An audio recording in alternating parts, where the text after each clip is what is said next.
Hello, hello, hello, everyone. Welcome in. Welcome back. Great to see everyone here. We did have some technical issues yesterday with the stream with my capture on OBS lagging and stuff. Uh, Hopefully I've got the all of those issues resolved. It had a lot to do with lacking hard drive space, and OBS was freezing on us. Avatar and the game was just freezing up, which is was it a fun time? Was it a fun time? We did manage, however, to get through the first tier of Alexander, which was cute. We are definitely going to be finishing Alexander today. We also are going to be finishing up, or progressing with our ARR tribes.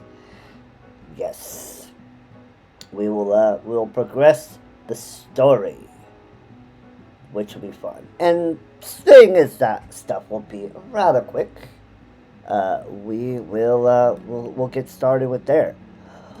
But first, we must gamba to the gold saucer.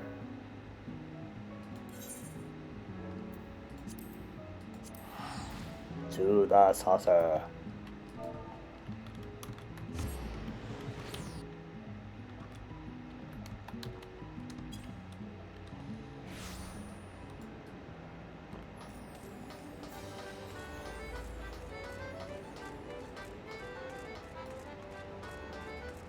We must go gamba. Gamba is life. Give me a cat button.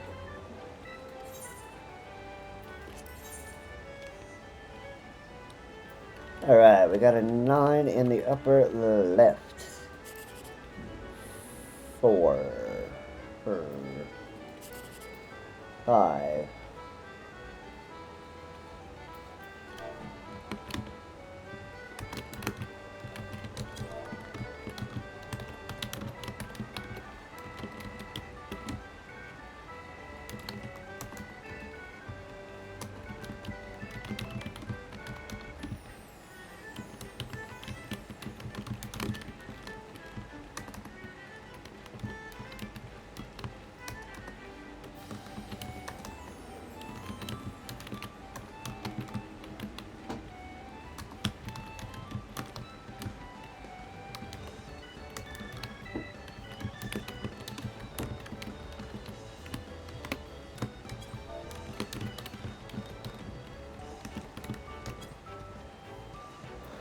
Alright.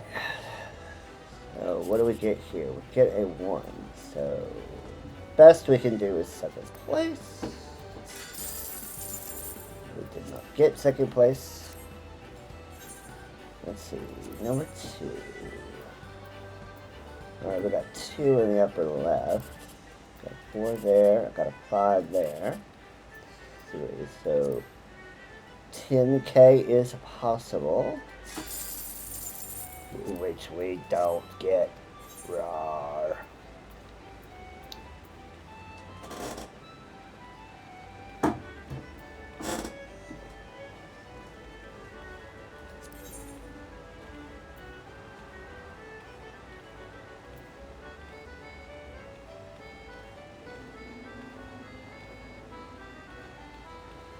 Alright, we got a 3, a 6, 5.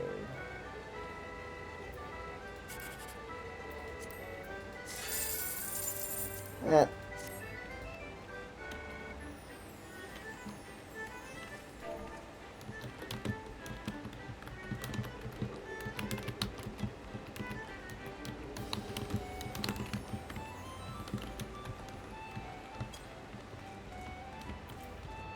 Alright, let us go, and now that we Now that we got the gamba out of the way, let's go advance the Vanu.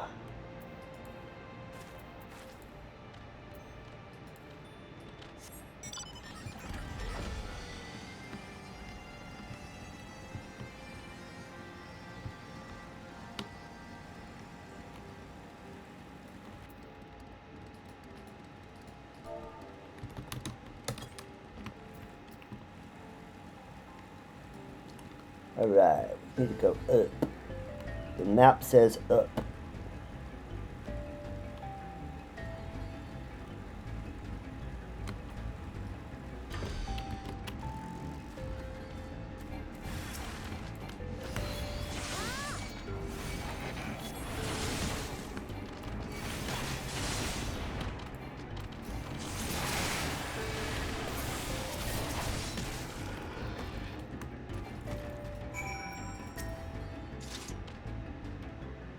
They sneer at Lunu's stance. Zelda, if not for you, the Vundu throw Lunu Valley into lowly sky cage. Attackers lying in wait when Lunu Valley arrives. Scheming Vundu hope to ambush any Gundu that come to rescue brother. But they know not our strength. Brother hangs below. Lunu Valley hears his voice calling out, but such flimsy sky cage cannot hold two Vanu, even if the one is dainty as Lunu Valley. Zelda's light as butterfly in comparison. Sky Cage holds fast under her weight. Here, give brother this horn, and Sanoa answers call. On wings of steed he rises to freedom. Zelda, hurry before Vundu arrives. Alright, let's get him. Let's get him.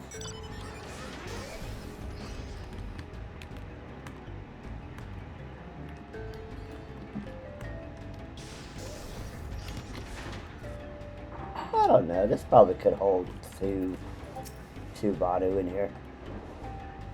Lunu hears sister's voice and the sounds of pitched writing, and now Netherling stands before me? What is the meaning of this? Ah, well, Lunu Vanu is glad to have such a skilled fighter on his side, and you say sister has a gift for me. Here's a cracked Sawuna horn. When blown, these horns will emit a piercing tone that resembles the cry of a Sawuna fledgling, effectively summoning an adult trained for riding. This particular specimen appears to have been in disguise for quite some time. A Sawuna horn.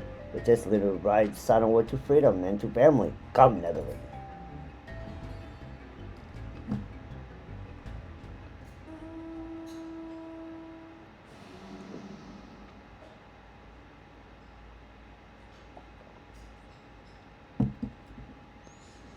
Let's get out of here.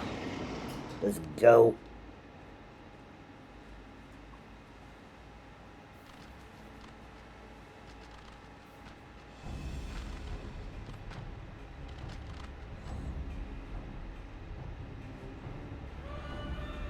Sister?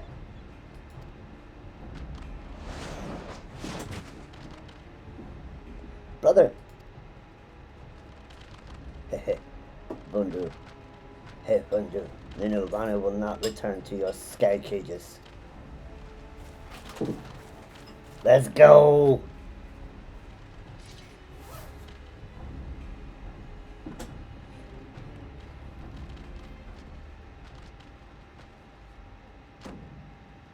Let's dance!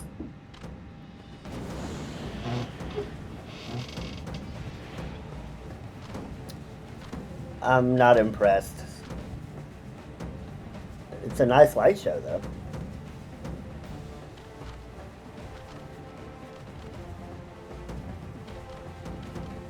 Oh, well, yeah, it's them. I am impressed.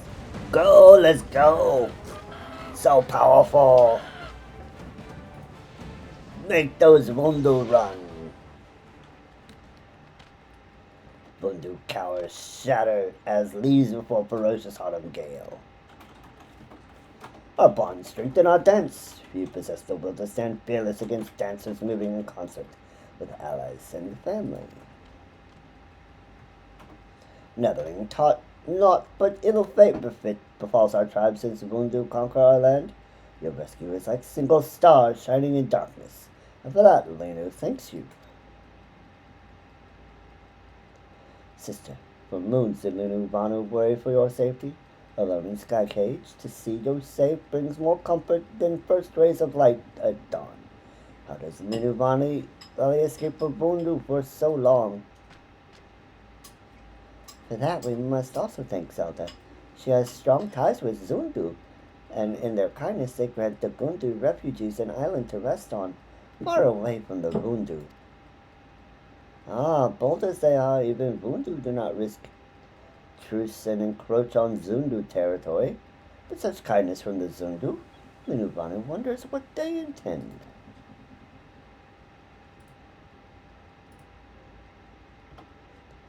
Brother and all Okegundunaki really eagerly await their chief's return. But first, let us make our introductions at Okezundu, and from there, our new home.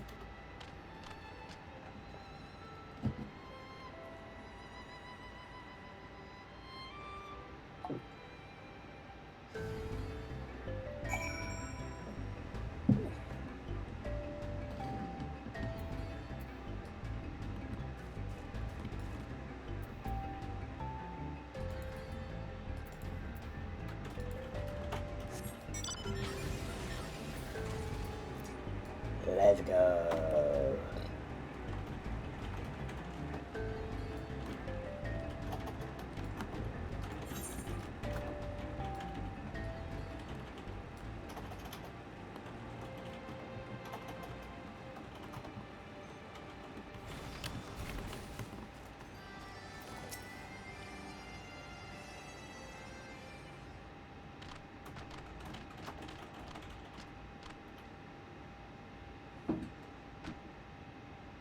Chief Sony, may zephyr winds blow always at your back. I am Linuvanu, son of Chief Unu. Greet you warmly. Ah, Linuvanu looks much like his father. Your tribe faces many adversities, but that you are safe gives him hope. Sona believes that Luna leads Okegundunaki to greatness. It seems the Bundu spare Okezundu. No building bears the scars of their wrath. Linu hears Zundu buys this peace with offerings. Linu supposes that it is proper path for tribe lacking the strength or courage to face their enemies. Linu Vano oversteps his bounds. He dares to insult our tribe. Son of Vano, let Linu speak. The Gundu stand against the Vundu, and they take everything from his tribe, even turning friends against one another. The Zundu choose a different path, and Linu is free to think as he likes about our choices. True warriors fight for their freedom and their tribe. Only cowards give gifts to appease their enemies. Cowards! Watch your words, Linu Vanu. Brother, you embarrass us. Okegundunaki is gift from Zundu tribe. Without Zundu generosity, Gundu remain homeless, wandering cloud sea like son of hatchling looking for mother. Brother brings shame to insult our benefactors. Sister scolds Linuvanu. She becomes bolder than the passing of moons. But perhaps she is right. Sonuvanu, please forgive Linuvanu's rudeness. Linuvanu, Sono understands reasons for doubt. Let us move forward and build further upon the friendship our two tribes share.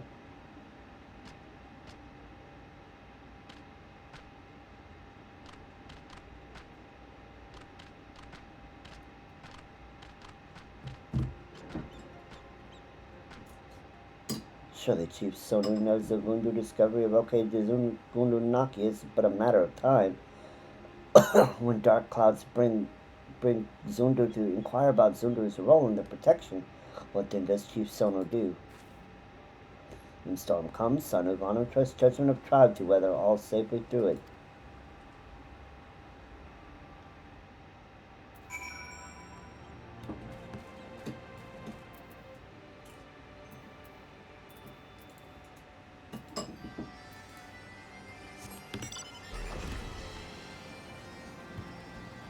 Alright, let's turn it in.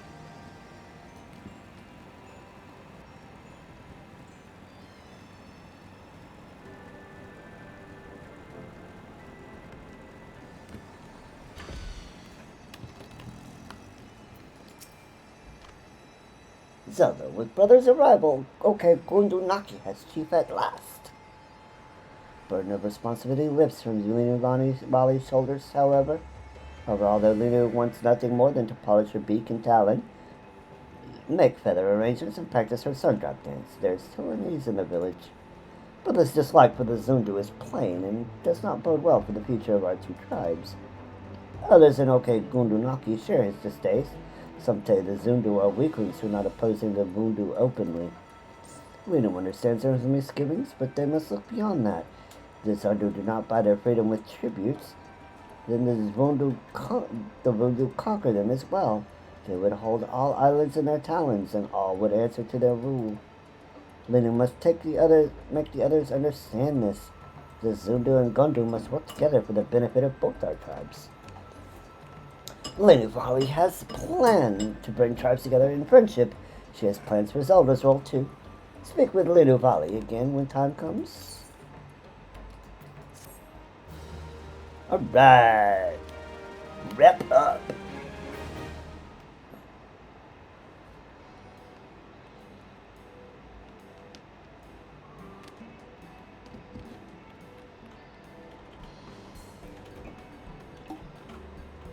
The new lotto is appointed chief of one case of Unanaku. Construction of the chief's roost has been completed.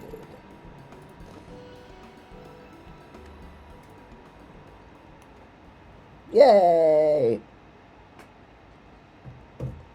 Wrap up. We are now trusted. More quests.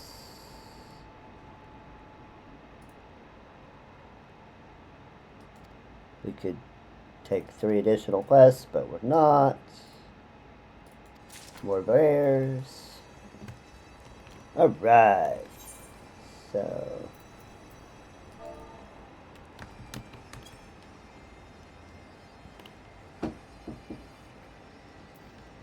Alright, so that is our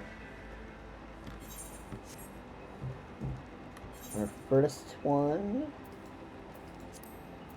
So 720. Now we need to go talk to Zavaf.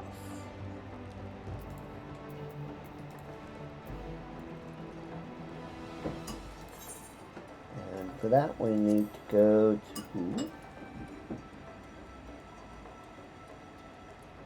Tailfeather.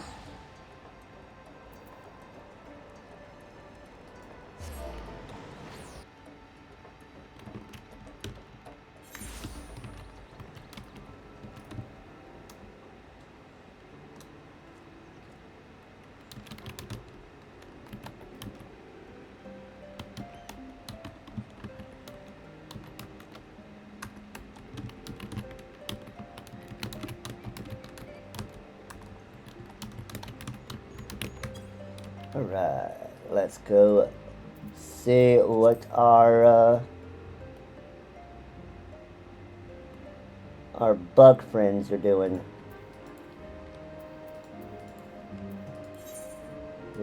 Nope, we don't need to teleport.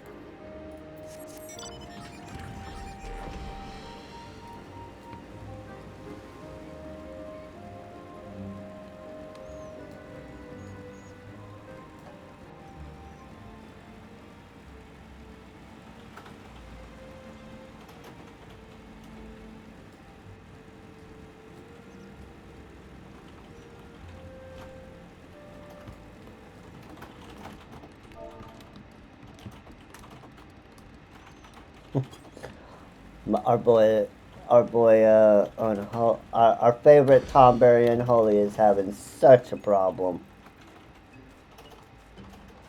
with staying logged in. Adventurers don't get cold feet. Seems like it took days for the sun to set when it had no purpose. When I had no purpose.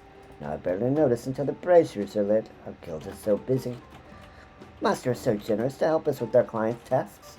After the guild was constructed, we did not know where to begin, but we watched you and learned many things. We traded for cannons with the rewards we reaped. For our colony's defense, although they are not new, they should work well enough.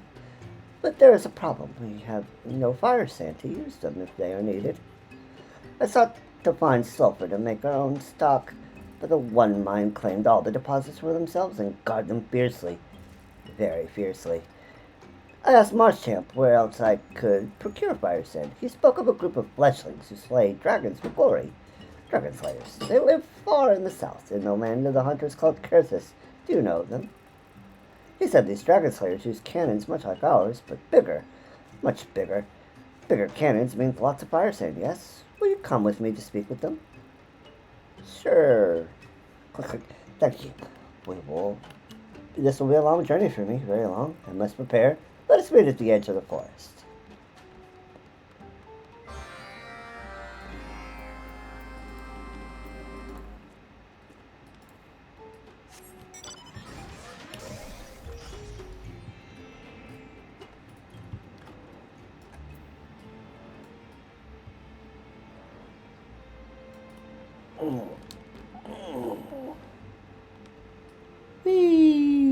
We flying.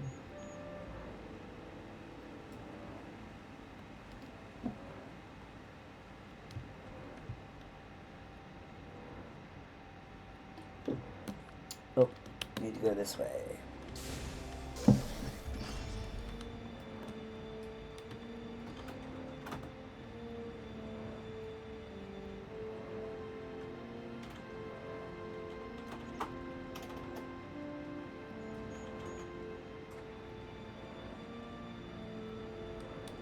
We be flying, champ.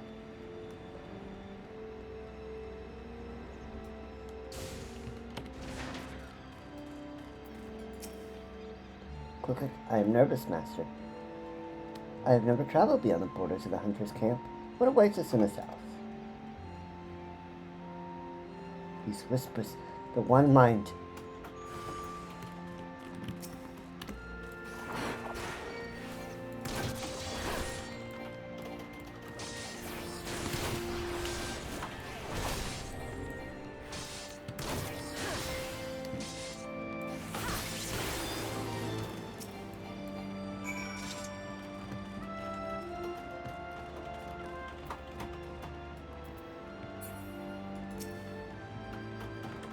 Forgive me, master.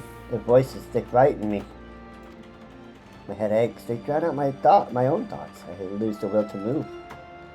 No, it is no excuse. All adventurers face many trials. This is my own to overcome. We must press on to Curthus. Yes. To the Western Highlands.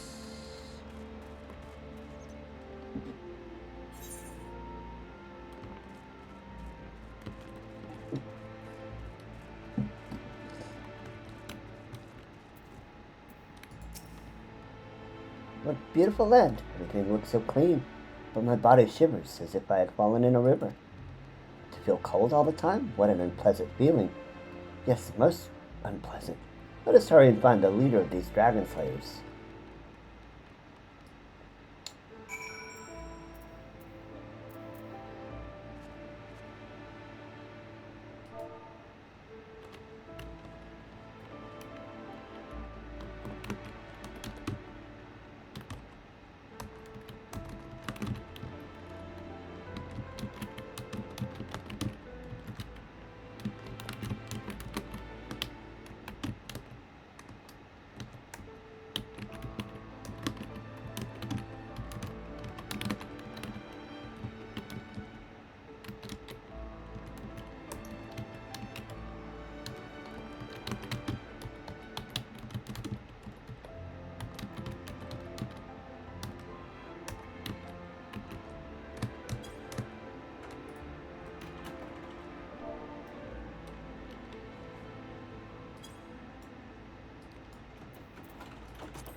Or not.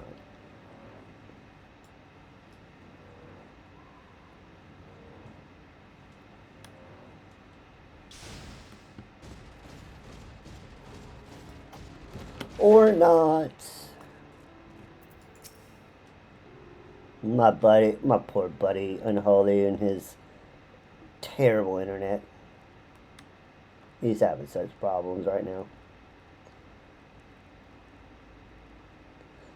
An apprentice? Well, so where is this aspiring adventurer? By the fury! An enormous armed crab! I knew this day would come. 'Tis my reckoning for the many nights I've buttered and supped upon its kin. No matter, I have no regrets. What a strange greeting, Click. I'm the vast Death Arm, an adventurer who will perform any task you require, but I request fire sand as my reward. Ha ha! Must be dreaming. A talking crab and one requesting fire sand at that. You speak as if we have aught to spare. Yet if this is a waking dream, then I might as well entertain this crab's offer. Slay the lesser dragons which plague our camp at present, and fire sand you shall have. There's little glory for us in slaying such frail fiends, yet you, as a greenhorn, might find it a suitable challenge. But I've never killed a dragon before, even a small one, Click. You said you would perform any task, did you not? I gave you my conditions. Go on, rid us of the dragon nuisance. How about a bundle of sapling branches for arrow shafts instead? Surely you are in need of quality arrows to take care of your foes yourself. We have no need for primitive sticks when we procure the finest arrows from Ishkar. You will not do as bade, then I have no use for you. What should I do? I cannot kill a dragon. I cannot even face a one-mind. Perhaps I cannot be useful after all. Stop being dramatic. Click. But he asked an impossible task. How is one of my size able to rid his camp of an entire horde of... But of course, killing the dragons is beyond my skills, but driving the way is the vast specialty. Master, I have a plan. Could I ask you to prepare a fire outside the camp? I will return once I have found the herbs I need. Herbs? For burning? I've heard tales of smoke screens used to keep dragons at bay, but I've never seen it done. I suppose you will need some firewood.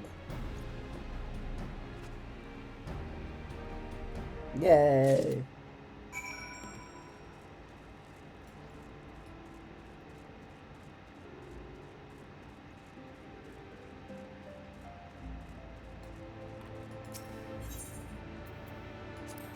Chopped firewood.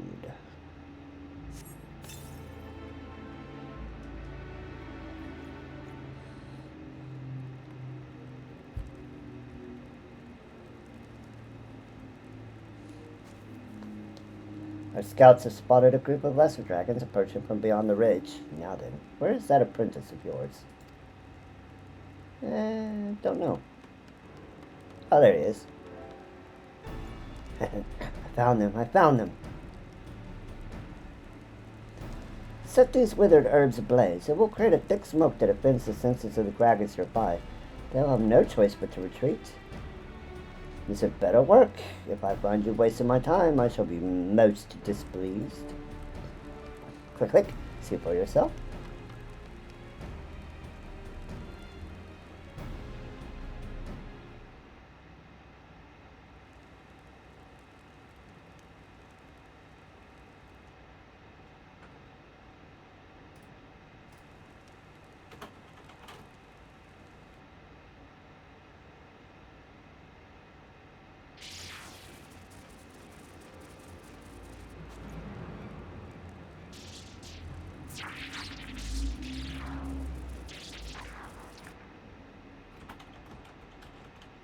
Alright, we've got a ad, so we're going to pause it here.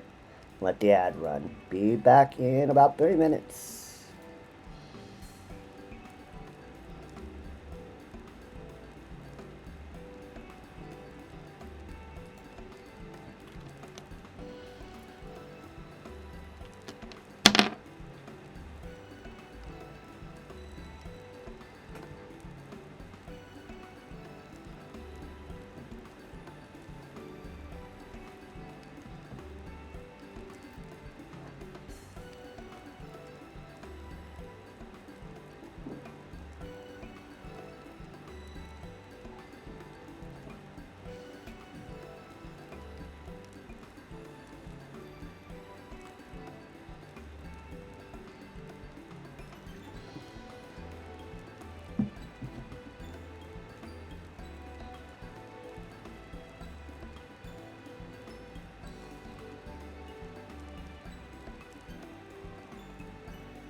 And we're back. By the Fury, it does work! The little bastards flitted away with their tails between their legs. My apologies for doubting your adventure. We'll take as many herbs as you can offer, and you will receive due compensation, of course. Fire sand, was it? Yes. Oh, yes, it is my pleasure to serve. If you have other task orders, please send a word to my guild in the west. You have a guild. Excellent, excellent. If it means the convictors will be spared their time to concentrate on the larger threats at hand, you can count on our patronage.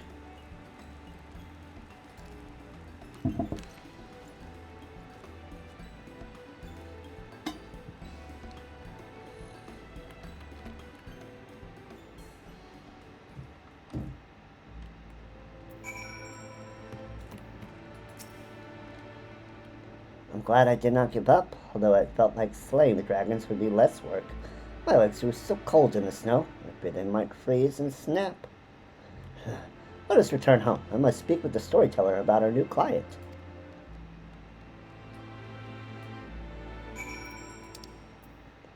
Back to Dravania.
Click, click. The Death Arm? He has not returned to the colony yet. He was not with you? Uh-oh. Where has our little deft arm gone?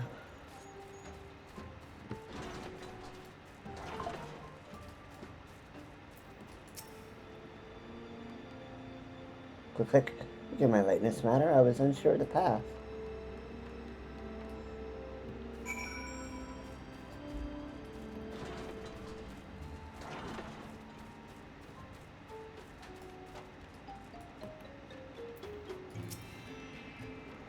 We have secured much fire sand for our cannons. Much fire sand. The colony's defense will be guaranteed as long as we maintain relations with the dragon slayers. How vast this world is, and I'm hungry to see more of it. But for now, the guild needs tending. Our clients have many tasks for us.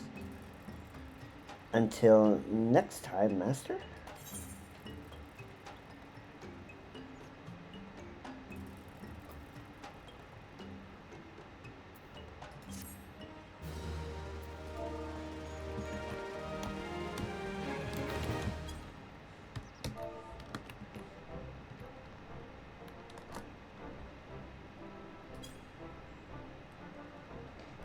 They got cannon.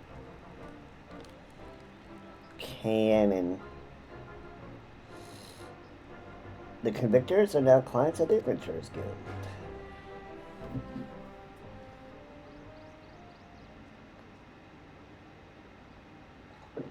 Wrap up. We are trusted. More quests. More stuff. More things to buy. The vast less troubled. Let me see. Yep, they're still at 70. For whatever reason, the vast are like give like 20 more rep bonus than the Vanu and the Moogles, which is so weird. Anyway, speaking of Moogles, we need to be a crafter.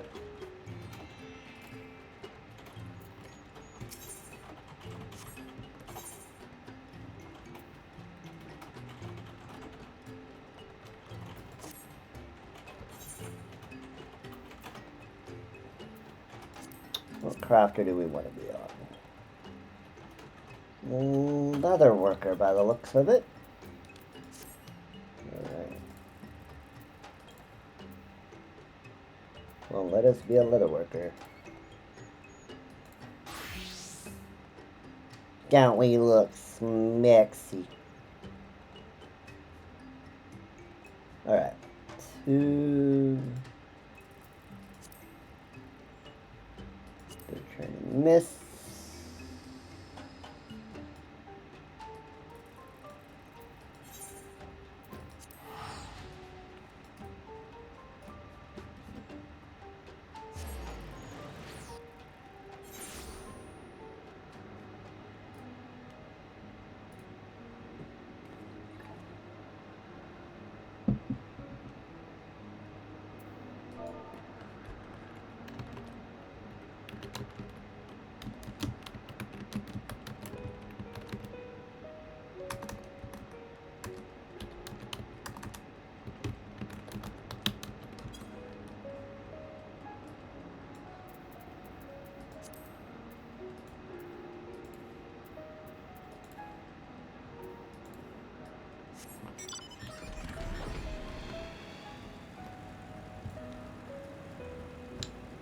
It's already looking lovely, Barleys.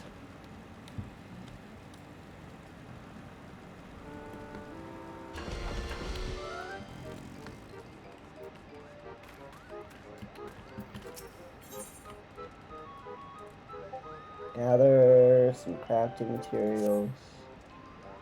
Zelda, I thought it was you. Terracin has decided where to next focus our efforts, people. What you got for me, Terracin?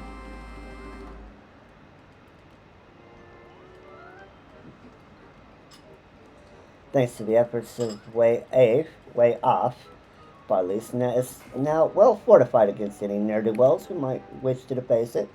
Well, that's what I would say if there was aught in it to deface. I believe now is the most opportune time to start the core of our... Mogson, Terracin, Zelda, Gillen Bursty, he has spoken and he is livid. What? Oh, do you, my friend? Calm yourself. What matter do you speak of? Who is this Gillen Bursty? He is an ancient dragon, more ancient than most. In passing, he asked after the mockbenders and became enraged when I told him of your work here. He demanded I tell you to cease at once. I thought he was only curious, I swear. Please don't be cross with me. Just when things were going so well.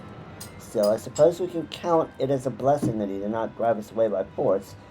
Doubtless he is capable. Perhaps the fact he is not means there is yet hope for reconciliation. Let us parley with Gillen Bursty, for if no other reason, then to make it clear that we bear no ill will towards him. Zelda, Monkson, I would ask that you accompany me. Oldie, and pray deliver us to where this ancient dragon resides. Certainly, hopefully, Gillen Bursty will listen to reason. With luck, hopefully we can put this incident behind us soon enough.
Yep, subs are 120.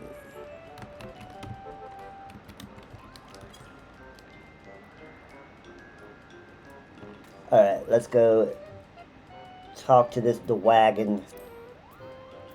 Tell him to be nice and let us do our work.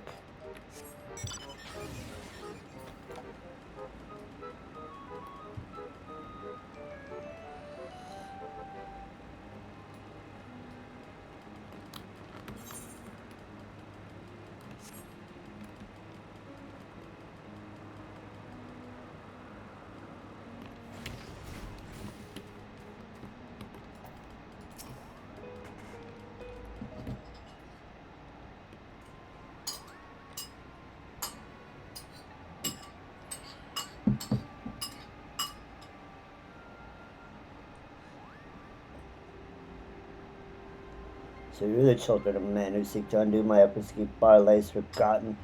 Enough, cease this affront, and return from whence you came.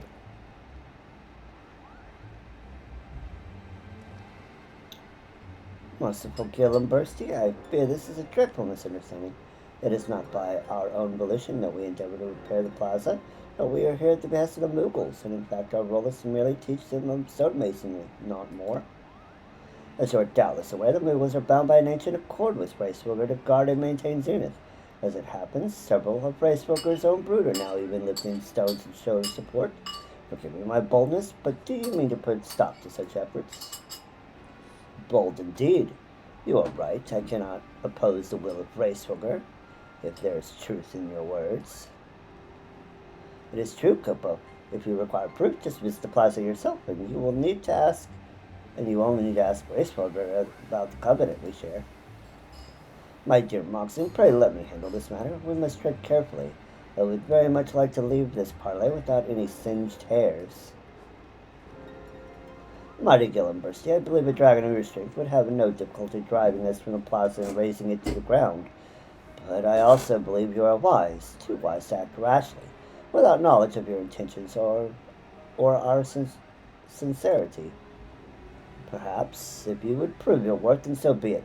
Restore the splendor of ages past to Barley's, and I shall oppose you no longer. That's it. We're already well on our way, Koopa. Rest assured, Barley's will be restored in no time. Will it? Long ago, the plaza held a fountain from which flowed an unending stream. To build such a thing now would be an impossible feat.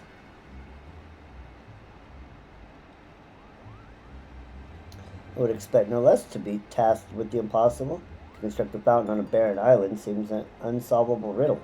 Do not fear, however, for we will find a way, as we have many times before, won't we, Mogson? Naturally, Kupo. We'll show you the worth of the Mogmenders. We look smexy. Excellent. Well then, my dear Gillenbursty, we shall set to work at once. In the meantime, I trust you will see fit to allow our affairs to resume unimpeded. Very well, child of man. I shall tolerate your presence for the time being.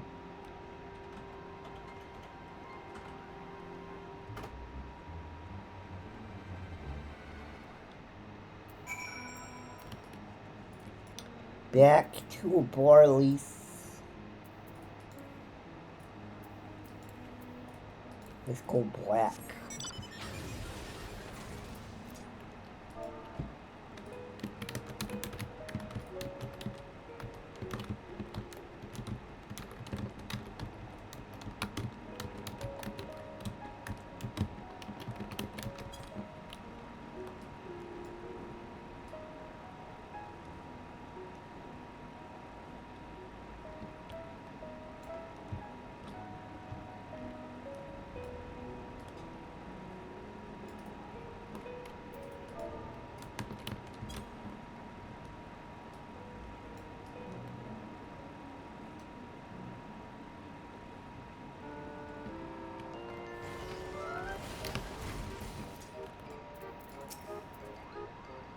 While not the ideal outcome, there is not for it to but to turn our attention to the task at hand.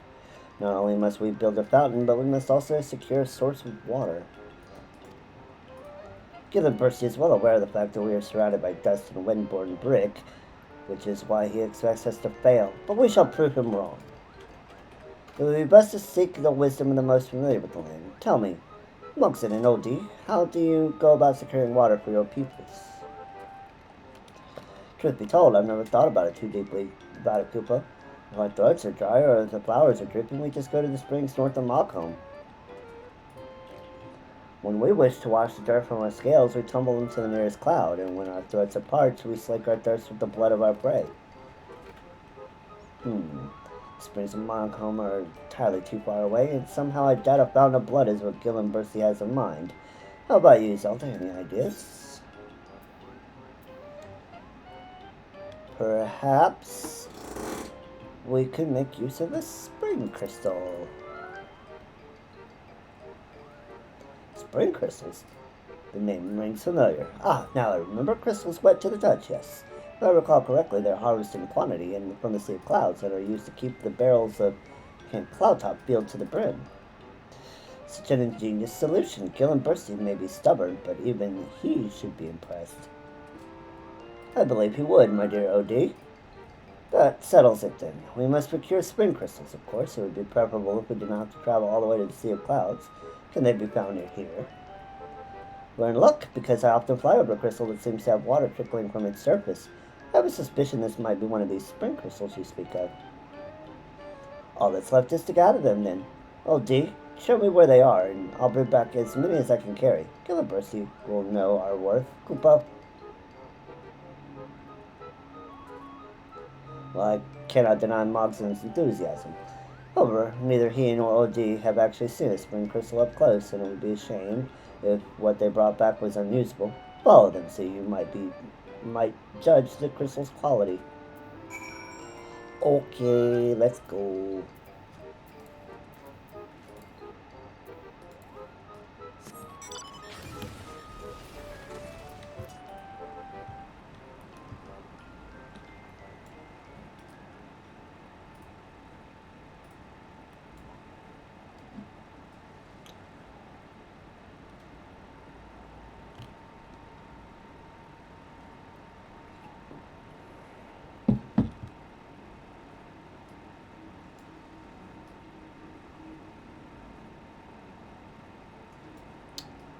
Fly, fly, we're flying high in the sky.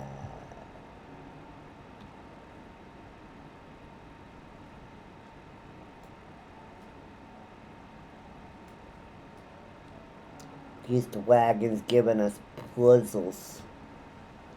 The last one had a puzzle for us. It was, what was it? It was like making a horn, I think it was.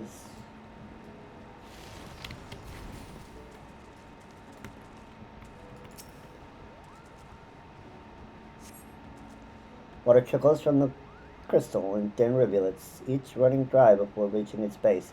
Seems there's little hope that it can be used as a supply for the fountain. From the skies, I cannot tell that this crystal was so dry, but worry not, for you are in the company of a dragon. When I unleash my mighty roar, the crystal will awaken, and water will gush forth from it like a geyser. I simply need some time to gather my strength. 1 century should do the trick. Brother was around that age when he learned to roar. We don't have that kind of time. We cannot wait even 100 years. I pity you, truly. Well, I suppose we must ask Brother for his help again. I'm certain this time we can skip the trial.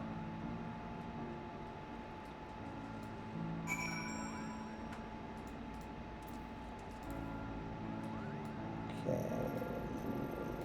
Go back to Zenith.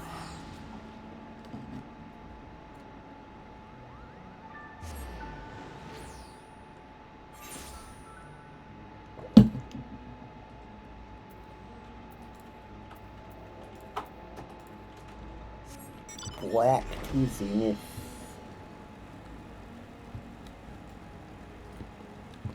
I am going to be so happy with the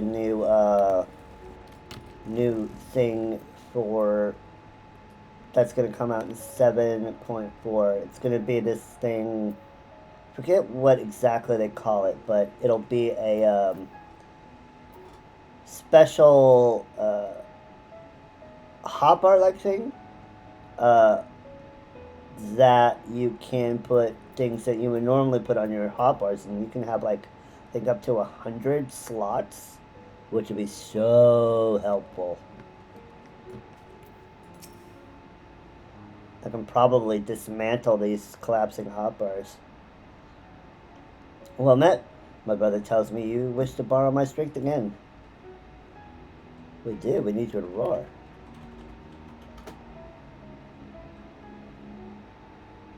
You mean to awaken a crystal? A simple matter. Very well. You may have my wings.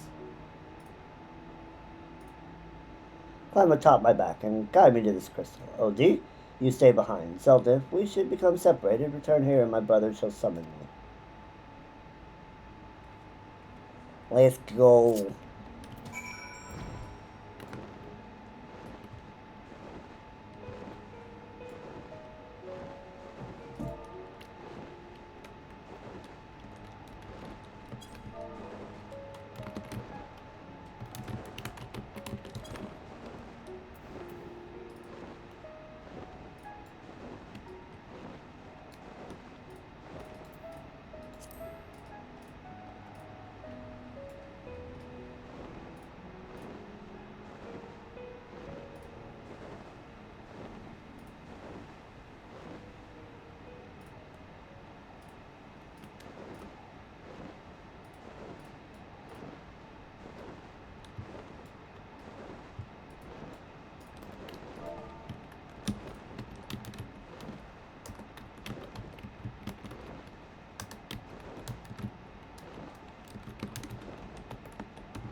Let's fly.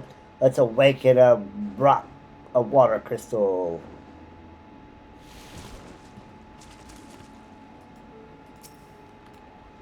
Roar. Look, the water is spouting forth, Koopa. This crystal will make the perfect source for our fountain. Now I just need to break up a few shards. I'm relieved I could have just as easily shattered the crystal by mistake. Fortunately, I did not. I've gathered the largest shards I could find. Now let us be off to Zenith, and we'll show Gillibursty that Barley's will shine once more.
Gillibursty, we've done it. The fountain in Barley's will flow as gloriously as before, Koopa. So you have secured a water source. It was a team effort, Koopa. Zelda suggests we use the spring crystals, and old D had told us where to find one, and gather more than enough shards to keep the fountain flowing indefinitely. I know of these crystals, but do not attempt to deceive me. There are none with the strength of which you speak. There were none, Koopa, but through will and perseverance and determination, we were able to find a solution. His words. Ah, it is nothing. Proceed, Moogle. With way off's mighty roar, we awakened a spring crystal, and now have enough water to make 5 fountains. Surely our deeds have proven that we are worthy to continue our work. Impressive, little one. However, your story tells only of the deeds of man and dragon. What has your kind contributed? There's still much work to be done, and the spring crystal is but one component. From here on out, it is the responsibility of the mock vendors to see the fountain completed, Koopa. Your words bespeak confidence and, more importantly, sincerity. Very well, you may remain in Barley's. On one condition. Rising from the fountain was once a statue, a monument to friendship and peace. You will see it restored to Barley's. A statue? We've never built something like that, but if it proves beyond our ability, what if it proves beyond our abilities, Koopa? Then I shall make the plaza dust and rubble once more. Well, it appears we have no choice but to succeed then, Gullibursty. The statue we raise will be even better than you remember, I promise. There's something unique about the one, do you not agree? Yes, I do.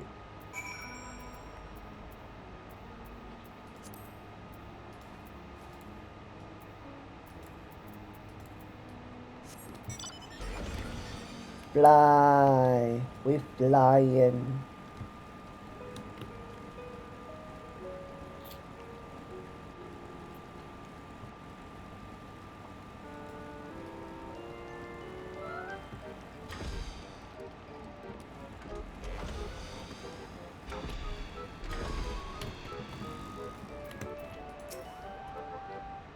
A monument to friendship and peace in our latest challenge, Koopa. I suppose we can consider the Mogmander's first commission. I must admit I'm a bit nervous. Our reputation is at stake. Since Dragon has requested further work to be done to the plaza. Moxon, I have no doubt you and the Mogmanders will rise to this challenge as you have risen to many others. Remember the wisdom I have tried to impart to you. I won't disappoint you, Terracin, even if it looks like there's no way forward. I'll find one. Now, let us begin work on the fountain. Let's take the crafting material.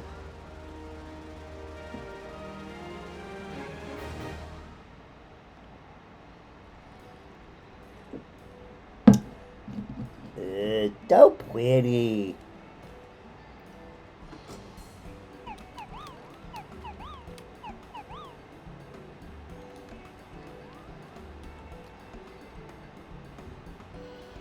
Thanks to your efforts, the Fountain of Barley's has been restored. Continue assisting the mob vendors to see the repair of the plaza completed. Yes. We will.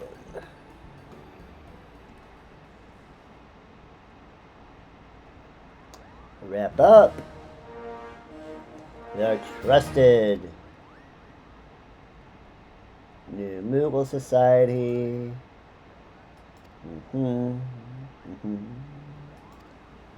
Yep. And that is Leatherworker 60. Nice. Alright. Well, Twitch is telling me that we are going to be having an ad in about 3.5 minutes or so. So I'm going to take this opportunity to grab some more coffee and run the ad, and I will see you on the other side. BRB.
Alright, we are back.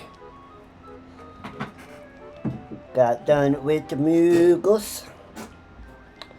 Now we can progress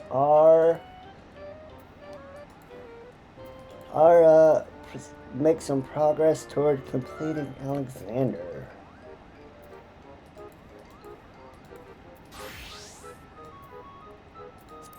And for that, my friends, we need to go to Yellowshire.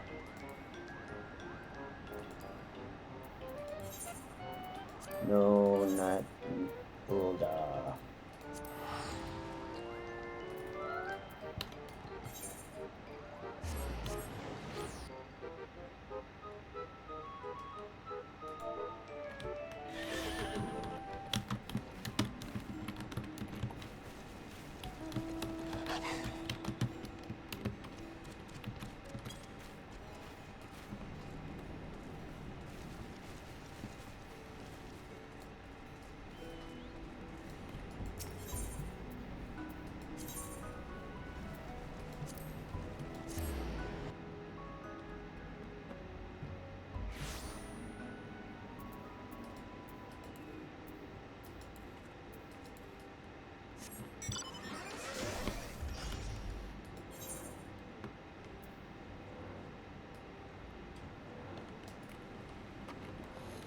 Let's go.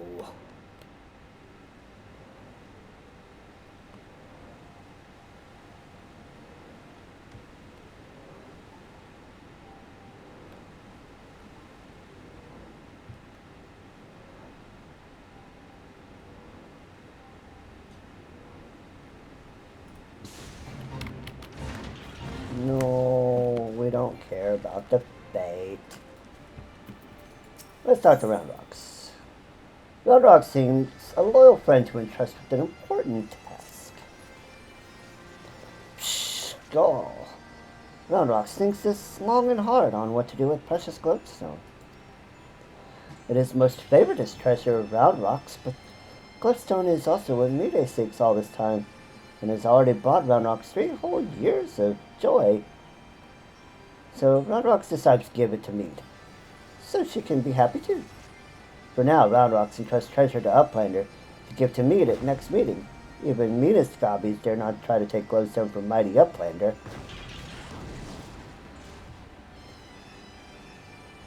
Roundrocks does not know where Mead is now, but she often gazes out on giant of whirlycocks from broken watercross. Maybe Uplander finds her there. Let's go look for her then.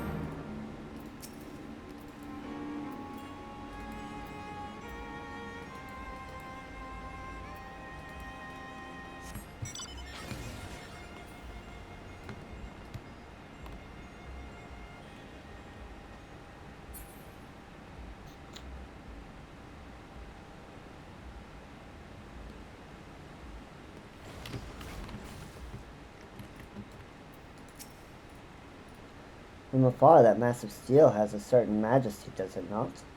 But something tells me you didn't come here to share the view. What is it? Roundrocks means to give me the codex fragment. I couldn't possibly accept.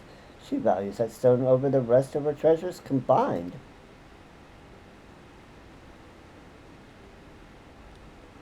And yet, it may be safer in the hands of one more capable of defending it. Safer for all concerned. Gods know the Illuminati won't stop at nothing to get it. Very well, if she feels I should have it, I will hold it for safekeeping it for her.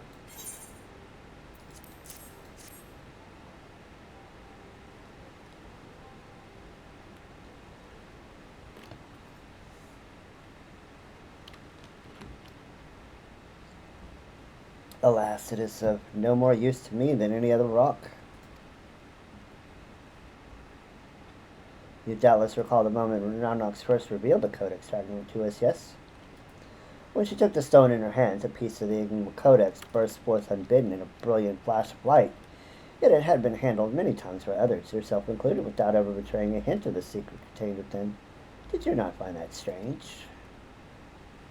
I myself was surprised, albeit for a different reason. The codex is protected by an arcane mechanism, you see. Only those who share its fundamental principles are able to view its contents. It is rare indeed to find an individual with the qualities required to read it. Go on. That Round Rocks possesses such qualities is an unexpected blessing, to be sure. But if the Illuminati were to learn of her secrets, she would be placed in grave danger. Even as we speak, they scour the hinterlands in search of their elusive missing piece. But as far as I know, they'll still view our friend as a mere collector of misplaced items. For her sake, we must do our utmost to draw their attention away from the Big West shortstop, before they take it into their heads to return. And it is for that reason that I mean to leave this place. When the Illuminati learn that I have the fragment, it is my hope that they will focus their efforts on ascertaining my whereabouts. Needless to say, I may not return to Big West shortstop for some time.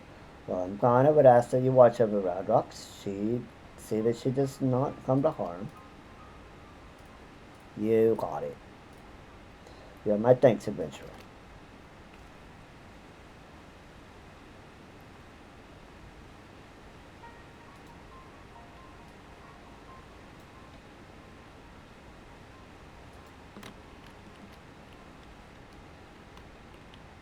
As I thought, I am no longer worthy.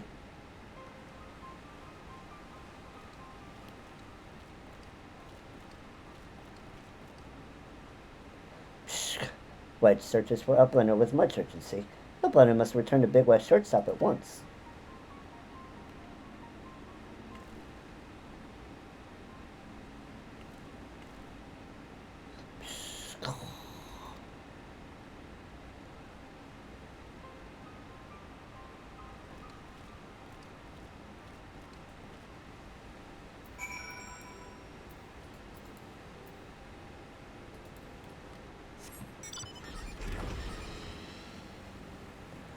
Fly.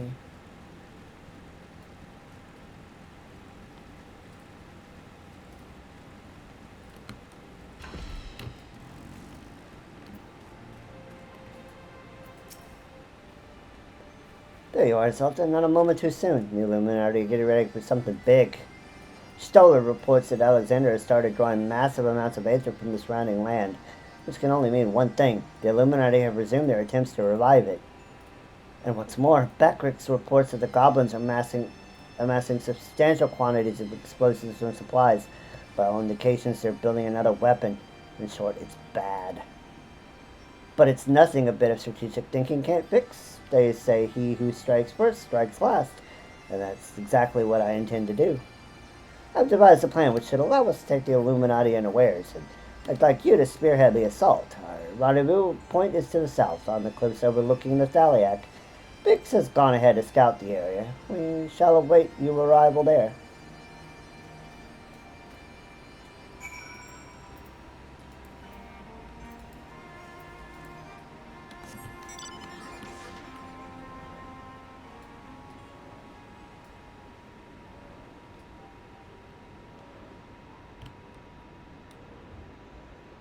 Do-do-do-do.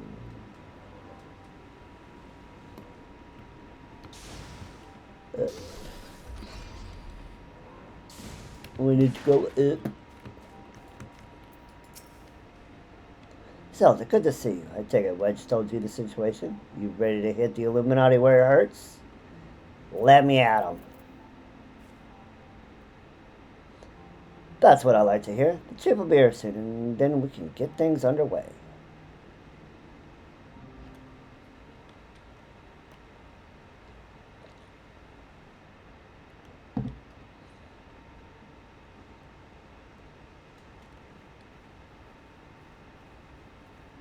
Hi, Stola. Hi, Sid.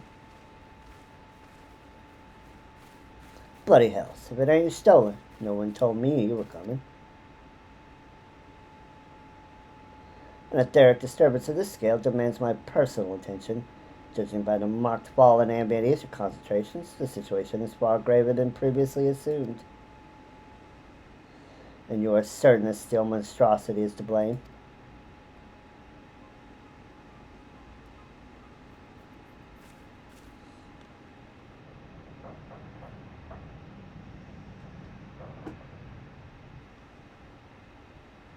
I can see no other explanation.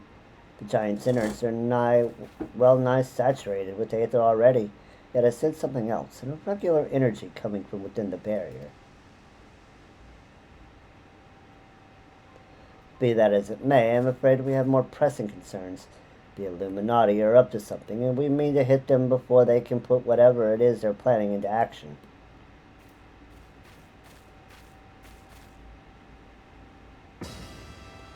To which end, allow me to introduce my newest and perhaps most astounding invention, the Electrojammer 3, first of its kind.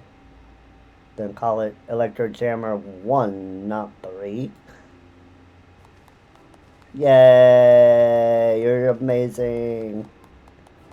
It's almost like, what?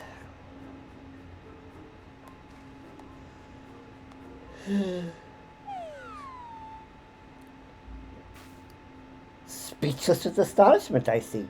That's why you should be. High frequency waves emitted by this device will interfere with any and all enemy communications, making it impossible for them to coordinate an effective defense. With it working in our favor, victory is all but assured.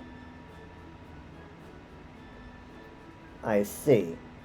So, assuming that I've understood correctly, you need only activate this electrojammer of yours, and the Illuminati will plunge into disarray, affording Zelda and her friends ample opportunity to make them unawares.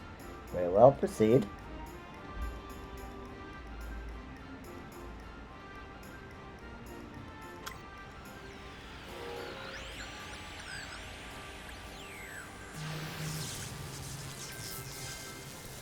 Wedge, is this supposed to happen?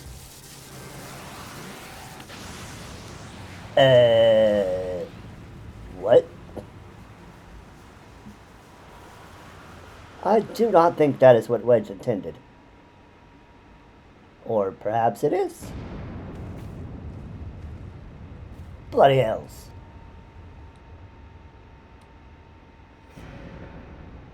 It's awake!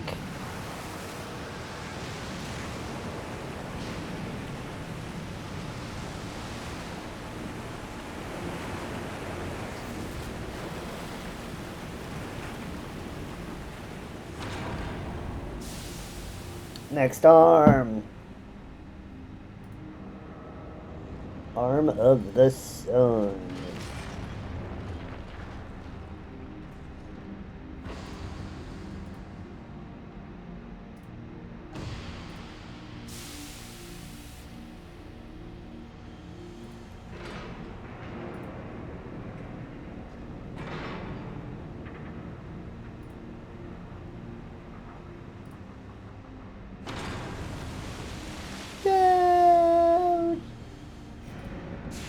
No! But yay!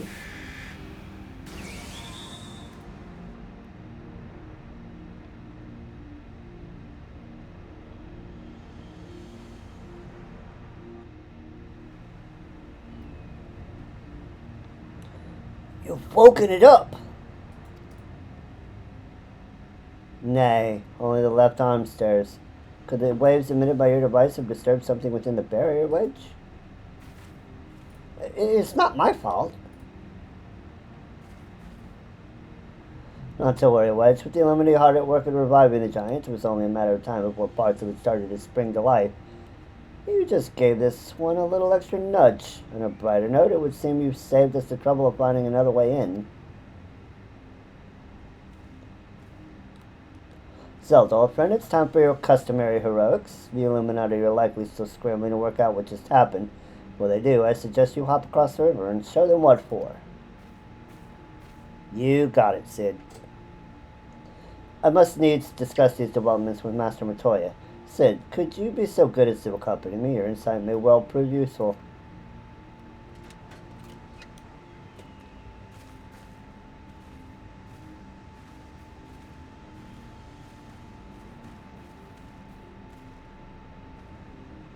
Yay.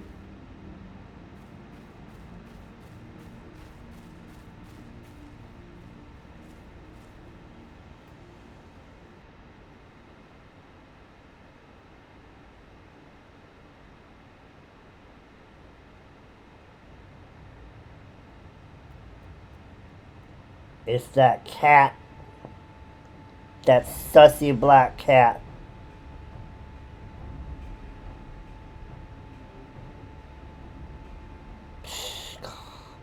Another core stirs to life. The future unfolds exactly as expected. Exactly as written.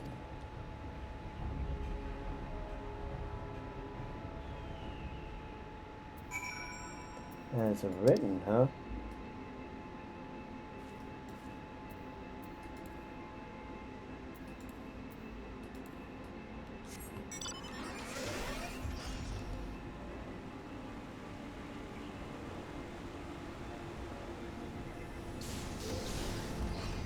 Light kicks, eyes fixed. Uplanders feel shivery shakes. Arm of steel giant is wide open and no Illuminati in sight.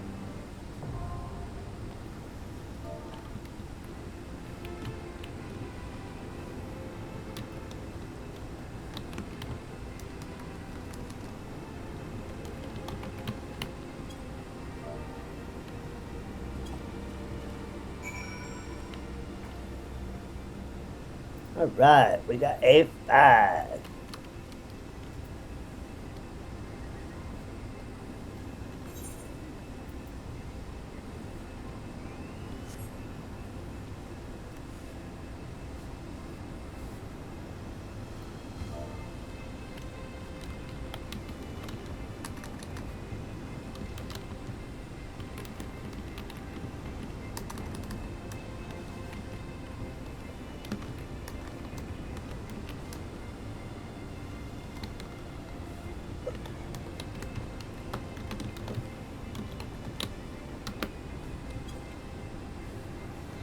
Alright, let's see if we can get anybody for A5.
Anyone?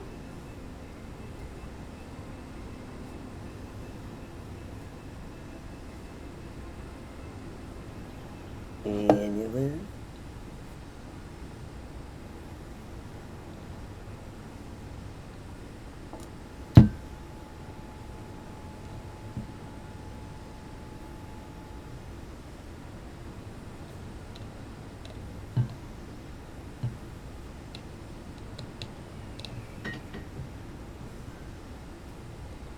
Do, do, do, do, do.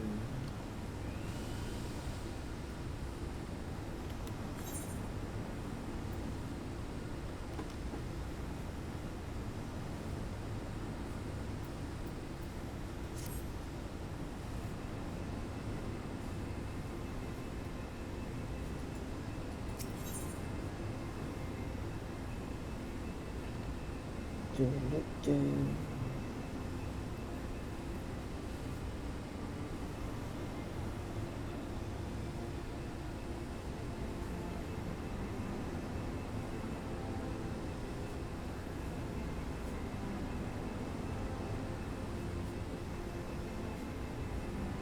Hmm.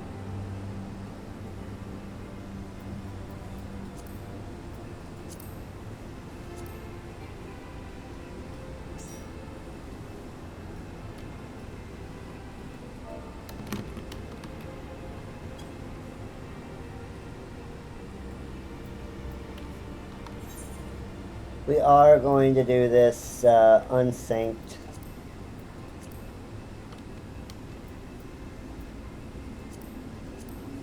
Just to save some time.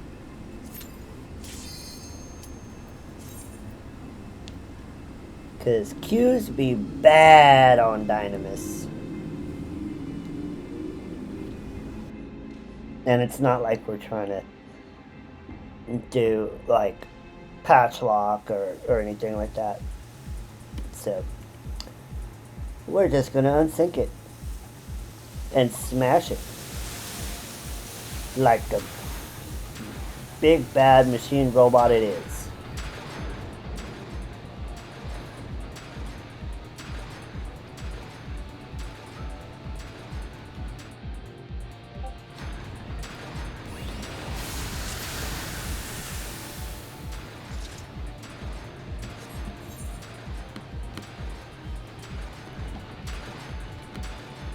And we'll get some poetics, which will be nice.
Oh, we lost, unholy.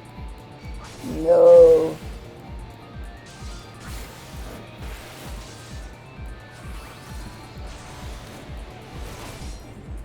Hopefully I have the DPS.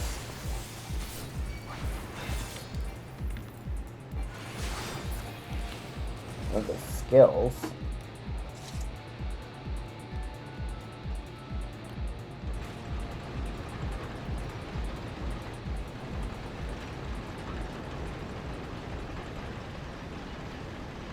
Let's see if he can get back in quickly. He's been having internet issues all day.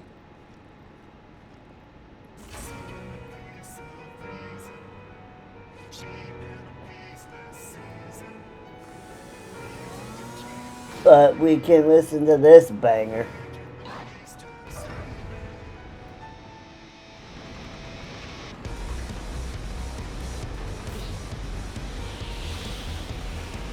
Ah, looks like it got in. And mapping the realm, Midas one.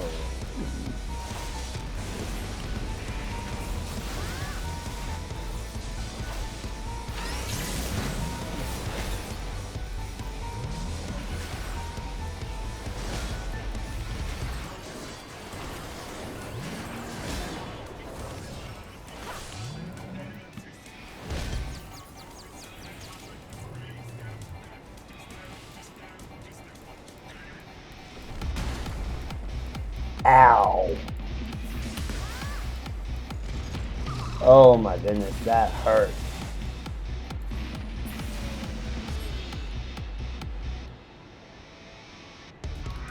Fortunately, we got Unholy there to finish it off, but man, that hurt.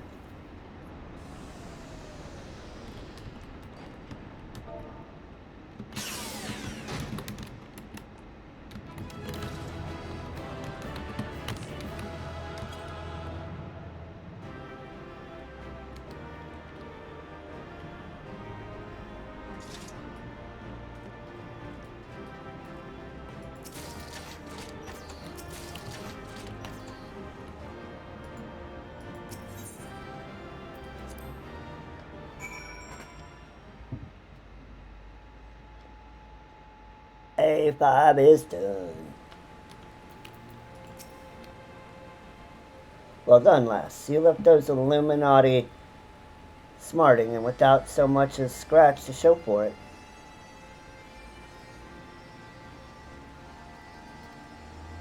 Now, I'm sure you'd like to finish him off, and we would too, but if truth be told, but I'm sorry, we have a problem. While Wedge and I were on patrol, we saw something, you see. A meeting between Meade and the enemy.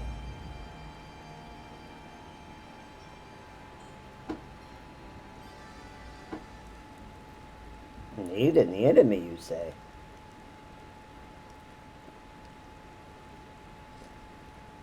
And then she handed the Codex Fragment over, just like that. The way she sauntered back into Alexander with the Illuminati, you'd think this was their plan all along. It certainly looks that way, aye, but we can't rule out the possibility of coercion, considering the parties involved.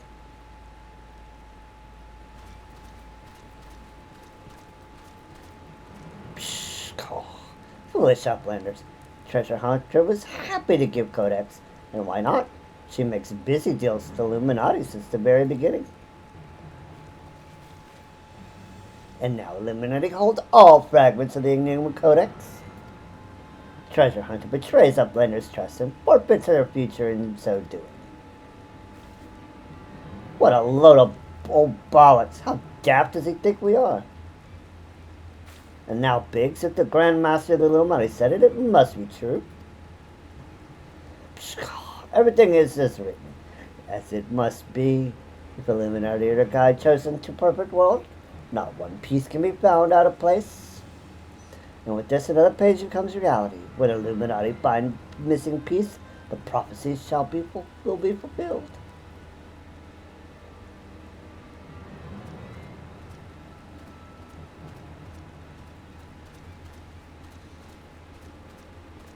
Goodness me, the goblin hasn't the faintest idea how the Uplander's minds work.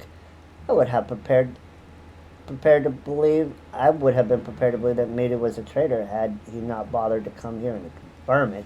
Now I'm inclined to think she isn't. There may be truth to what Quick Think says. Backer scours over data looking for knowings of what happened 3 years ago. Backrick finds mention of a group of RE treasure hunters. 3 years ago, a group went to investigate ruins near Daliak River, only to perish in sudden shivery shakes. 3 years ago, you say? That wouldn't be the earthquake that accompanied the failed summoning at Primal, would it? Pucker V, are you saying it was the treasure hunters doing the summoning? That Meade was one of them? Hold on a moment. I'm willing to accept that Meade may have been a member of this doomed expedition, she being an RE treasure hunter and all, but I failed to see what interest such a group would have in the ideals of the Enigma Codex, let alone summoning a primal. Such was a question Backrix asked himself, so he spends much time gathering knowings and finds answer in a book lent to him by Charlie and Uplander. Genius technologist who writes the Enigma Codex 100 years ago is Ari Zela with blue hair, exactly like Meade. What? No, Meade would never make busy deal with bad gobbies. Round Rock searches for Meade. Here's truth from her. Round Rocks, wait!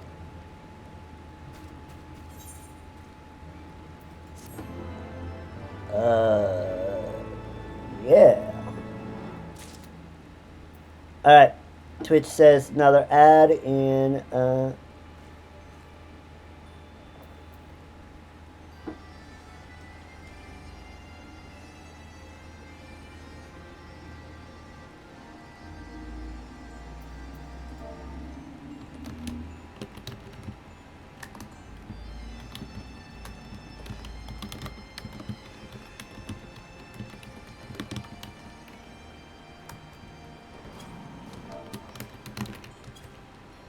Alright, we are going to run the ad now, and then we'll be back to unlock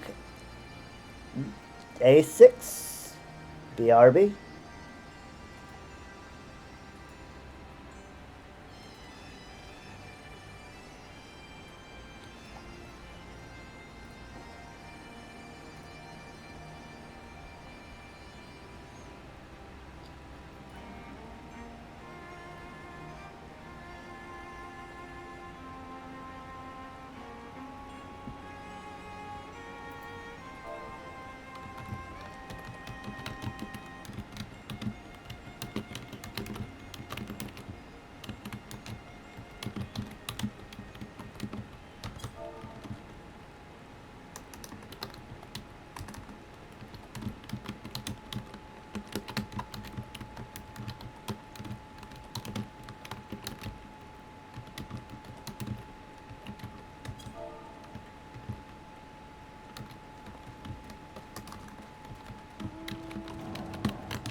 Alright, we are back.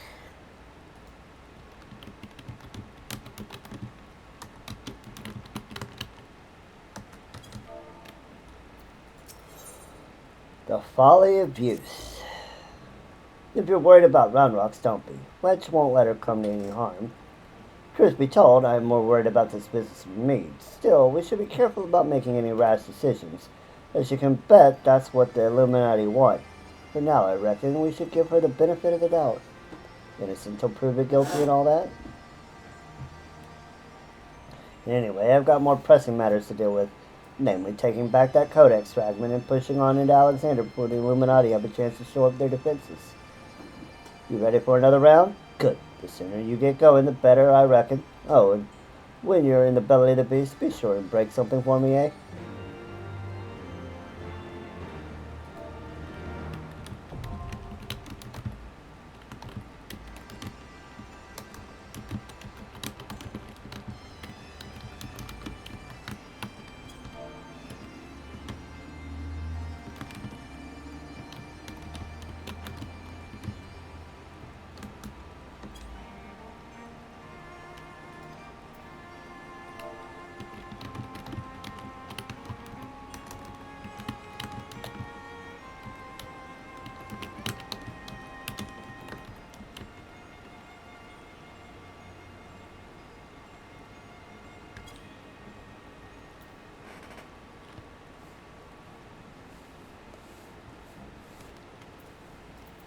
Alright.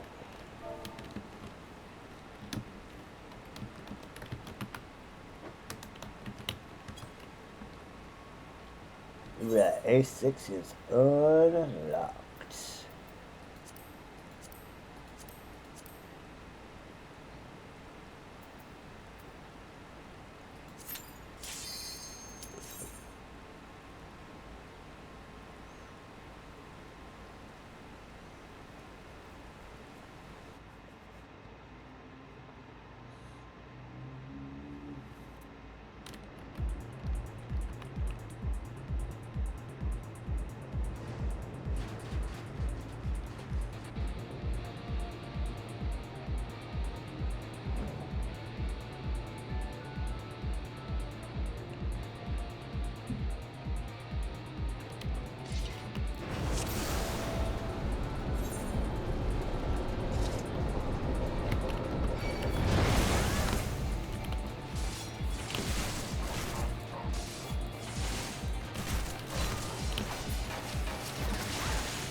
And we go down the hole.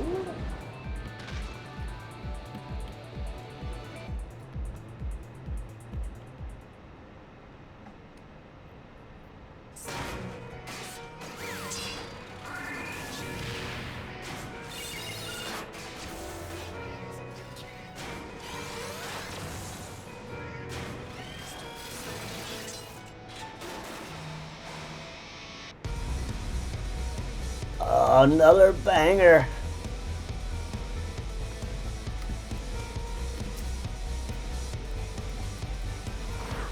I love Alexander's music.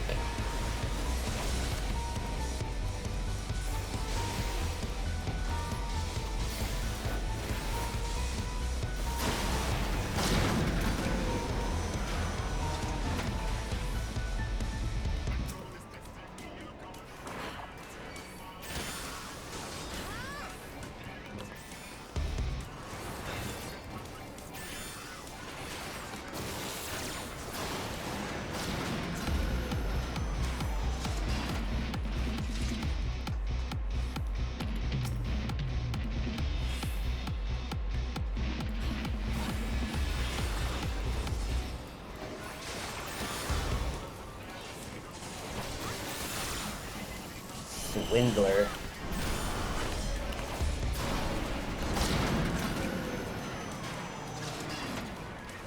And there's Map in the Realm, -2.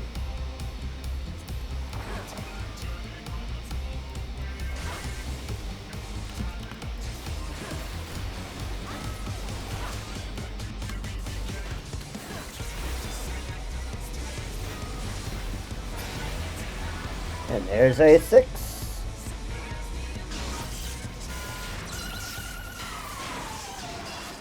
And it's so sad, so sad.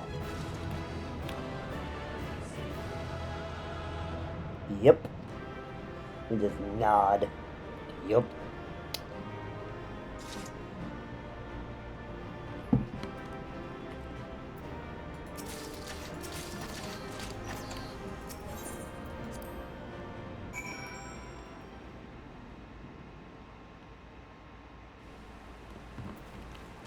Oh, me. Ah, Zelda, you haven't seen Round Rocks, have you?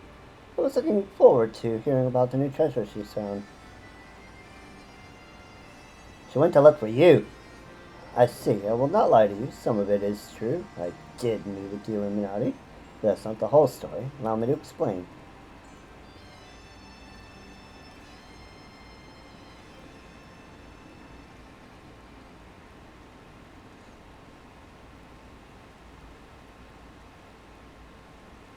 You're saying you handed over the Codex fragment to stop the Illuminati from coming here and taking it. Yes, but the fragment I handed over them was not but a stone picked from a pile of rubble. Your Codex fragment is here, safe and sound.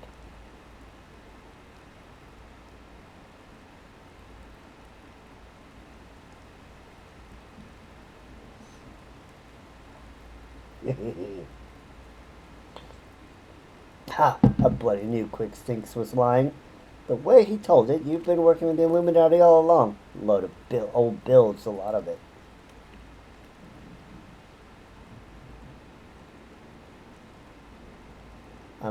I am afraid not.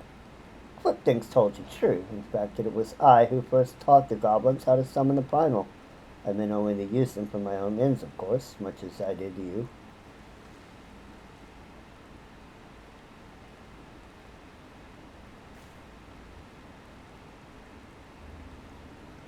The author of the Enigma Codex was an ancestor of mine.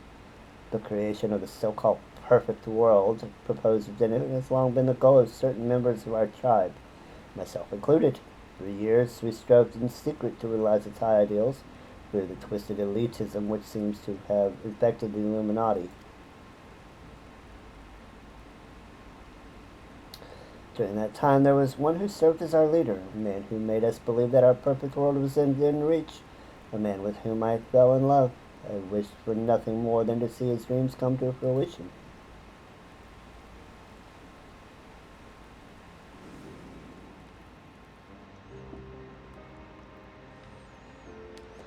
So blind was my devotion, I agreed to help him summon a primal without a second thought. The danger to our lives never crossed my mind.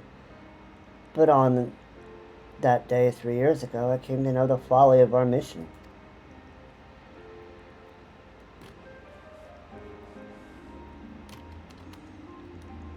In an instant, the infernal machine laid waste to our hopes, stuffing out the lives of my companions, and the man I loved was dragged into its core.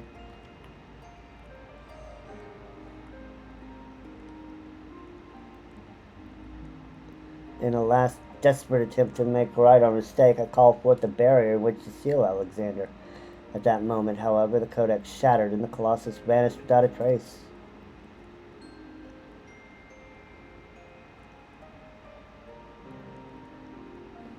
When the dust settled, I found myself surrounded by the broken fragments of the codex, the cold and accusing remnants of our dream of a perfect world.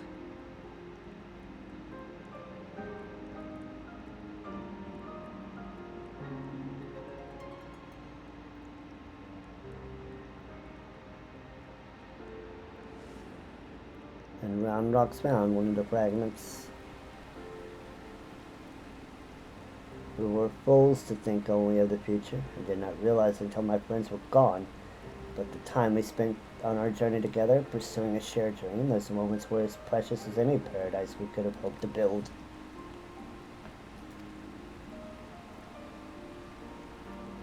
It's a sad old tale, I'll give you that, but it doesn't explain why you had the Illuminati summon the Primal, or why you had us help you if you infiltrated. After everything you've been through, you can't seriously think any good will come of reviving Alexander. You all but said as much yourself. Good has nothing to do with it. Understand, I did not act out of any lingering adherence to my old ideals. I simply wanted to see him again, and perhaps walk to the ends of the world with him.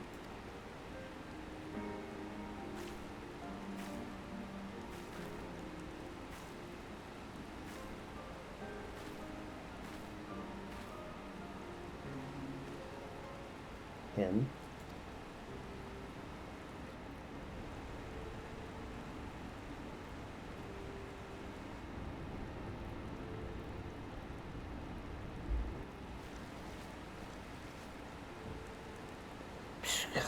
We cannot mean Alexander.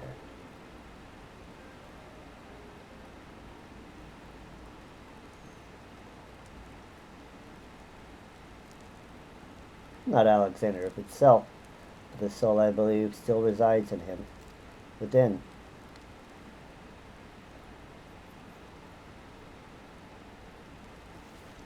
Soul of Uplander sleeps in giant machine.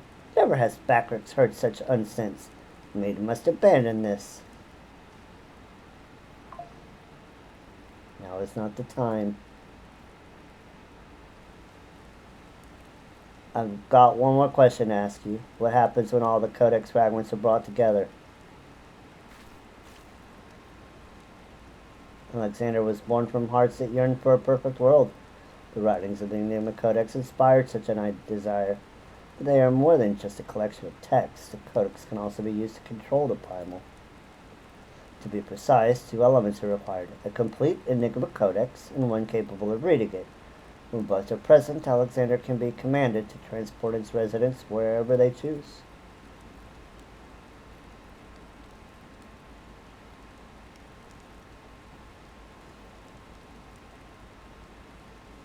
I myself was once able to read the Codex, but those days are long gone. Now the fragments are as dead to me as the stones beneath my feet. There's another, however, to whom the Codex still responds, one we all know quite well.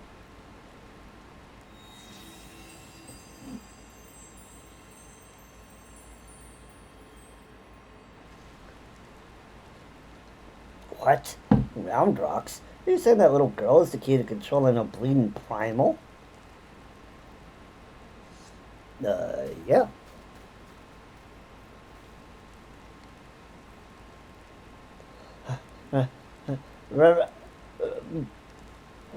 Round Rocks! Round Rocks has been captured. Uh-oh. The Illuminati know. And know she can read it.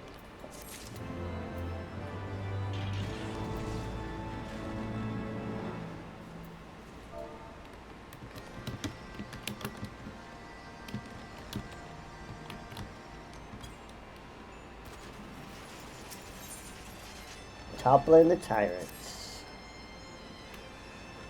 Curse me for a fool. I should have known better than to underestimate the Illuminati. I assumed the missing piece in their plan was the Codex fragment. They were talking about Round Rocks all along. We must mount a rescue, now, without delay. To the Illuminati, she's no better than a cog in that monstrous machine. It is like that she is being held somewhere in or close to Alexander's upper body. Continue your push through the left arm, and while the Illuminati are distracted, I will search for a way forward.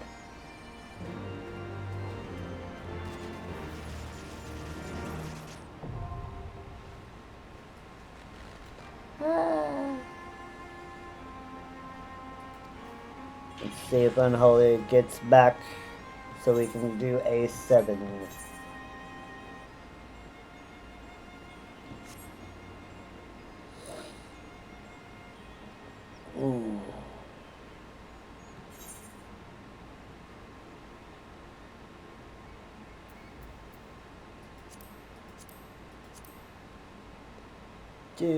Do.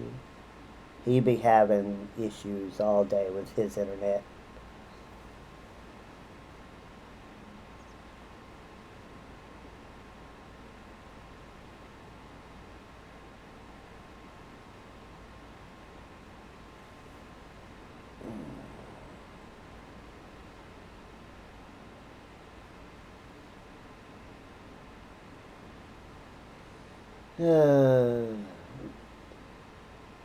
There he is. He's back.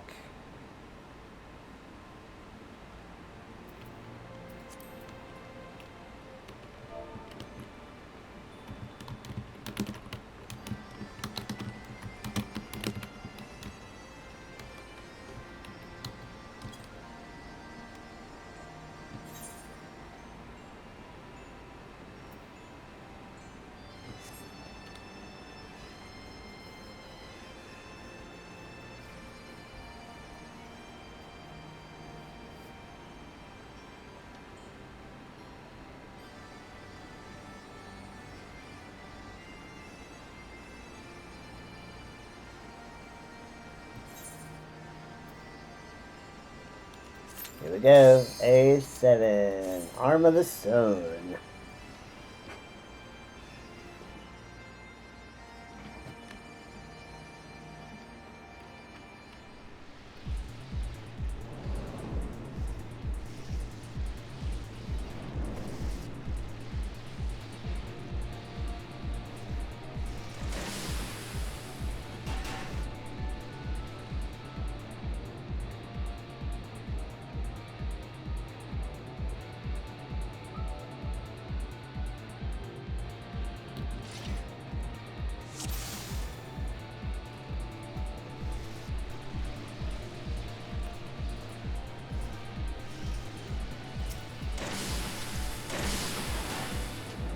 Down we go.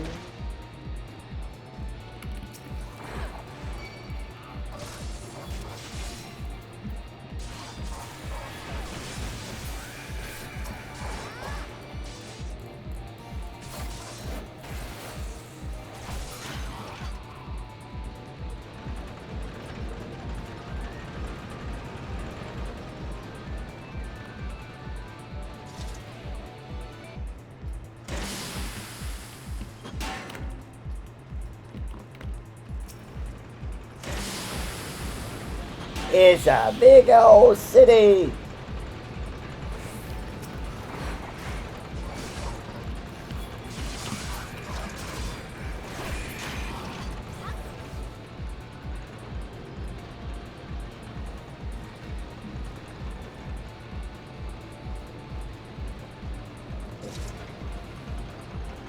Which way am I supposed to go? This way. We gotta get flesh wounds.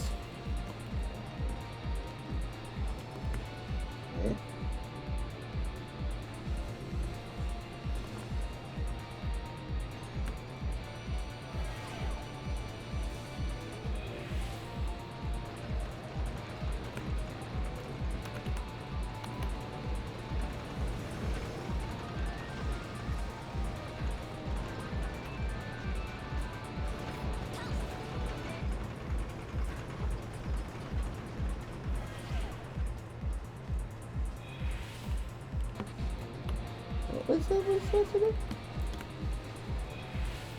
I'm confused. Oh, we gotta take out these dudes.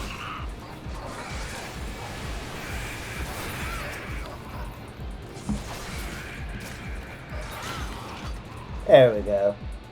Now we can actually get down there. Rio! The black cat being all catty.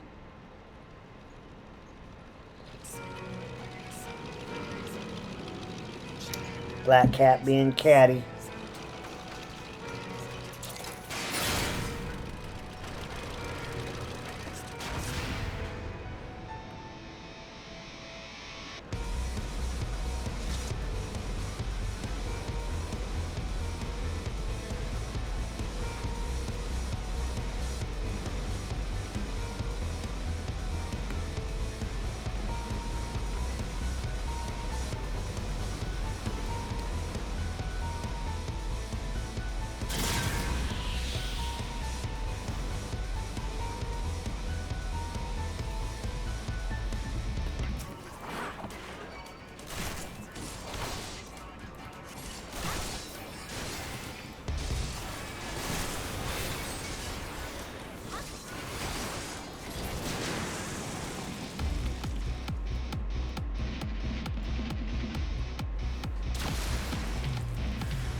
Crash, crash, crash, crash. Boom!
Uplander sends quick things scurrying. Illuminati think twice before threatening us again.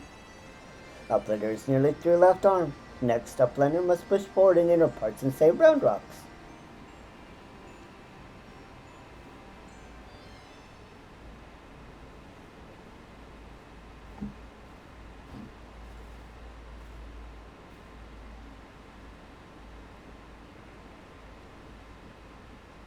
Congratulations on your victory over Quick Things.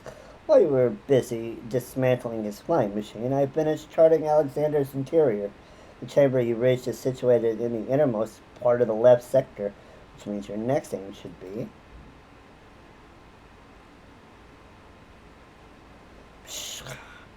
Backrix does not trust Treasure Hunter. 3 years ago she summoned Metal Giant.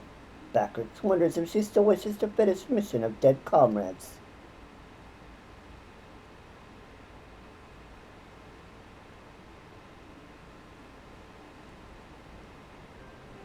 I do not blame you for doubting me. Truth be told, my former mentors often stressed that were the unthinkable to happen, it would be my burden as the youngest to carry on their work. But building the Codex Perfect World was their dream, not mine. I only borrowed it so long as I was with those I held dear. I could happily have devoted myself to any cause. Seeing their passion, their joy, that's what filled me with resolve, and it was that which drove me to collect the pieces of the Codex. All their talk of learning and reason, of justice and perfection, mean little to me in itself. I sometimes wonder why I was able to read the named Codex in the first place. Mayhaps it was because my youthful mind was a blank slate, receptive to any ideal, if put convincingly enough. In the end, of course, it didn't matter. The primal took my friend's passion, their joy, and their idealism, and ground them into dust. Although I survived, my commitment to the cause did not. Simply, I had no need for a perfect world without them to share it. So believe me when I tell you that I did not seek Alexander's return to realize the dreams of the dead. I only wish to see him again. Meaning your leader.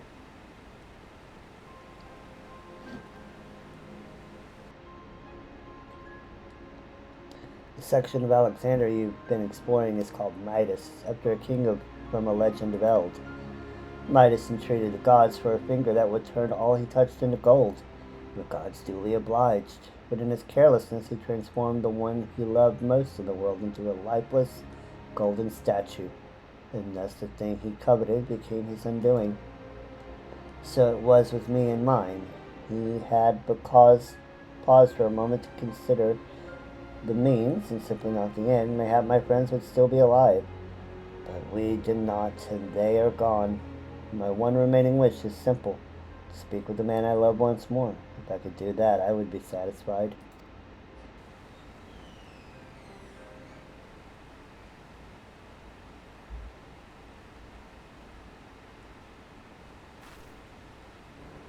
There, I've told you everything. Assuming no one else wishes to question my motives, I would speak of Round Rock's rescue. This was my original intent. Now listen well.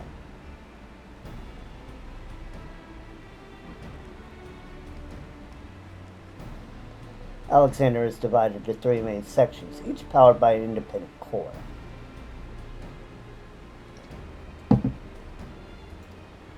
You've already fought your way through the innermost part of Midas, the left arm. The core lies only a little way beyond, but you may be sure that the Illuminati will have deployed the bulk of their forces to defend it. Hold on a minute. Why would they choose to keep Brown Rocks there? The cores are just power sources. You are correct, and the answer is they wouldn't. Round Rocks is most likely being held within Alexander's upper body, but the Illuminati have blocked the entrances from either arm, making it impossible to enter. Our only choice is to stop the core, and in so doing stop Alexander.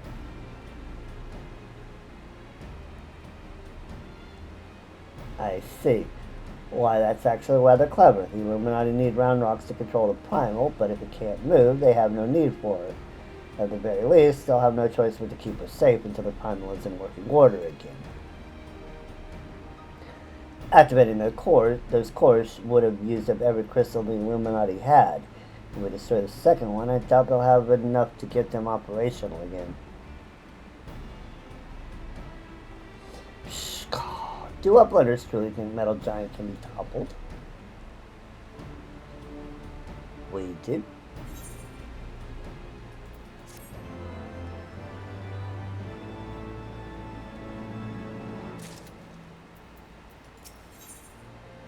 One step behind. Treasure Hunter truly believes his soul ever lost love sleeps in Metal Giant. Madness. But Backrix does not doubt resolve to rescue Round Rocks. Go with me deep into Midas and deactivate second core. But do not underestimate Illuminati. Day and night they bring supplies into Steel Fortress. Backrix suspects Illuminati are tinker making new weapons.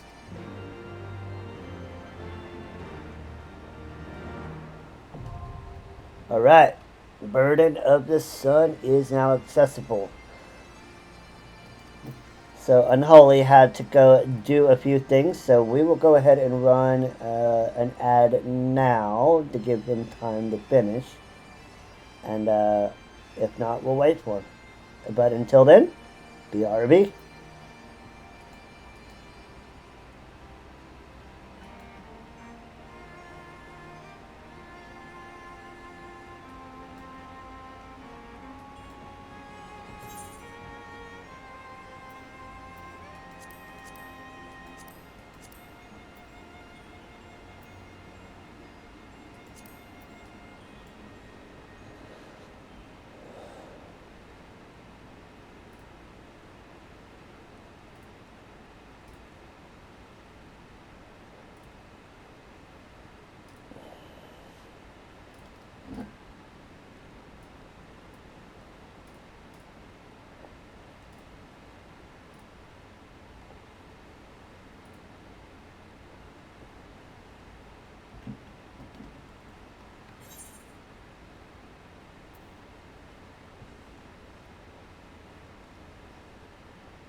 Alright, ad is done.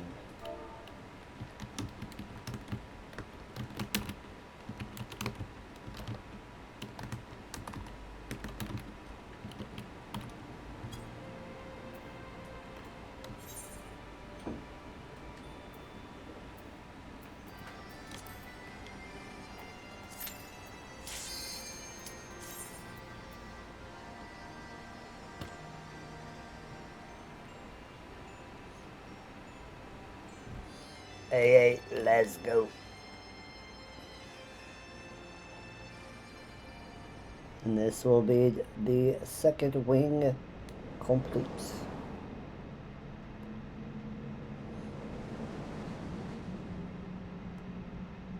Ooh, ominous.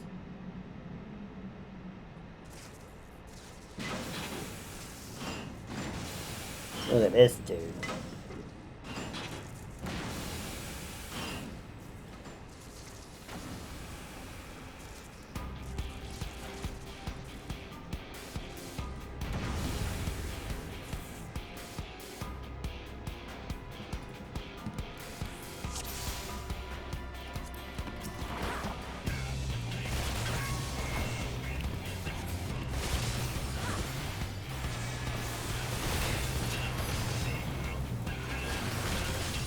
More bangers.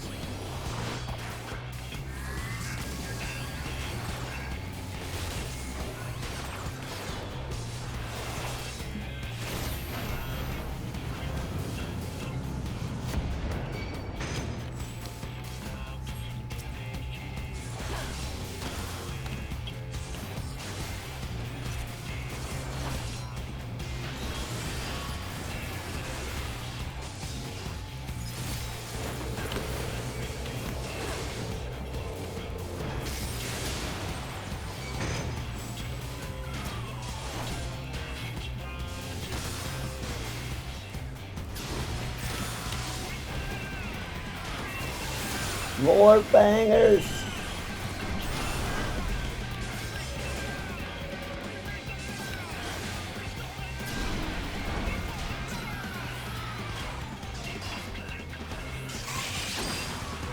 Initiating new combat pose. Voltron assemble.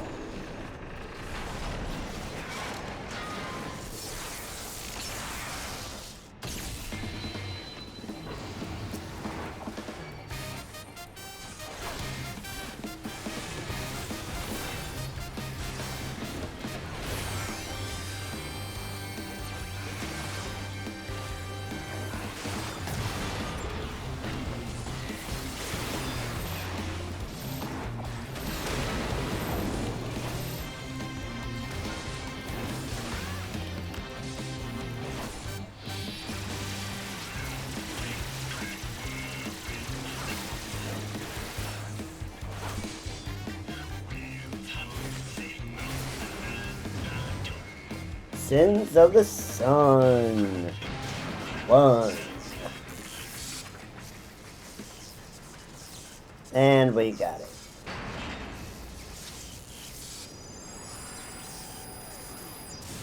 Boom.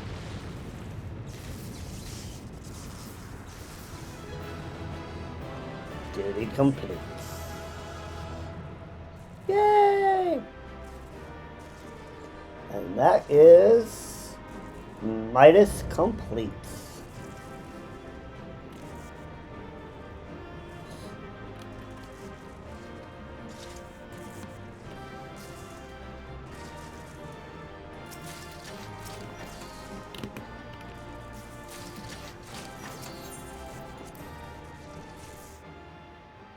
Now, story time!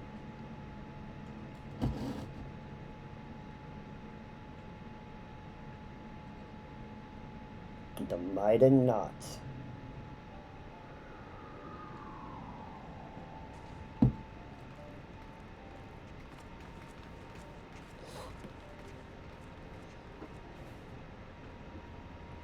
Second car, I do believe. Once that's out of commission, Alexander won't be going anywhere.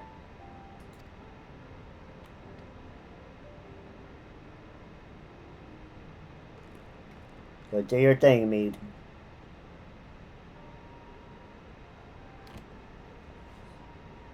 Dying. With that I could see you just one more.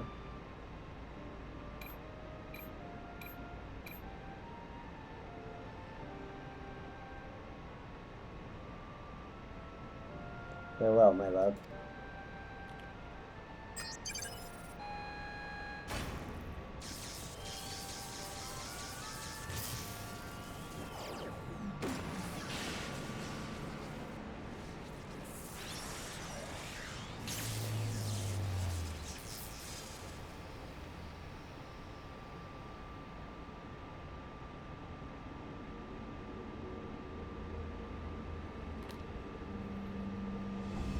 Quick thinks all thoughts.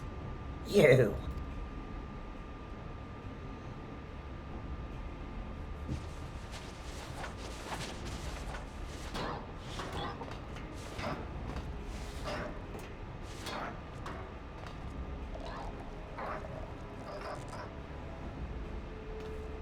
Too frightened to face us alone, I see. Not that I blame you. We all know what Zelda did to you last time. Yeah, kicked his ass. Psh, Tasha and Future has been That has been writ. Even strongest copy must sometimes pretend to be weak and let enemies win. Oh, pretending, were you? But I suppose losing this core was all part of your plan. Don't make me laugh. You know as much about the future as we do. Quickthink knows all. For example, Quickthink knows one among uplanders carries a true fragment of Enigma Codex.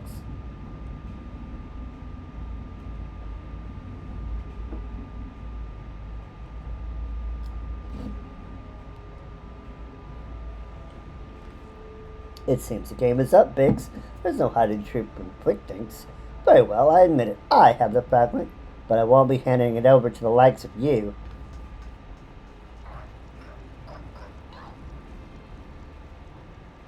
Oh, hey, Wedge, didn't you hear him? He knows all. Which means he knows that what you're carrying is a worthless rock, while I've got the genuine article tucked away in me small clothes.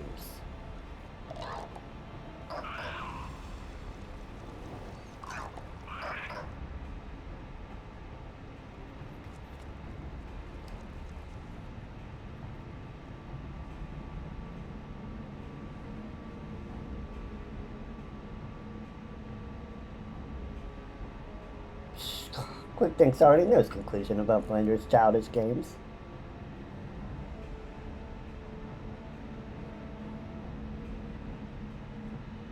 He's coming for me. Eh? What's he waiting for? Long ago, as outcome decided, Uplanders think they're victorious, but luck is no friend to them today.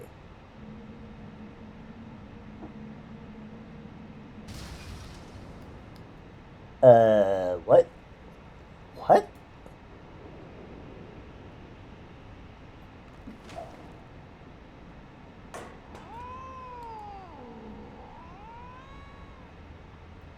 And now Enigma Codex belongs to Illuminati. All pieces fall into our hands.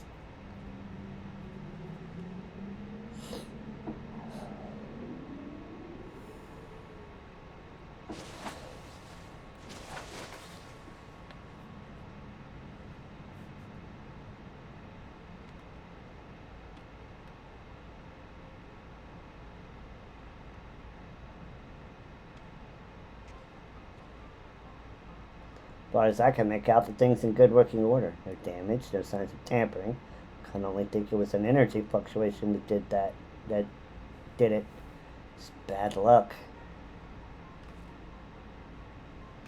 Bad luck? You're saying it was pure chance the platform stopped at that exact moment.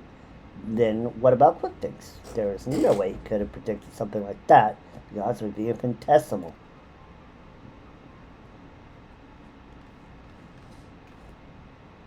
Well, however he did it, the fact remains that he did. But that doesn't mean we have to stand for it. When someone takes something from you, you just have to take it back.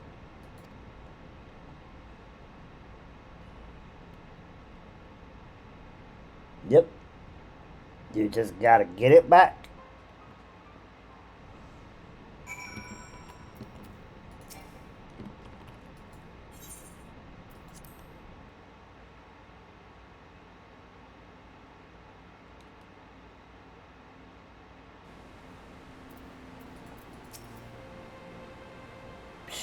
Do uplanders forget something? Matters are too urgent for such foolish doings. What are you talking about, Backrix? What? Tongue flaps above Lander make Backrix almost to laugh. Uplander claims you have already stopped core and lost fragment to Quickthink. Look here, Uplander. Backrix has brain case like still trapped, catching all heard things, all seen things, and he knows Uplander sleep but a few moments ago. Backrix senses something is amiss. Gob in the machine. Backrix is certain that Uplanders left for Metal Giant only moments ago, before returning. He watches Uplanders disappear over the horizon with own two eyes. But it is impossible to return so soon if Uplander's tale is true. Like Treasure Hunter also makes such claims. Backrix does not know. Go, Uplander, trade tongue flaps with Mead, and together think of explanation.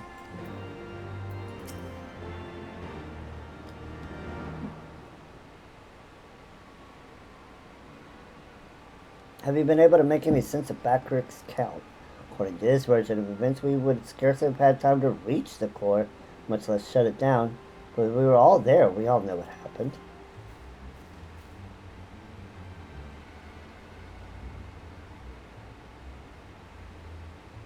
Are you sure he's just not confused? Maybe he got lost in all that data of his and forgot the time.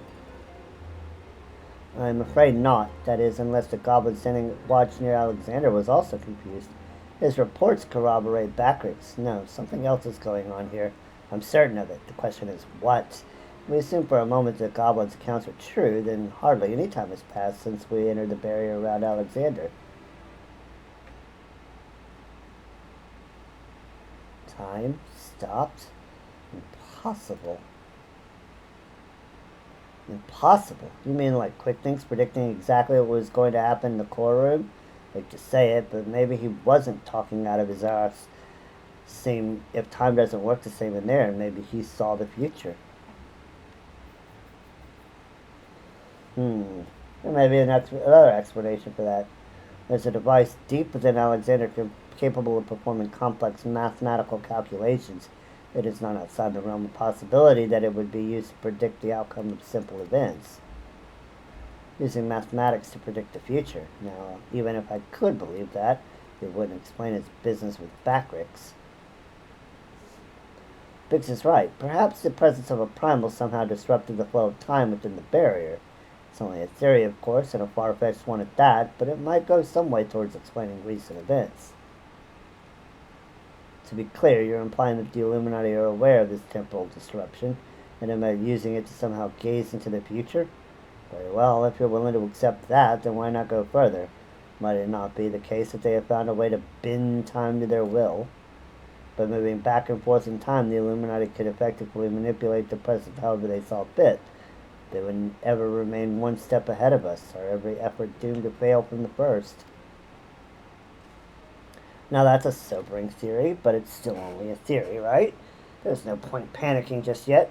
Wedge, give the chief a call on your link pearl. Why don't you? If anyone knows how to untangle this knot, it's him.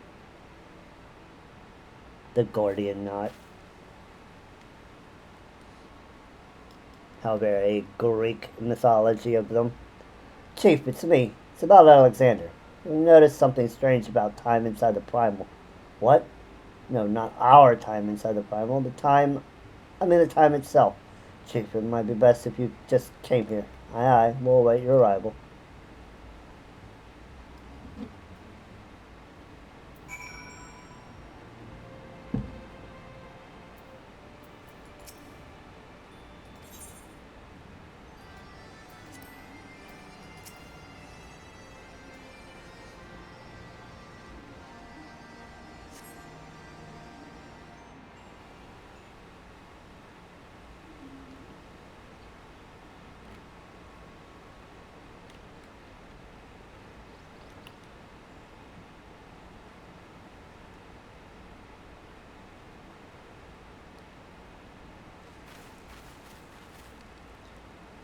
Is that a heated debate I hear? Boys, you started without me. Now, what was it that you were saying over the link pearl? Something about running out of time? Sid insisted that I accompany him, though I would have come even had he not. Matters have taken a turn for the worse, I gather. You could say that. You could say that. You can say that again.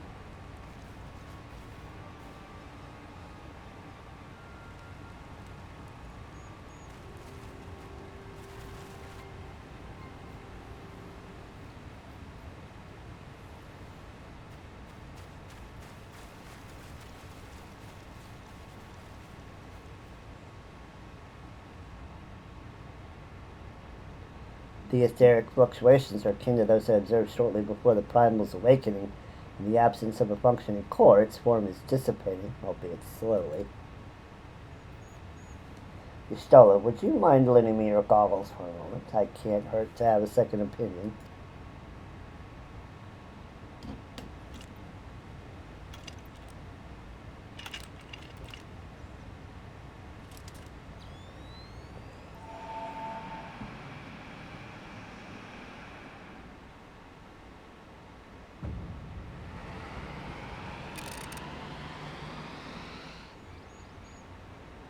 What in the seven hells? The ether pouring from the primal is flowing backwards.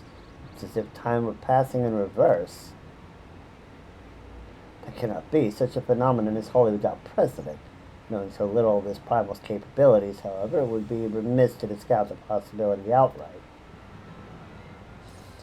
If it is as we fear, then at this very moment Alexander could be doing our efforts to shut down its cores. All our labors will have been for naught. Ah, the treasure hunter of whom we've heard so much. You seem unperturbed by our outlandish speculations. Is this perchance the subject of Wedge's communication? Yeah.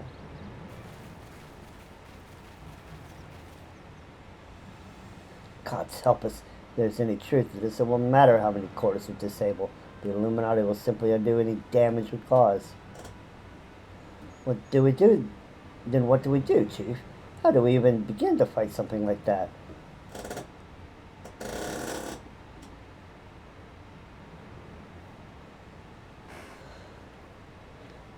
Indeed. Need to erase the past, to return to a clean slate. Could Diane have known?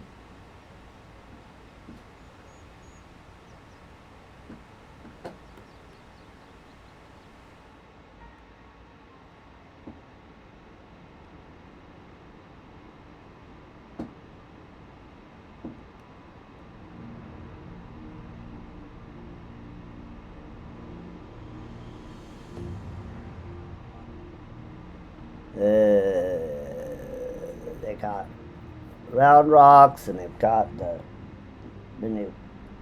last fragment.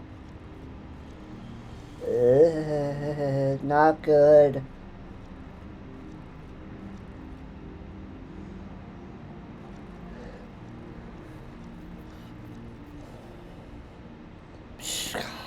Preparations for restoration of Enigma Codex are complete. Calculations show margin of error for future readings is 0.03%.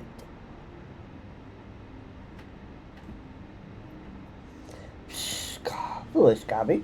The future has decided there is no error. There is no failure. Listen well, chosen of Illuminati. At last, all pieces are in place. No longer must wise suffer foolishness of unwise. Time has come to backstrike. Inferiors will make way for perfect world or die. Now restore Enigma Codex.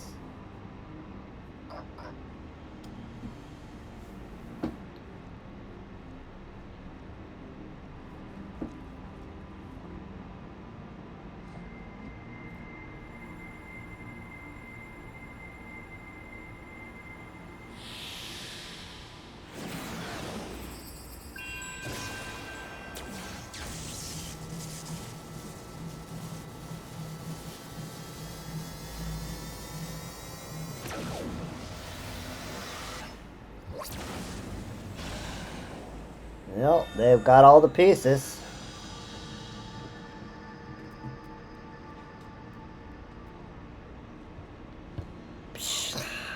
Now is Alexander Illuminati's to control.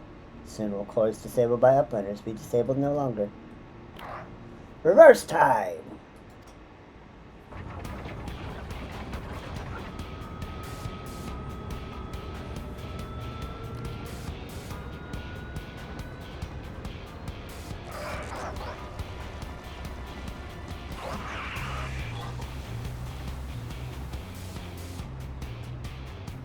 Once power flows to third core, Alexander will be fully operational.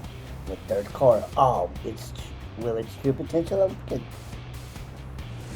Wings of time will unfurl, and all of history will be at the mercy of Illuminati. Chosen ones will amend mistakes of past and reshape worlds into perfection. At last, prophecies of Enigma Codex will be fulfilled. And quick thinks all thoughts will rule as king of New World, of correct world, chosen ones, menders of history. We proud to serve as builders of this paradise.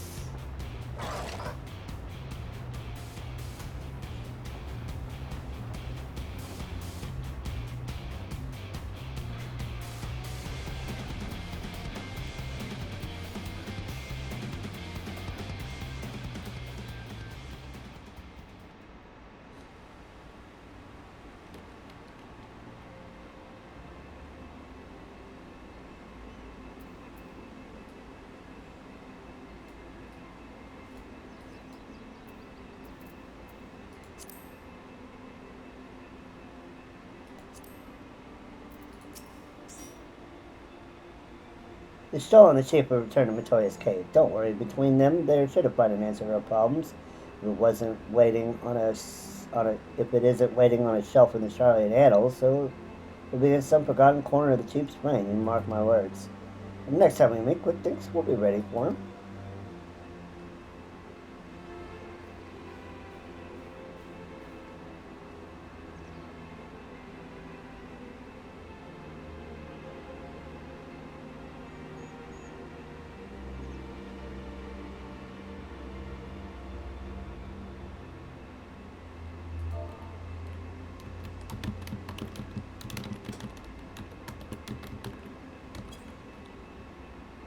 Adventures is something I would like to discuss with you, but mayhap it would be best to wait until we are safely back at the shortstop. I'll see you there.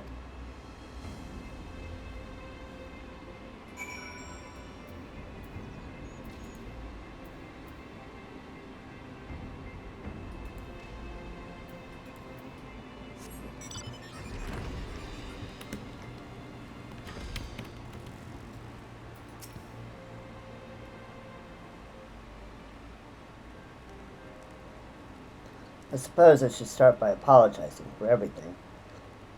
Were it not for me, the Illuminati would never have summoned that infernal machine or gained the means to control it. And now Quick Things possesses the power to manipulate time, to foresee the future and erase the past. Dare not think how he will use it. Returning the course of their former state was but a foretaste. When all three are active and Alexander can traverse both time and space, nothing will stand between the Illuminati and their twisted utopia. Cannot let it come to that, Zelda. Somehow, we will find a way to stop them. But first, we must rescue Round Rocks. Of all the innocent victims of this sorry tale, her plight pains me the most. Yeah. The shortstop just isn't the same without her. I hope someone will keep her treasure safe until she returns.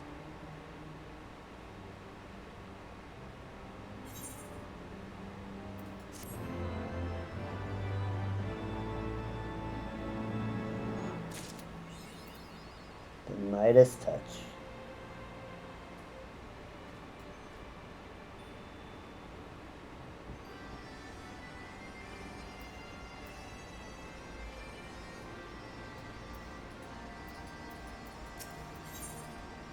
The coral on the Colossus.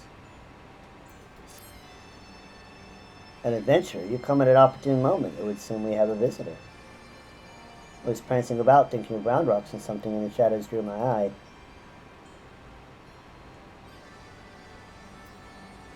I caught only a brief glimpse.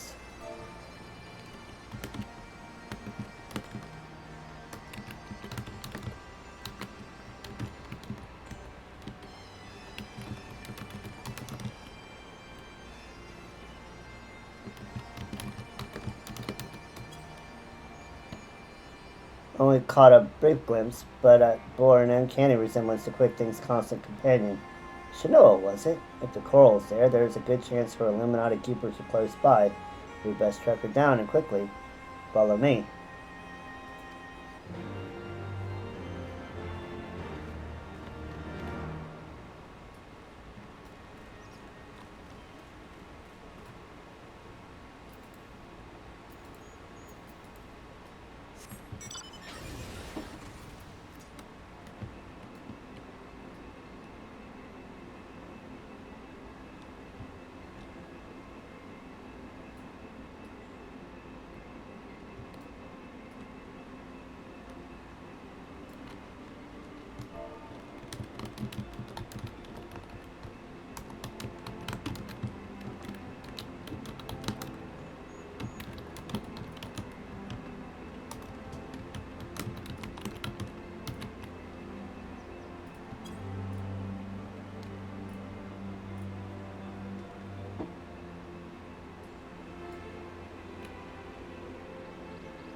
Just as I thought.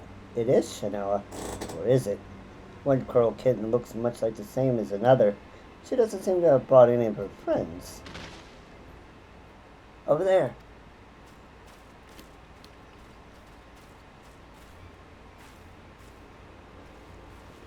Uplanders? What are these snap crashings and psh-call? An illuminized spy sent by Quickthinks to observe our movements, like as not. Given the sizable disadvantage in which we find ourselves, we thought it best to relieve him of duty. He spent his final moments babbling about all the Illuminati's deranged schemes, claimed that once the final core was activated and Alexander fully operational, the fortress would gain the power to travel through time, taking them along with it. He seemed quite convinced that Quickthinks was a prophet of sorts, a traveler from the future come to the present to return history to its proper state. Aye, and that's not the half of it. According to him, the battle for history was already been won, but not by us. For the future is writ in the Enigma Codex, and we but play our roles in it. Quickthinks was a traveler from the future. That would certainly explain how he was able to anticipate our every move. But could it be that he has already conquered the world of tomorrow? Have all our efforts been in vain? Pah! Tongue flaps of crazed Illuminati make brain case hurt. Backwards would speak of different subject. What brings Uplanders back to shortstop? Having settled upon a plan of action, Sid and I were in the process of making our final preparations with Master Montoya when this kitten scampered in, mewing as if to beckon us. We duly followed her, and she led us here, much to the dismay of the fellow at our feet. I'm not one to look a gift coral in the mouth, but something about all this doesn't sit right with me. She has been at Quickthink's side to make that on his bloody head every step of the way, and now she decides to betray her keepers. If a cat could speak our tongue, I would have a question or two for her, mayhap even three. I can't believe I'm even considering this, but then it wouldn't be the strangest thing I've heard today. You there, cat. You're Shanoa. Quickthink's a little familiar, aren't you? Two mews for yea, and one for nay. Mew, mew. Did she truly? Do you want to go home? Mew. Seven hells, I think the cat, bloody for a while, might actually understand us. But that doesn't mean we can trust her. For all we know, she could be here to do her master's dirty work. A moment, Uplanders. Tongue flaps of Round Rocks come to Backrick's main case. 3 years ago, when Round Rocks found Codex Splinterstone, Round Rocks says Black Coral Child is there.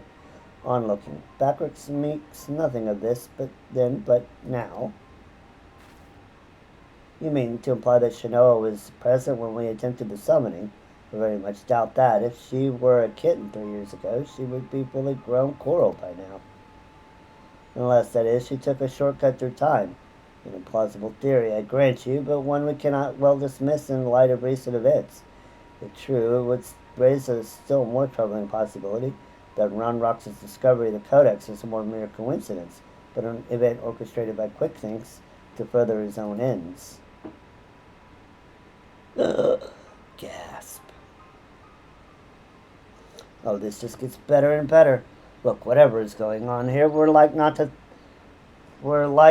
like to find out by standing around talking. We'll need to delve deeper into that fortress. And as luck would have it, Wedge claims his latest dimension will allow us to do just that. I've sent Hidden Biggs on our head to the Maker's Quarter to perform their final tests. Meet them there when you're ready. I'll join you as soon as my own preparations are complete. You got it.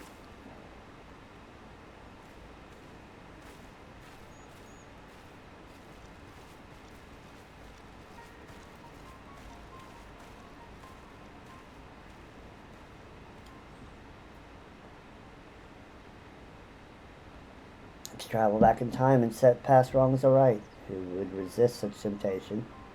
And how grievous the consequences of surrendering to it. For in allowing the past to consume us and making our every choice, our every action the correct one, would we not cease to live in the present and in turn lose sight of the future? It's a path not to redemption, but to madness. Yeah.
Zelda, all fired and ready to go, are we? Then I'd best hurry up and brief you on the task at hand. In a nutshell, we're attacking the Primal on two fronts. As we speak, Stoll is leading an attempt to cut off the Primal source of ether. Our job, meanwhile, will be to head into the inner belly of the beast and rescue young Roundrocks. Without her to review the Enigma Codex for him, the Illuminati won't be able to turn back time anymore, giving us a fighting chance of beating the bastards. Chief reckons the shortest path is through the giant's great fat noggin, the only problem being that it's inside the barrier. Not to worry, though. Voyage's latest wonder will take care of that. He dubbed it the BBG-2, which he tells me is short for barrier be gone. Of course, the barrier doesn't just serve to keep folk out, it also keeps the primal in. That being why Mead and her mates raised the bleeding thing in the first place. So the moment it goes down, there'll be nothing to stop the Colossus from ruining Rampant if it has a mind to. Which means we're going to need to move fast, and the Chief will take the Excelsior in as close as he can to Alexander's head, where you'll jump off and secure us away inside, wasting no time. You'll then climb back aboard and Wedge will re-engage the barrier, all before our middle friend here even knows what's happening. Got it? Good, because we've got our work cut out for us. Let's get going.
Alright, well, we got an ad coming, so, BRB.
Okay, we're back from the ad.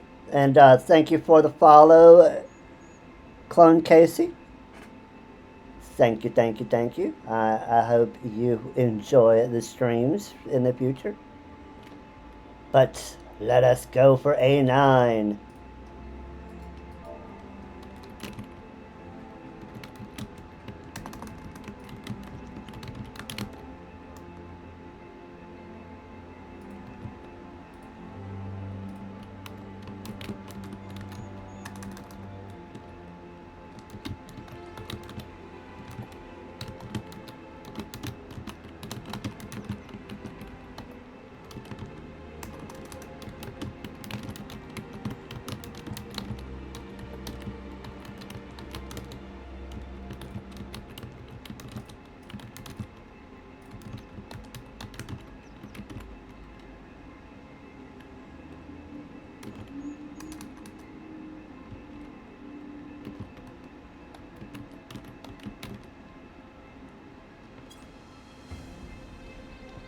All right.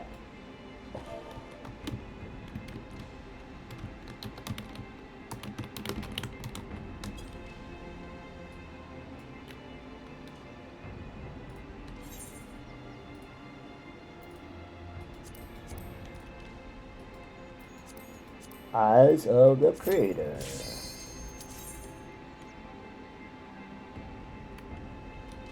We got a new pal. We got Monkey. Monkey. Enjoy your extra 100 tombstones, Monkey. All right, time to deactivate the barrier.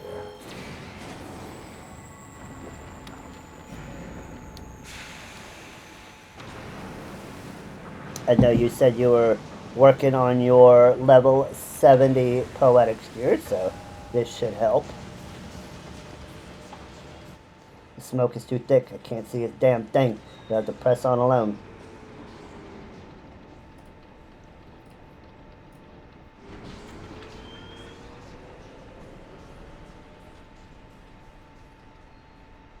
Eyes of the Creator.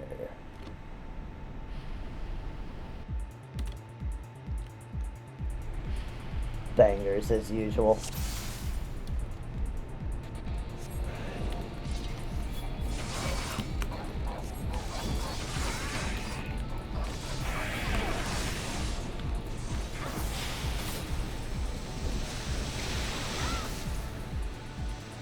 Bangers. Simply a bangers.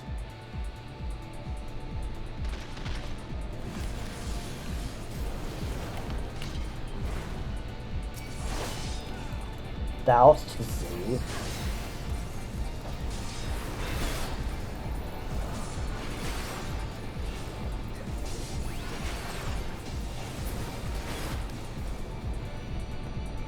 Cranial Hutch.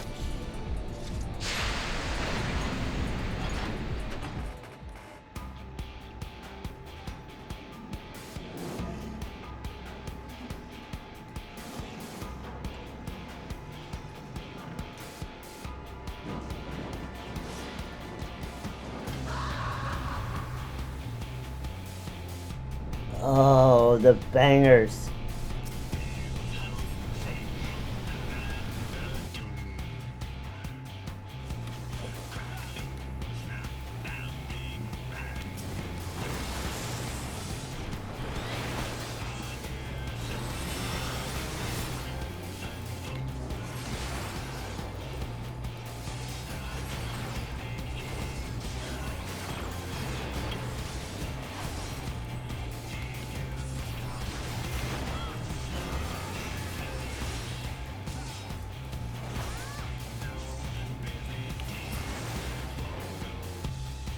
And there's A9.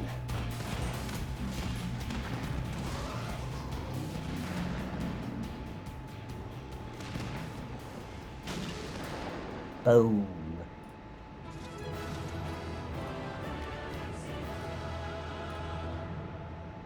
Nodders.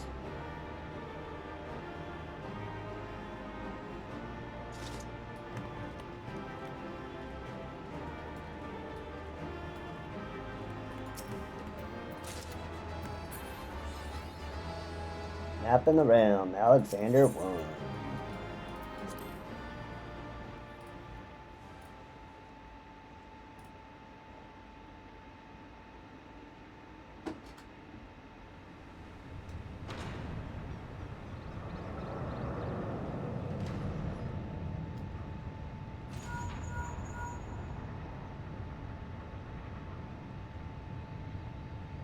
Fine work, old friend. Thanks to you, we have our way in.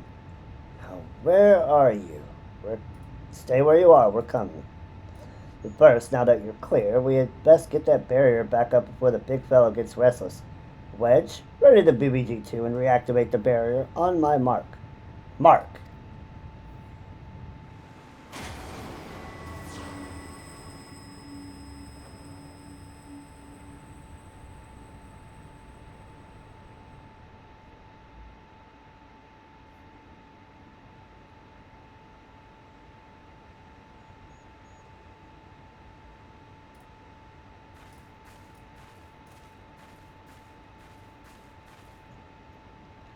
Excellent timing, Stola. Zelda has done it, and we have a clear path into the heart of the beast.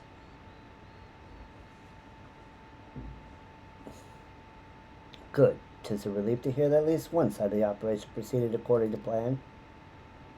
The same may not be said of the other. Our efforts to cut off the primal source of aether proved wholly ineffective. Quite why, I cannot say, although I am hopeful that one among us can. What mead? On that basis that she's what? On the basis what, mead? On the basis of some damn thing, you mean? Think you'd better explain. Like all primals, Alexander constantly draws ether from its surroundings, both to sustain itself and to gain in strength. Master Matoya and I believe that we could disrupt, or at least inhibit, this process by means of Arcanima, by creating a vast, impassable etheric membrane between the primal and the land from which it drinks, which is why the old witch had me place those infernal devices of hers in every nook and cranny of this place. Are you telling me they don't work? Yes and no. As far as we can tell, the Arcanima are functioning precisely as intended, and yet, for reasons we have been unable to ascertain, they have had no measurable effect on the primal. Alright, hell with it, Bede. If there's anything you haven't told us, we need to hear it now. We're running out of options. I fear it will not avail us, but very well. It all began with a curious encounter in my younger days. I was out playing on my own one day when a stranger appeared before me. He told me anything my heart wished for could be mine, but if I but heeded his words.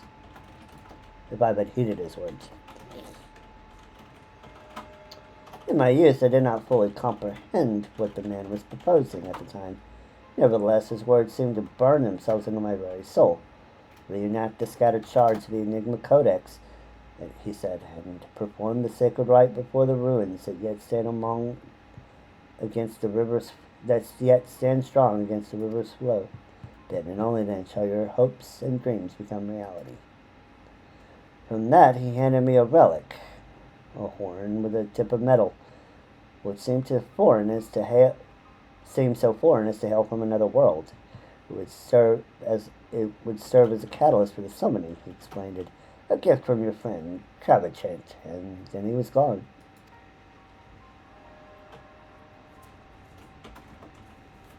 Travachent, I know the man. Our paths crossed during my time in Limsa, in the days before the calamity. I might have guessed the Asians had a hand in this. What? Big eyes! The horn of which you speak was once rumored to reside on Seal Rock. It is a lost relic of the ancients with the power to manipulate the etheric energy in the very air around us. The Scions have long pursued the horn, fearing the devastation that might ensue were an artifact of such power to fall into their wrong hands. Finally, I did begin to see. If I have the right of it, Alexander's third core is using the horn to draw ether from far and wide. It's little wonder our plan failed. Even without moving an ilm, the primal possesses the means to drain not just this land of ether, but our very star.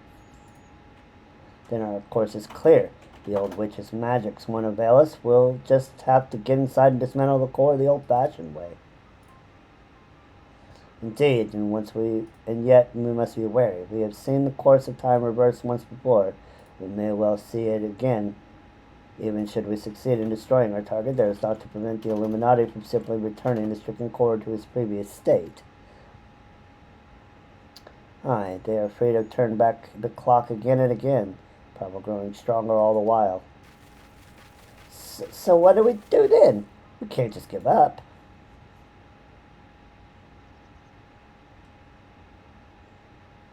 No, we press on. Lest we forget, controlling Alexander requires a codex. And the codex is but a useless piece of stone without the mind of the Gobby girl.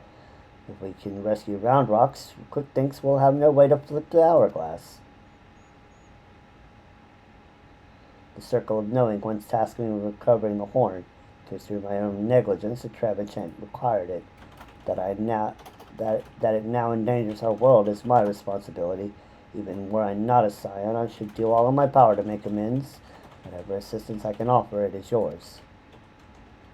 It's okay, Y'shtola. Can't be perfect. And then it begins. I'll send word to our friends in Nettleshire. Big Swedge, ready the Excelsior. Zelda, prepare for departure. Let Operation Rescue Round Rocks commence.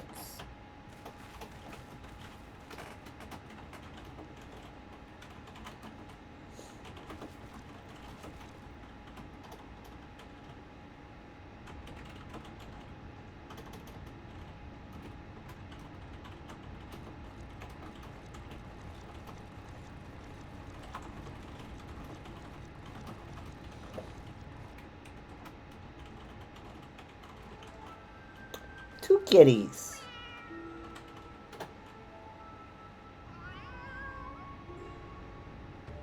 It's Schrodinger's cat. Uh-huh. Yep. Mm-hmm. Two black coral kitties.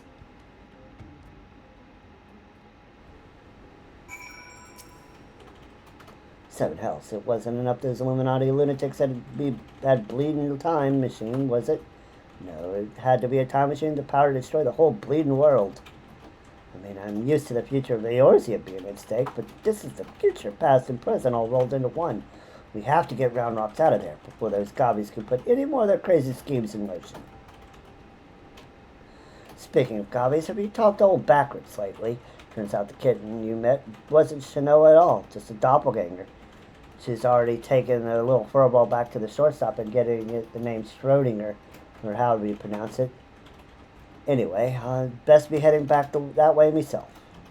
See you there, Zelda. And now we unlock A10. Biggs and Wedge's Excellent Adventure. Undaunted by recent revelations, Biggs would brief you on the next stage of the rescue mission. Ready to head back into the belly of the beast, Zelda? Alright, let's get this rescue mission off the ground. First, some good news. While the barrier was down, we were able to get our first good look inside Alexander's innards. As far as we can tell, Round Rocks has been held captive in what seems to be the central control chamber of the whole Colossus, called helpfully Central Control. As to how we reach it, do you remember when you infiltrated Midas? There was that cavernous room with a dirty great city in it. Aye, well, we've spotted one of those in the floating platforms which goes back and forth between there and the place we need to get to. Quickest route to the city is straight through the giant's head. You'll go through the hatch you opened for us last time. Take care of any guards and secure the platform I mentioned. Meanwhile, the chief and the others will be making their way to you via Midas after setting out in advance to sweep the place for any nasty surprises. Once you've all rendezvoused, it'll be time to storm the control room, while me and Wedge stage a little diversion.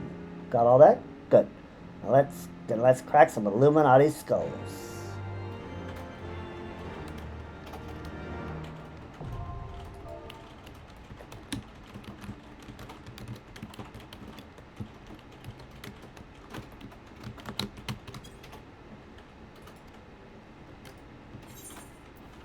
Alright. A10.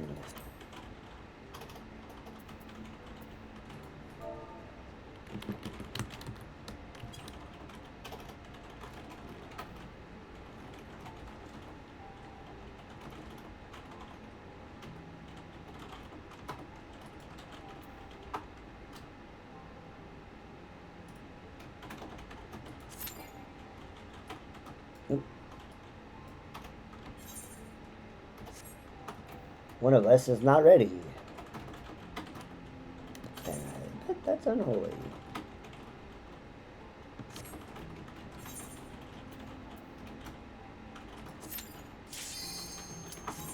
Alright.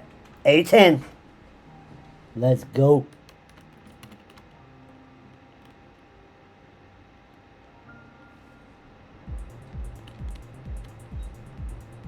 The breath of the creator. Yeah. More bangers.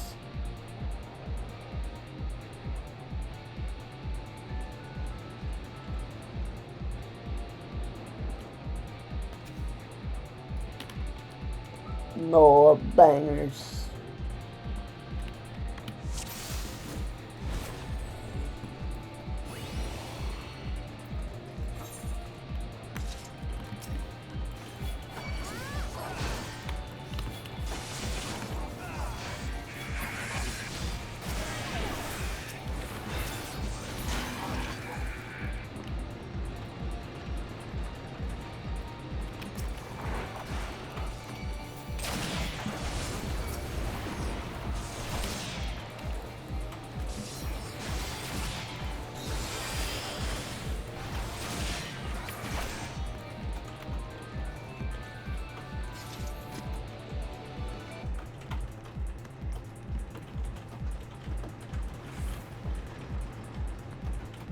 And we go up the S elevator.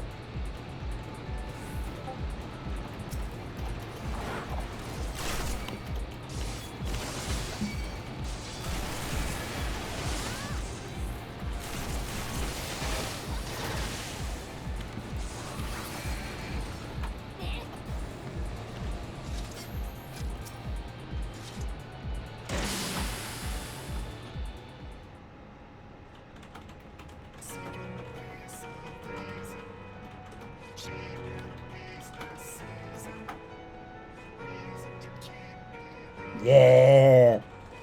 Banger.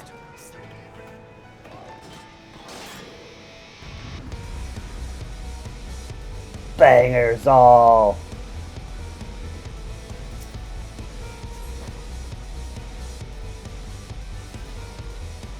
And there's Mapping the Realm, Alexander 2.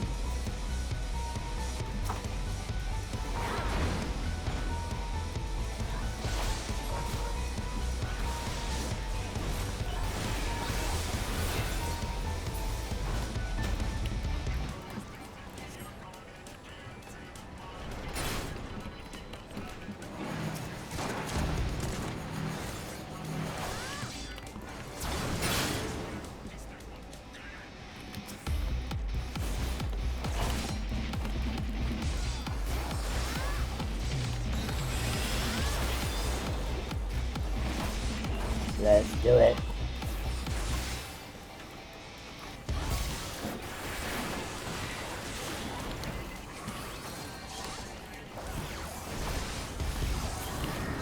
And there is a 10.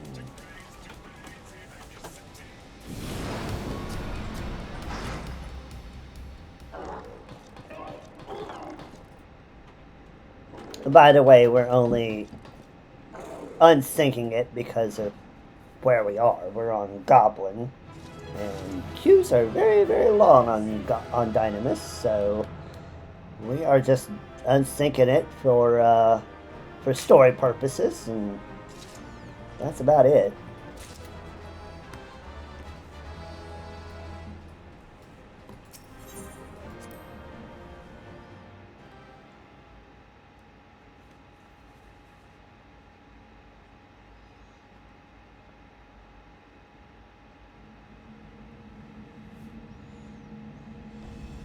Excellent work, old friend. That platform is our shortcut to the heart of the machine.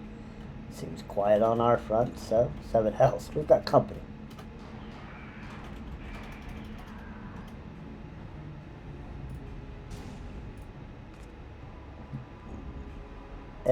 We got a bunch of dead gobbies. Hello, maid. Ah, there you are. Zelda, We were met by a small welcoming party. It was nothing we couldn't handle. Biggs and Wedge just contacted me as well. They're headed here as we speak. Round rocks.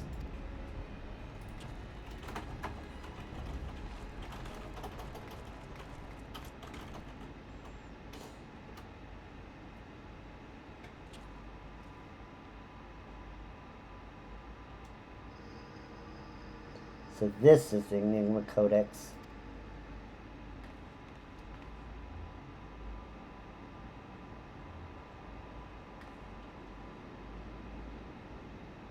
And that would be the core.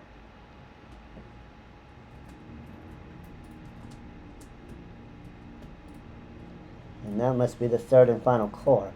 12, have mercy if you could see the volume of ether issuing from it. Yes, much swirly bright. Time wings can spread, travel to overtimes, make bad things good again.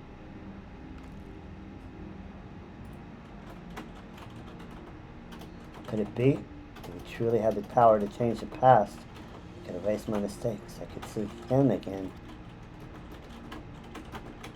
3 years ago, Mayday lost Dear One. Mayday wants Dear One back, yes? Round Rocks helps Mayday. Round Rocks, no, you must save your strength. Mayday worries too much. Round Rocks is strong, Gabi. Uplanders, hold on to brain cases. Time wings spread.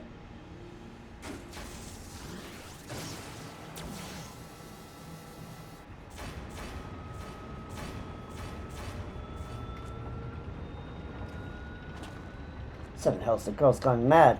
Stop this, Round Rock. Stop, I say.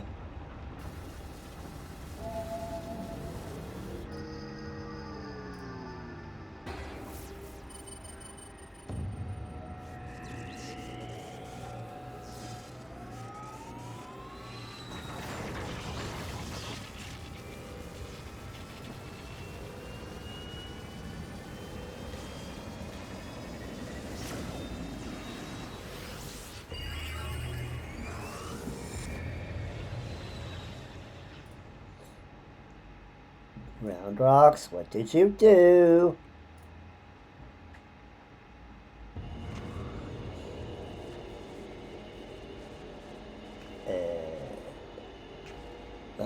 Biggs? Oh, where are we? And why is everything spinning?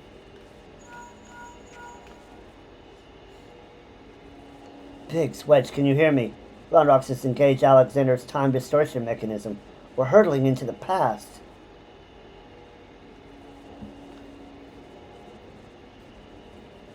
Or what?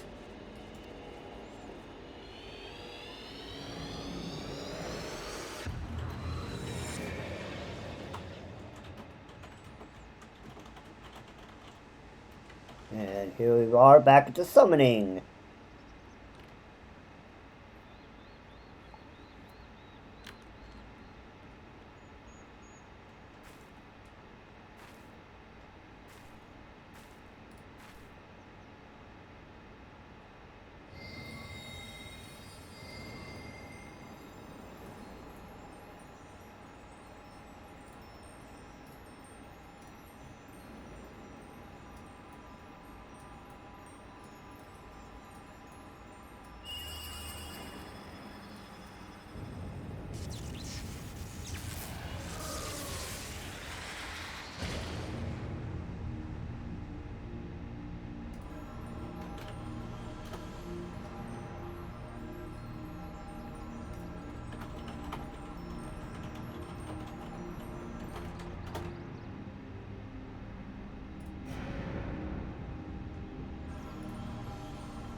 Biggs, over here.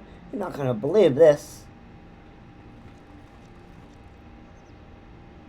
Eh? What's somebody doing down there with those? Hold on, they're performing the summon ritual. Bugger me, we really are in the past.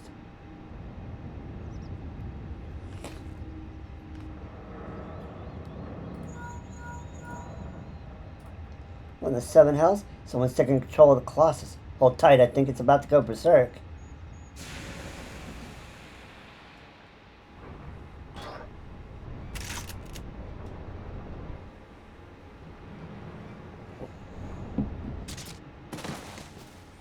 Ah, that's how it happened. Damn it all. This isn't right. We must report to somebody quickly, mate. The seal.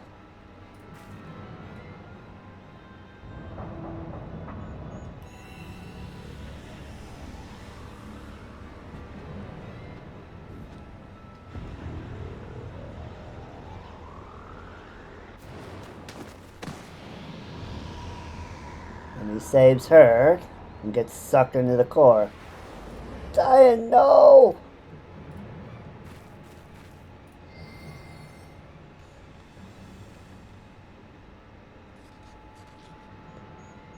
And there's the book. And the cat. What is Metal Making Kitten doing? And there goes the book. Alexander gets trapped in the barrier. Codex fragment breaks. And it disappears.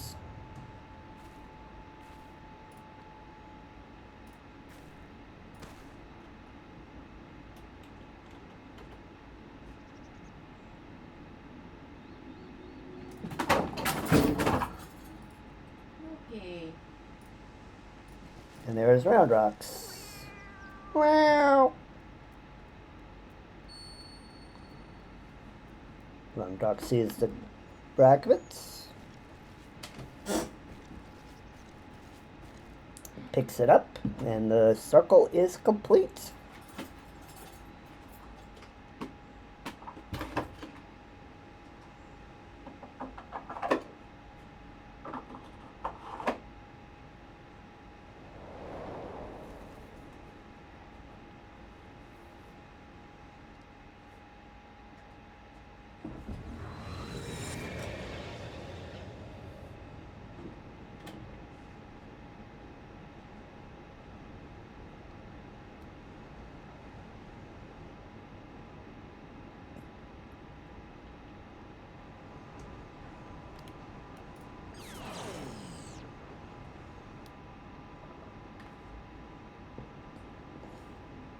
Which would seem we are back in our own time.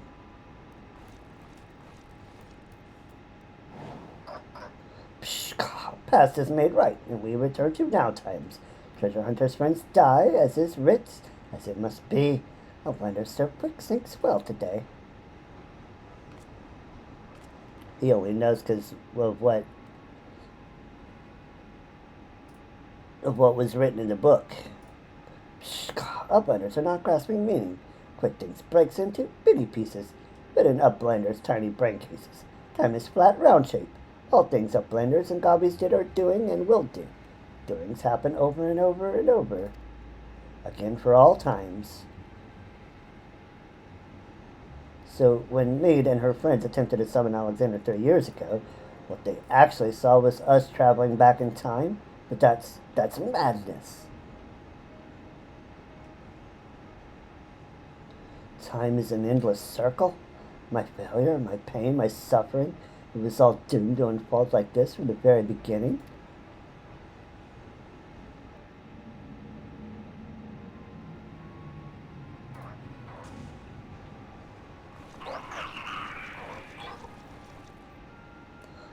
Let us away, quickly.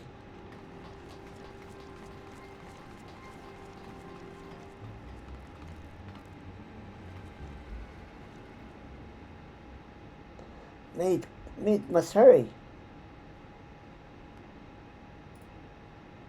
No, nothing remains for me out there. My future, my past, my reason for being, it all ended before it ever began.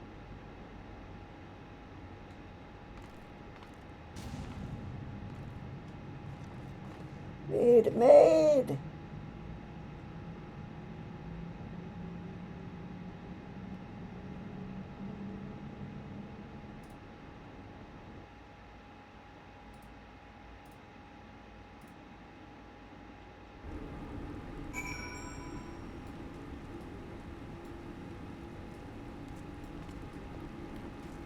And we got a location.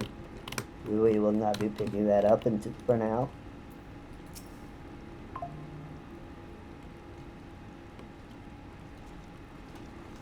Chief, stolen round rocks. I've never been so bloody glad to see you. But we never make it back in one. Wait, where's Mead? Mead stays behind in giant whirlycocks, all because of round rocks. Round rocks must go back into giant whirlycocks. Save Mead. You leave that to us, child. Wedge, get Jessie on that link pearl and tell her bring the Excelsior around.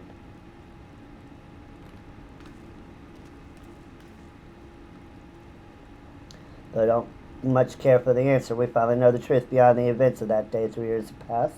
The Illuminati masterminded the massacre, and through some ungodly trick of time, it was us that brought them there to do the deed. And what about Mead? The only thing keeping her going was the hope that her beau's soul still lived on in the machine. But seeing what happened to the poor bastard. Aye, we witnessed the truth with our own eyes, sucked into the core of the Colossus to sate the primal's appetite. What remains of him, it is no more than heat and light. And we will find out more what Yashola has to say after the ad. BRB.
Alright, back from the app. Let's see what more truths we can uncover.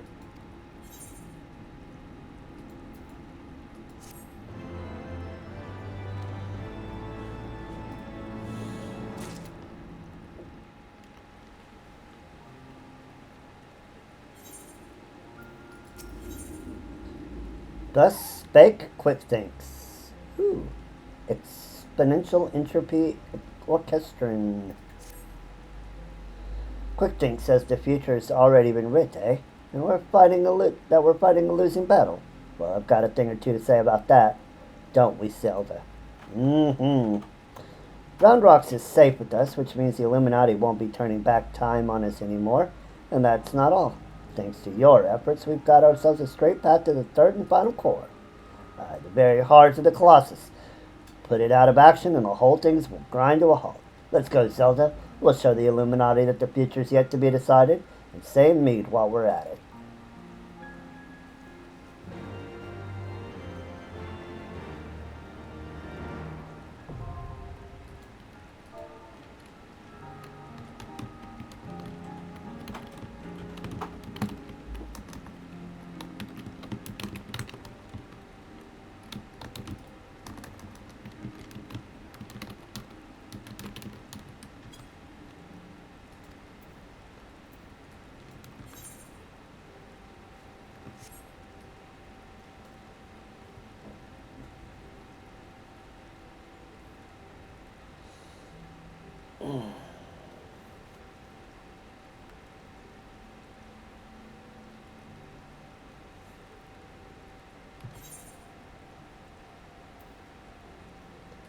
The hearts of the creator.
Ooh, it's a golden light.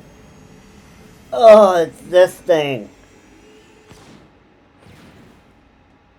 It's this thing.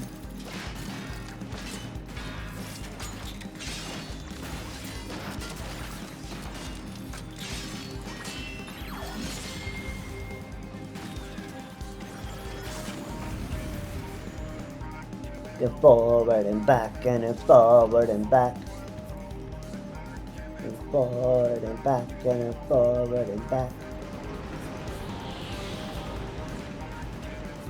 Forward and back. And back and then go forward.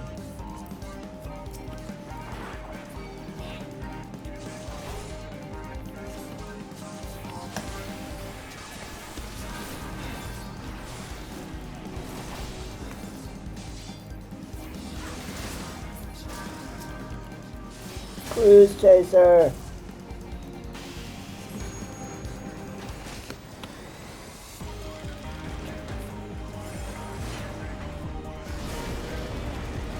Oops. Ah! I'm dead. I'm dead.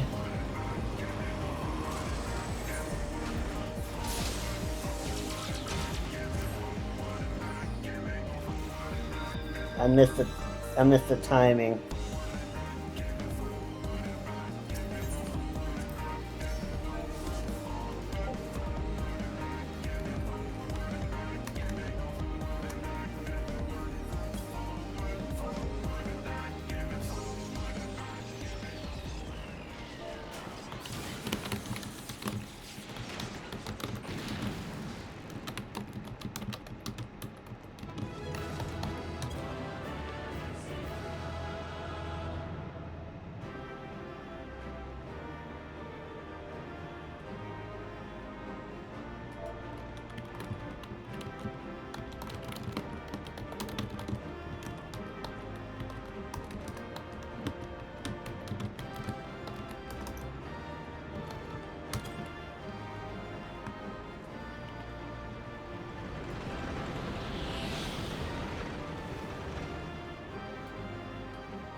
Well, that's 811.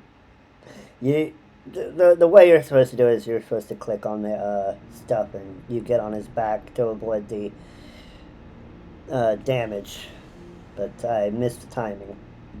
Outstanding, Zal. Another Illuminati creation reduced to scrap metal. I'll wager the mere sight of you is enough to send a Gabi scurrying back to the drawing board.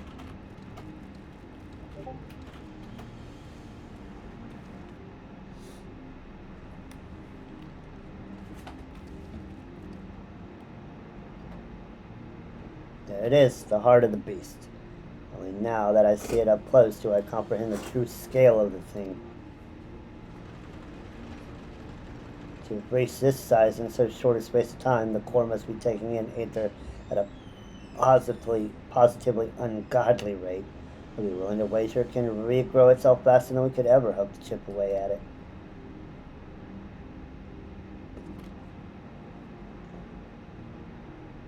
Which means we'll need to change tack. The central core room houses everything required to operate the Colossus. It's not inconceivable that it might offer us a way to regulate or even shut off the flow of ether to the core. Of course, any attempt to control Alexander is doomed to fail without the guidance of the Enigma Codex, and there is only one person alive who can access its secrets. But Chief, do we really need to drag the poor girl back there? What if she falls into the Illuminati hands again?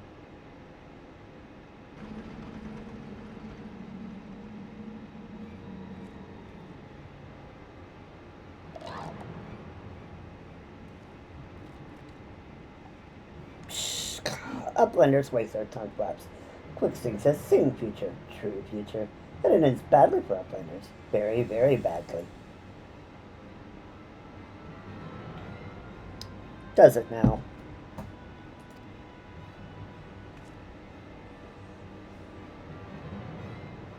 Uplanders they're just lazy walking to central control. Quicksting thinks not. All passages are sealed, all floating boards disabled. Only way to the left open is here, through core chamber. And when Uplanders come next, there will be Uplanders in times. Quicksting has seen it.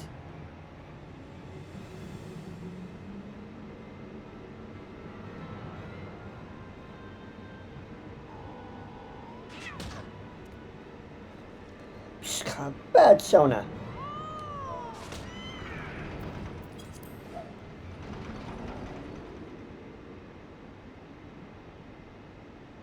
What goes on in Braincase? Oh, wait, Wedge, is it just me, or are you getting the feeling we've seen all this happen before?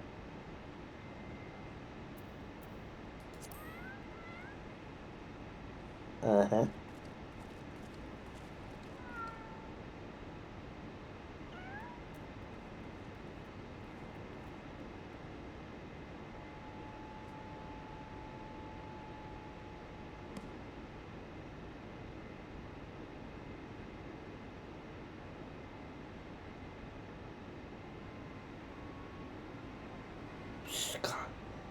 It, it is Watcher Book of Backricks. And look, writings end where Backricks leaves off, when Shona sends Watchbook spinny falling from Backricks' fingers. What the? You mean to say the book Quicksting has been reading from this time is your journal? The same journal that slipped from your hands when we traveled back in time? So that's how he was able to anticipate our every mirth. He's no prophet, just a gobby with delusions of grandeur and a diary from the future. So the glorious bleeding future he's always going on about, the one that was writ, was nothing but Backricks' record of the stuff we've already seen. Bugger me. I've just had a thought. Oi, cat. Are you Schrodinger from the shortstop, or are you Quicksting's familiar Shanoa? Twice three, yeah. Was it, Chief?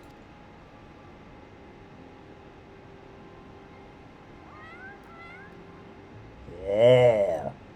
I bleeding knew it. She's both. After Schrodinger went tumbling down from the Colossus, and don't ask me how she survived the drop, Quicksting found her, took her in, and gave her a new name. It's likely they're two cats, but also one and the same. Setting aside for the moment the question of whether or not that even makes sense, what possessed the confounded cat, whatever you want to call her, to do all this in the first place? I swear, all she's done is made a right old mess of everything. Now, Wedge, taking out your frustrations on a muley kidding won't get you any closer to dismantling the core. Getting back to the crux of the matter. Backwards, you said the journal ends right where you left off, yes? That is nothing but blank pages from that point on.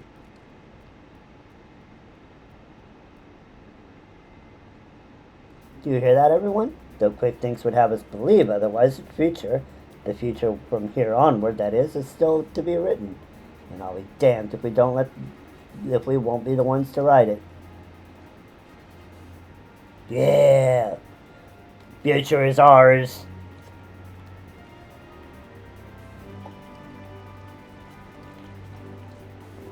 The future is ours. Let's do it. Alright, Schrodinger.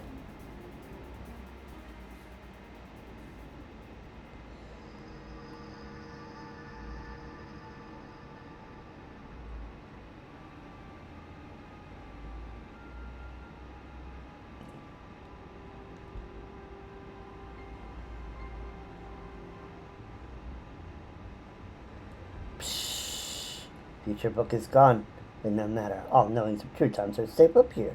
And Quick Thinks his brain case. Quick Thinks his chosen one, mender of history. Truth is unchanging. True times choose Quick Thinks to do their bidding.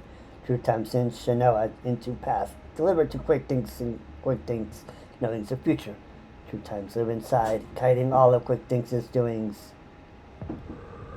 Every tongue flap, every busy deal, every brain spark of Quick Thinks brings the world closer and closer to perfection, guides Illuminati to rightful places, rulers of New World Order. True times will not be unmade by ignorant uplanders. Pshka, pshka. Quick Thinks needs no future book, no copy girl. Quick Thinks needs nothing and no one but own self. Future has chosen, and future chooses Quick Thinks. Yes, even now, power granted to by True Times wells from Quick Thinks' fingertips. Power beyond understanding of a blender's feeble brain cases. Overland Alexander, Overwatcher of True Times, deliver divine judgment on ignorant uplanders and crush them out of existence for all times.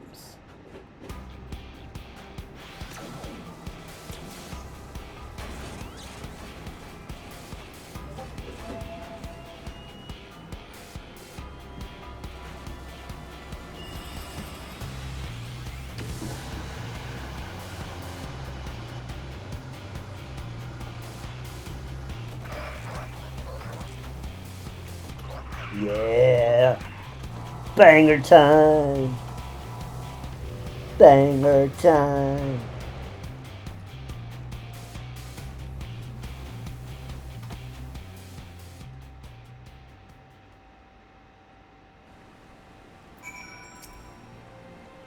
Let me see if I got this right. 3 years ago, the Quick Thinks of back then found a journal that Backrix is of now dropped, which was only possible because we traveled into the past with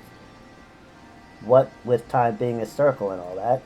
So he had a look inside and, not knowing the truth of the matter, got into his head that he was some sort of prophet chosen to set history straight, and that Shanoa, who miraculously delivered the book to him, was a messenger from the future sent to show him the way. That's all well and good, but the question remains, why did the bloody cat start all this in the first place?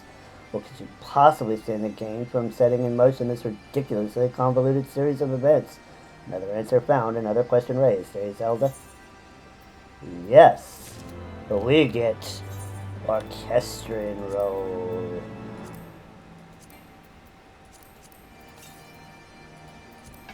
And let's sort out our...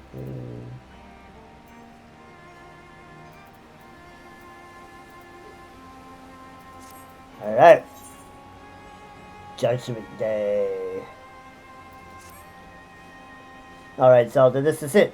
We still don't know exactly how we're going to disable the core, but we do know that our only chance is to get back to that central control room. We also know that there is only way in, and that Quick Thinks isn't going to let us through without a fight.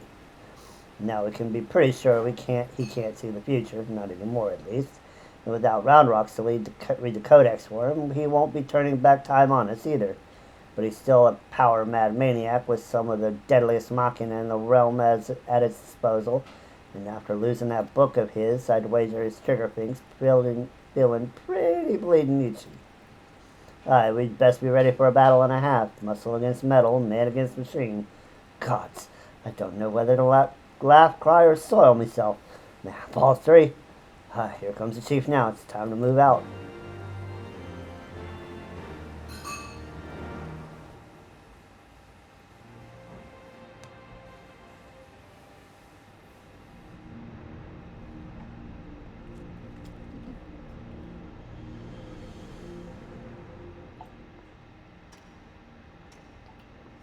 Tick-tock, tick-tock. Time moves on in perfect pathway to perfect future, worthy or unworthy of place in New World Order. Alexander will judge.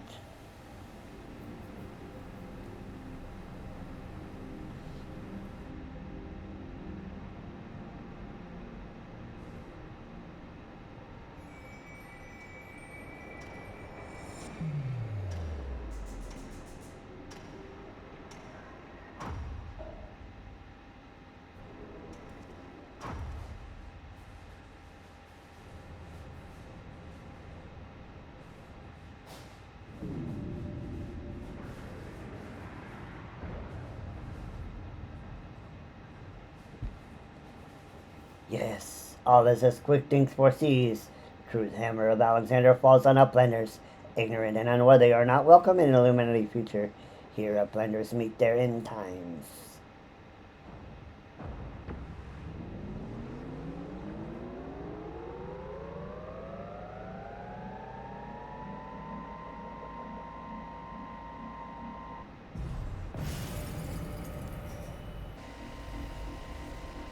What? Restart field is deactivated. Psh, God, no matter. Uplanders will reduce to smolder dust. Fire!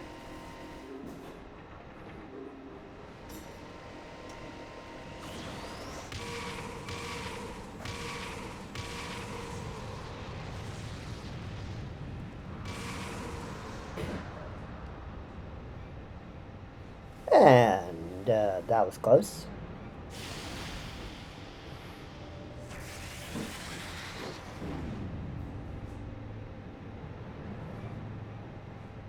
Seven health. No, that was a bit too close for comfort.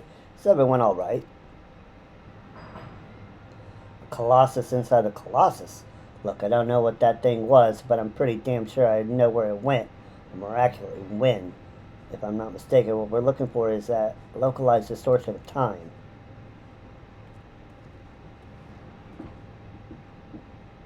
And the question is when our metal friend will reappear. Better not to wait, lest it catch us unawares. Zelda, I need you to head into the distortion and dismantle that thing. We'll secure a path to central control while you do. Good luck. Let's do it. A12. Let's go. Let's do it. Let's get banger music. Soul of the Creator.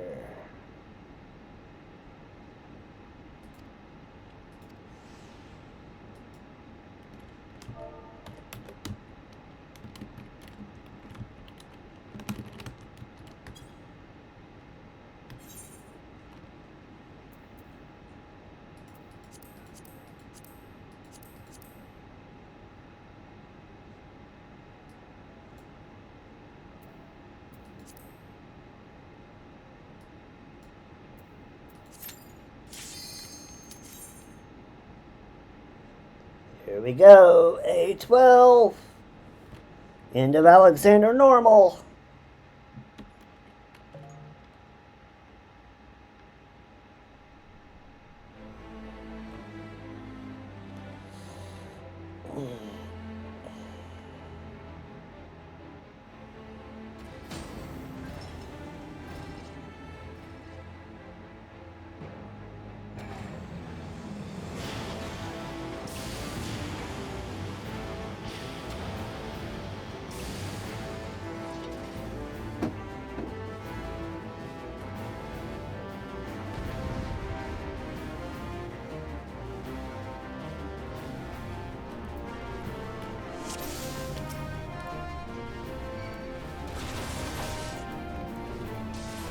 time, Alexander.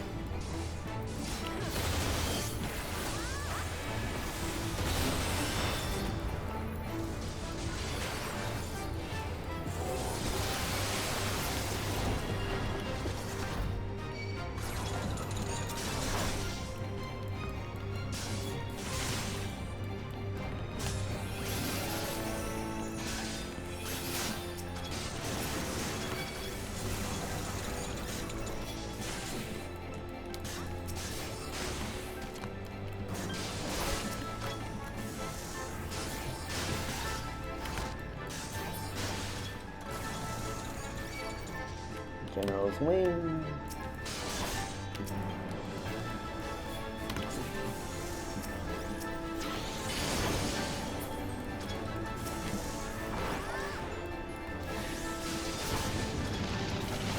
Alexander Prime.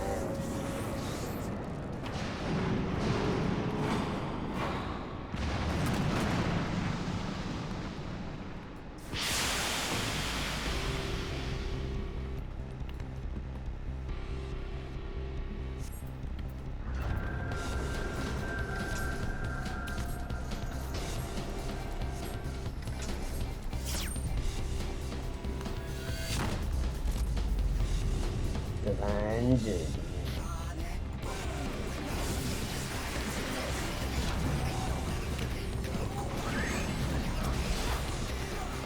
See who inherits the creature? You're screwing yourself out of it.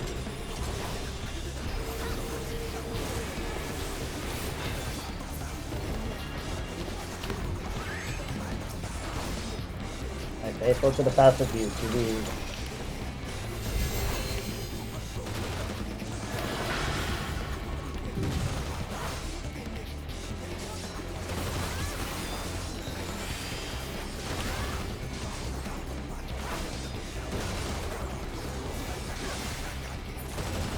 and there we go, GG. Sins of the Creator 1. 5 points.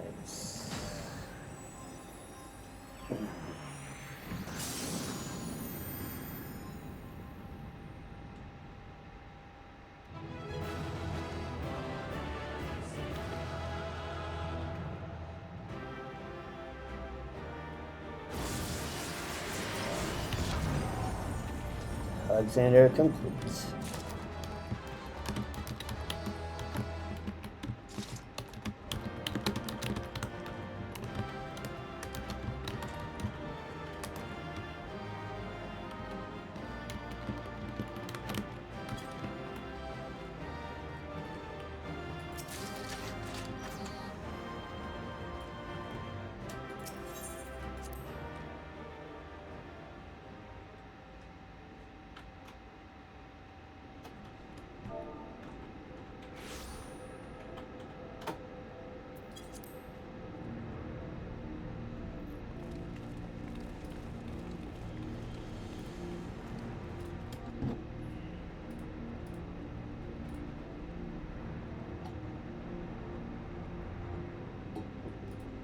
You do not disappoint, old friend. The path to control room is clear. Everyone, follow me.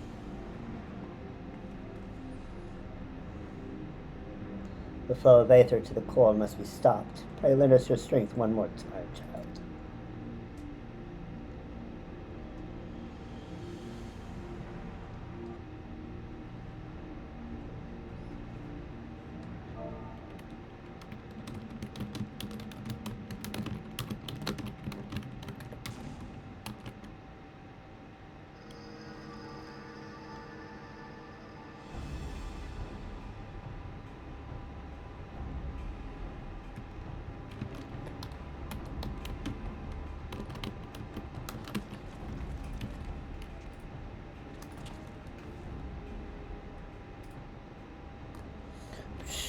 When quitting Swine's back time, doing so uplanders will be undone.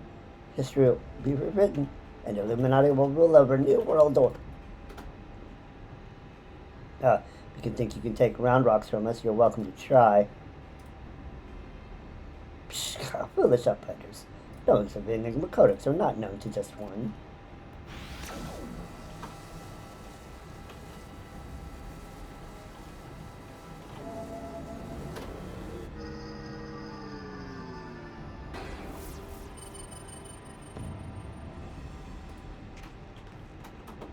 What in the damn thing's responding to him?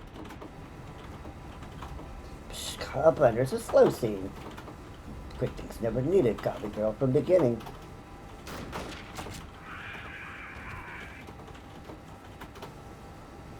When the final core is activated and Alexander fully awakens, its power will be such that it could entirely consume any who sought to control it. You were too craven to risk your own life until you had no choice.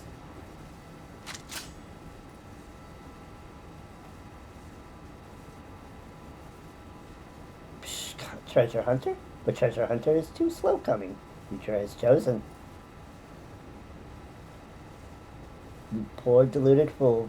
You never did work it out, did you? The future doesn't choose us. We choose the future. Yeah! Right in the back of the head. Too bad he's got that stupid metal. Now, child.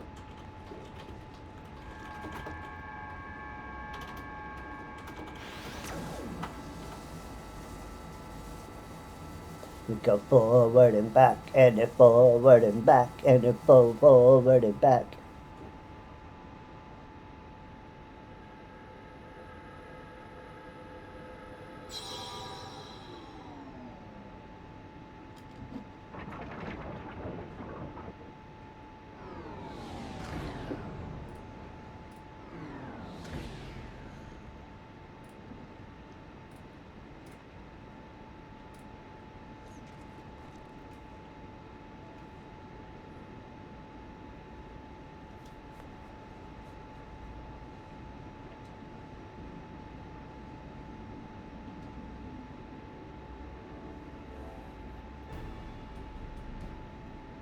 So the knowledge in the Enigma codex allowed you to disable the core.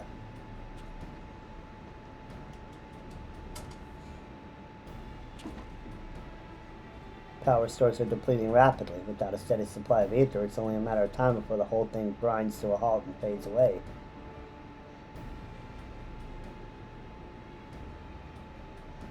Psh, Round Rocks is glad to see Treasure Hunter safe. But how is Treasure Hunter sneaky hiding from Illuminati? I don't know. There was just a great shaking and I was thrown from my feet into some dark, cramped place. I must have lost consciousness because I don't remember anything until a few moments ago.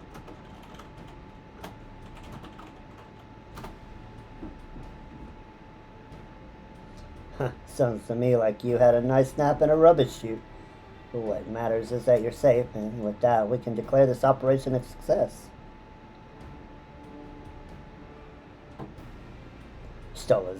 She stole his outfit. It's so amazing. I love it. I love it so much.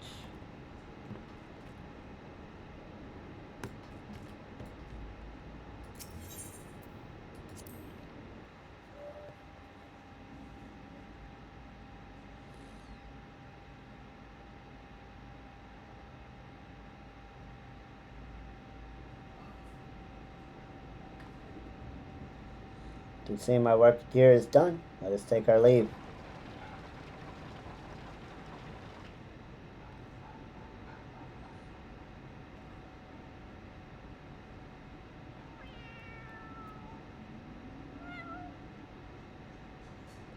This cat.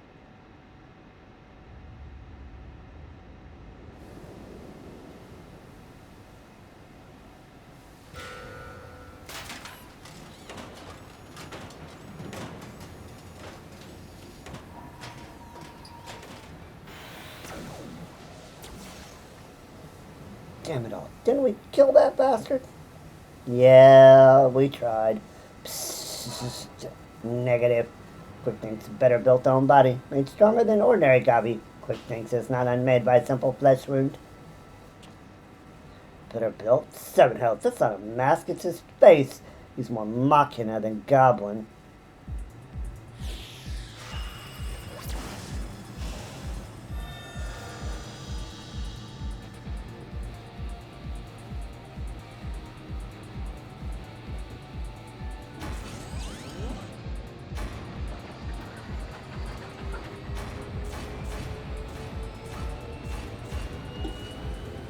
Coffee.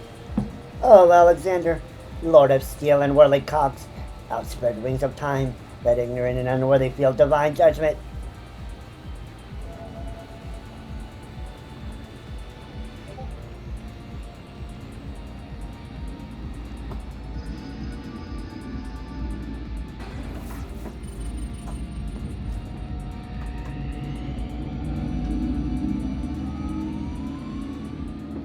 The Codex responds, he needs to return to the past.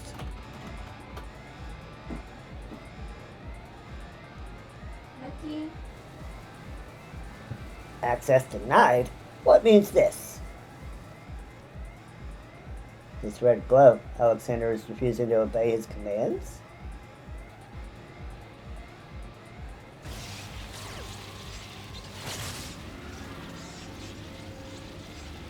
Psst, Alexander, junk brain machine, quick thinks his chosen one. Don't lots of quick things must be obeyed. We'll find out what is next after the ad. BRB.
Alright, we're back.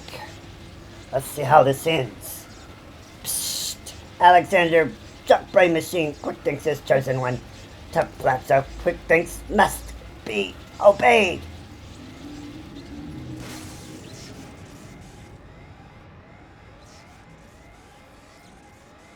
Alexander says no. Alexander says, fuck you. I'm out. You see, Alexander has achieved what a simple flesh wound could not. Quick Think's permanent deactivation. Quite how and why is less clear. If I didn't know better, I would say the machine had a mind of its own. Yeah.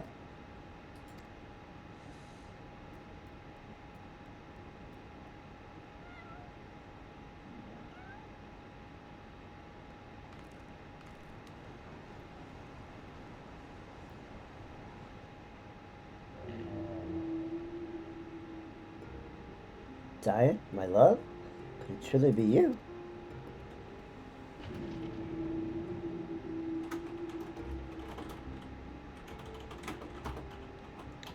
You were in there all this time, weren't you? Watching over me, keeping me safe.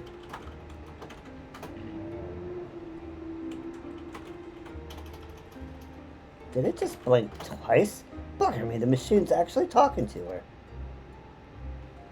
So his soul really was in the primal all this time. Chief, is that even possible? We're seeing it. It better well be possible.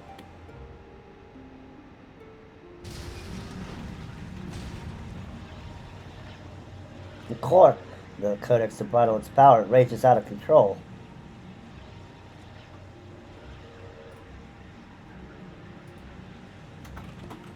It drinks in ether like no primal I've ever known. We must stop it now, lest Eorzea be bled dry. Finally, I see it. This is why you summoned me to this place, isn't it, my love?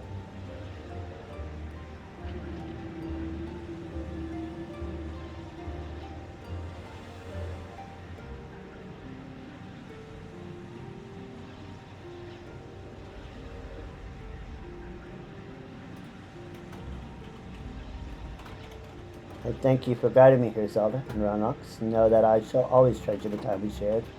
Farewell, my friends. Mid didn't know! Mid must not go!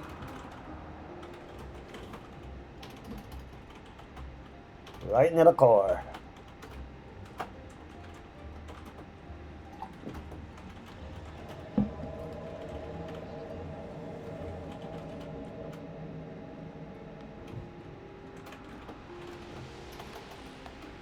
Right into the core.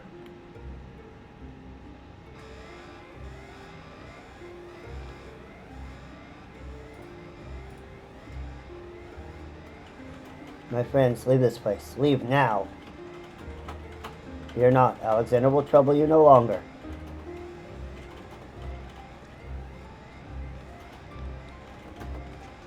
Well, you heard the lady.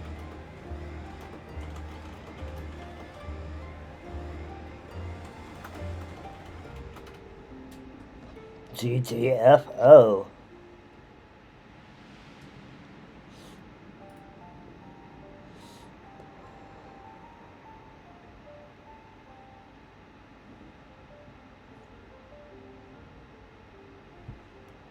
My love, what is this place? How best to put it? We stand inside a mathematical simulation, calculated and projected by the device at the heart of the Colossus. One might equally say it is the dream that Alexander dreams. And what of our companions? Are they? The fate was not mine to change, Mead. All that came to pass did so for a reason. History is as it was, as it should be. Free of the paradoxes that spelled its undoing.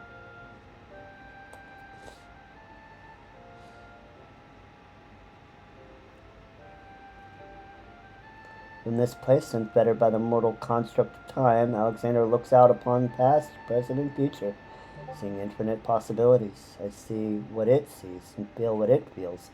This perfect machine, born from yearnings for an ideal world.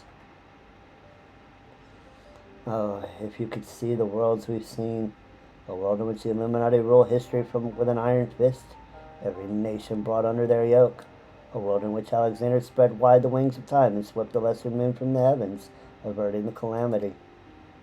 Alexander dreamed all the realities imaginable, all the realities mathematically computable. In the end, reached a single, logical conclusion. It would change nothing and erase itself from existence. But why? Alexander possesses the power to travel through time and space and reshape history for the better, but such power comes at great cost. The sheer quantity of ether consumed in the process means that Alexander itself would, mayhap not immediately, but inevitably bring ruin to this world. This perfect machine, the supreme manifestation of logic and science, deemed its own existence a threat. And so it chose to do nothing, to leave history untouched and the future in the hands of man, With all his imperfections, such was Alexander's divine judgment.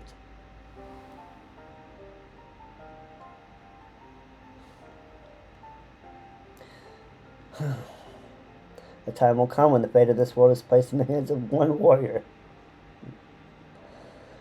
For reasons hidden in me, the future from that day forth remains shrouded in mystery, beyond even the Colossus's ability to calculate. And yet Alexander chose to believe in that woman and the light within her. Oh, I'm tearing up over here, chat. I met that woman, my love. I believe in her too. There is but a single time Alexander was spurred to action, not to change history, but to preserve it. The summoning of the Colossus and the events that followed had potentially disastrous consequences for our reality. This fabric, constrained to accommodate an infinite number of potential futures, separated by nary a thread. Were the wings of time to fall in the hands of the Illuminati, the repercussions would be dire indeed. History would be written over and over again, each time bleeding the land of ether, and in the end, the Colossus would usher in another calamity. To prevent this tragedy, preserve the circle of time that had already been set in motion, Alexander sent forth a humble servant to do its bidding. Schrödinger! A clockwork coral, an eternal child, to gently nudge history back onto its proper path.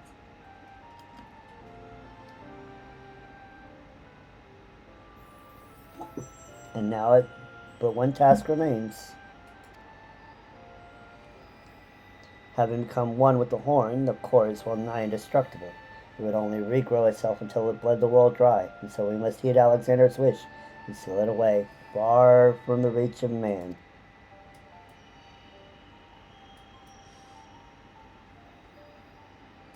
A closed pocket of space-time, a fraction of an instant that will repeat in perpetuity for all eternity.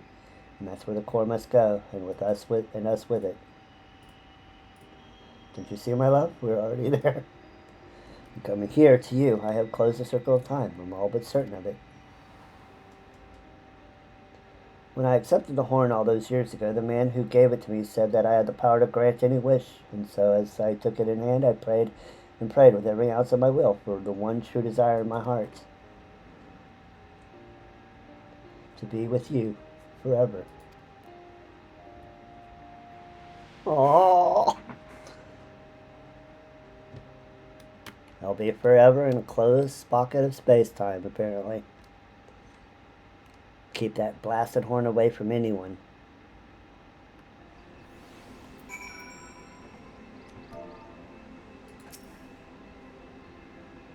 Round Rock's back in Middleshire with the chief. Everyone's safe and sound except for Meade. That is, the poor lass always had a flair for the dramatic, but to think she'd throw herself into the core. It's odd, though. I could have sworn I heard her voice in there saying that the Colossus would trouble us no more, or something of the sort.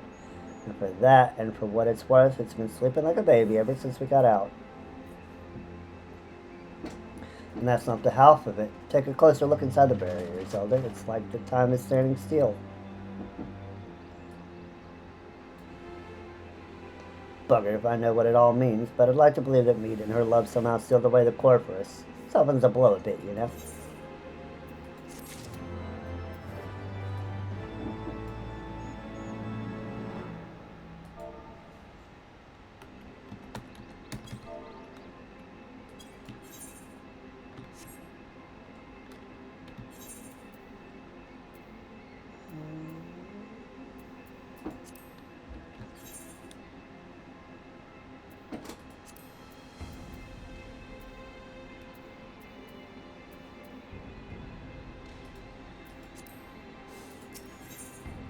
Of endings and beginnings.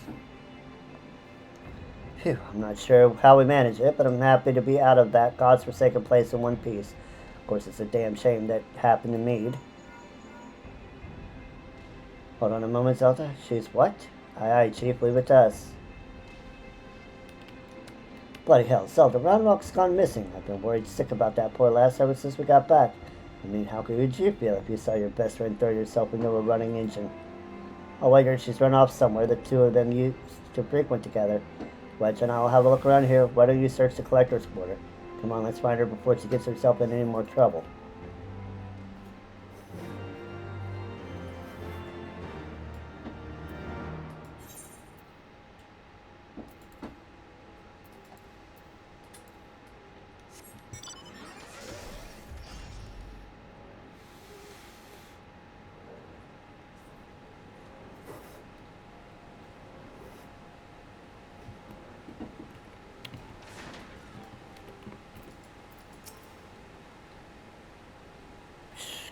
Oh, it's Uplander. Why does Uplander come to this place? Roundrox is sorry for worrying Uplanders. Roundrox just wants to go to Quiet Place and do some back thinking.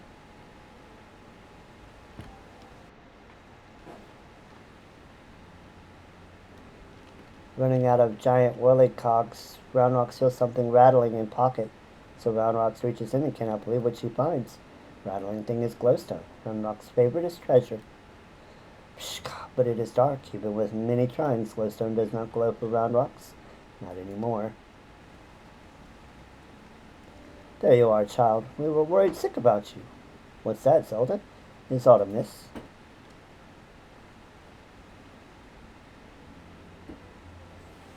The codex no longer responds to her touch. Intriguing, if not entirely surprising. Were I to guess, it would hazard that it's because this experience has served to open her eyes. The Enigma Codex was born from one man's all-consuming pursuit of perfection. Its knowledge sealed off from any who harbored even a sliver of doubt as to the merit of the ideals it espoused. Quick thinks and mead in her youth, Roundrox, though their reasons might differ, arrogance, youthful idealism, childish innocence, none thought to question the words within, and so the Codex opened itself to them. And now Roundrox is seeing with her own eyes what blind devotion to ideals can bring. And she is not the naive child she was before. Aye, it is all well and good to dream of building something perfect, but sooner or later you have to stop dreaming and start doing. Hammering together by your own hand, with your own blood, sweat, and tears. In so doing, you are forced to confront your own failings and deal with your frustration at the world's unfortunate habit of falling below expectations. Hell, there may even come a time when you just want to tear the whole bloody thing apart and start again. More often than not, you emerge from it all with something you can hold on to and carry with you into the future, and that will do a damn sight more for you than any starry-eyed ideal. Roundrox understands. Roundrox to collect more and more junk, build great city of great treasures with own hands. Yeah! Roundrox has just one wish, not glowing.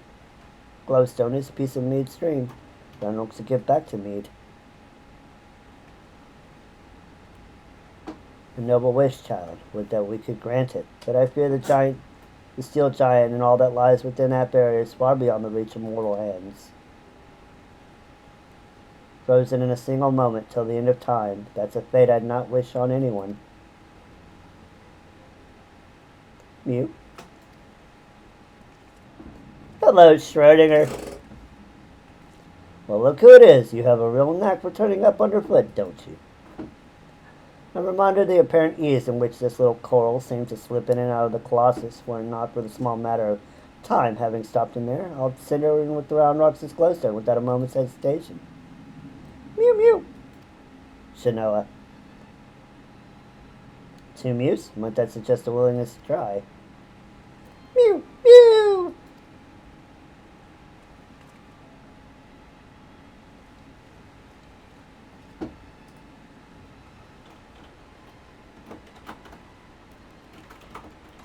Giving a stone to a cat in hopes of delivering it to 2 souls trapped in time. I think I've seen everything. Do you think those 2 will ever be free of that place? Mayhap one day, when the perfect future they sought to bring about becomes a reality. In that sense, one might say even their fate is in our hands. Psh, leave it to Roundrox. Roundrox works hard. Build sparkly, shining creature for Mead.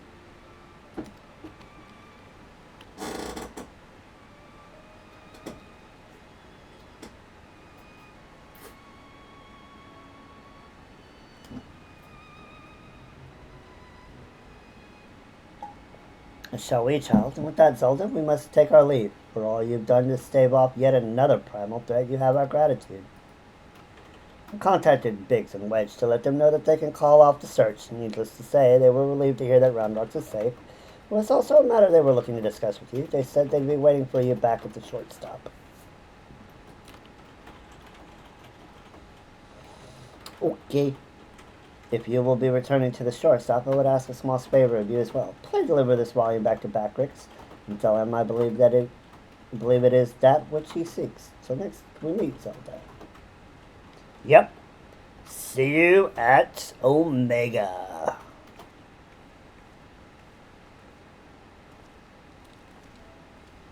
That is a ways away, though.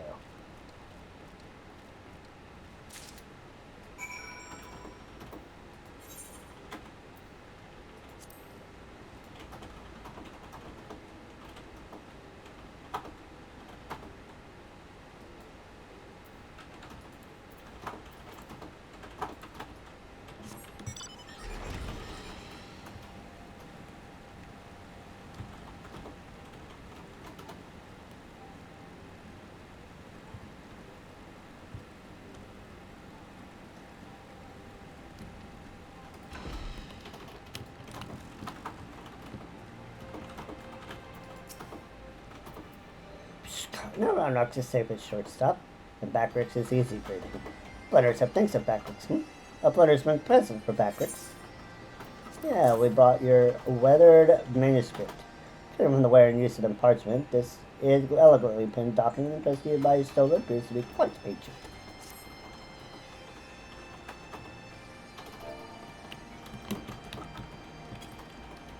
This is Charlene legend book from Stoller. Beckwith has waited for legend book for a long time. Beckwith has been reading about many things about the Negro Codex and the blue-haired uplander that writes it. Maybe these knowings will save Gobbyflock from Giant of Whirlycocks. Thanks, Beckwith. Now Giant of Whirlycock sleeps and Gobbyflock is safe. It's still Beckwith with Bill Brancakes with knowings. Full pages of Watcher book with data. Let Beckwith see.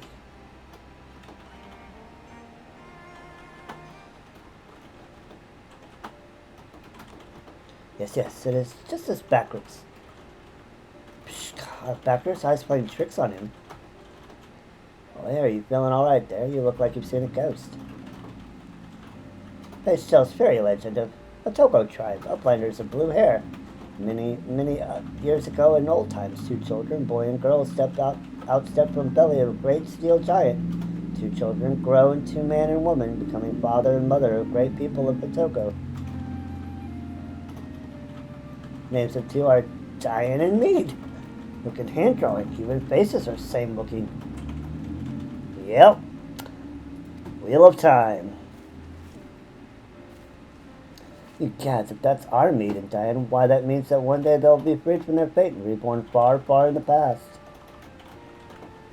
So after searching for near an eternity, finally found the perfect world they were searching for.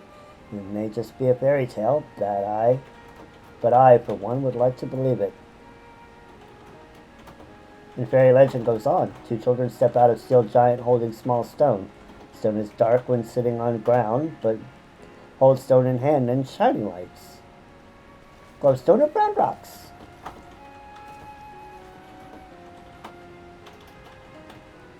Let me see if I have this straight.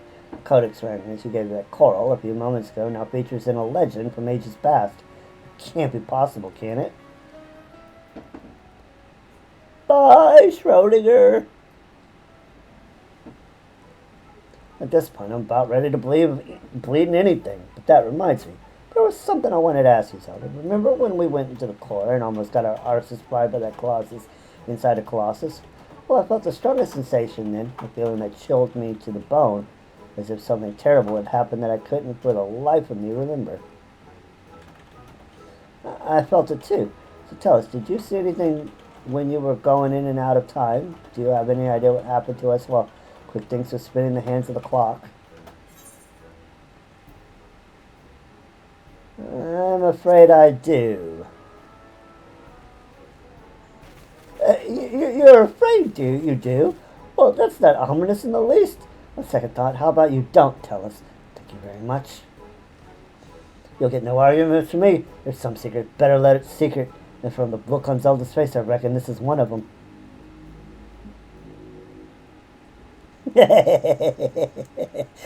Got him. Anyway, it seems this long and thoroughly mind-boggling battles of ours has finally come to an end. Of course, there's still plenty of work to be done, but now that Quick Things is out of the picture, I've got high hopes that Round Rocks and her friends will one day build their shining kingdom of rubbish and refuse. Speaking of work, we'd better get back to it before the chief catches us chattering. Always a pleasure, Zelda. Till next time.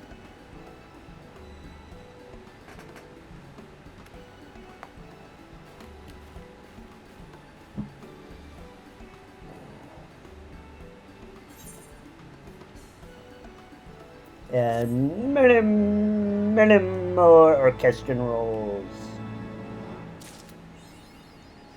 Back in time.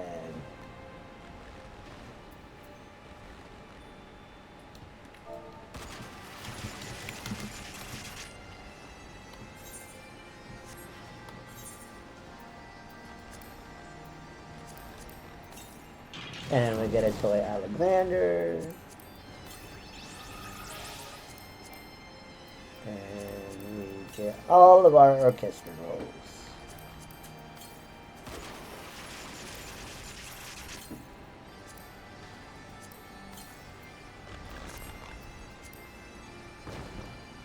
Okay. Now I need to remember that in Ilshire, it's savages.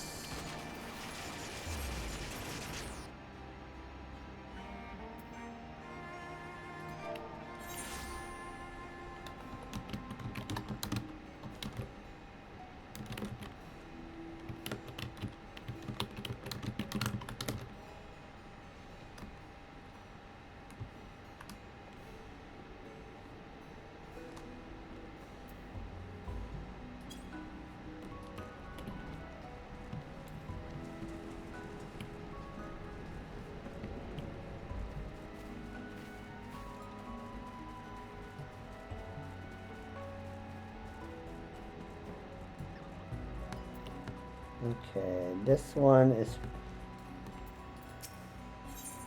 Okay, that one is Great Google Library hard.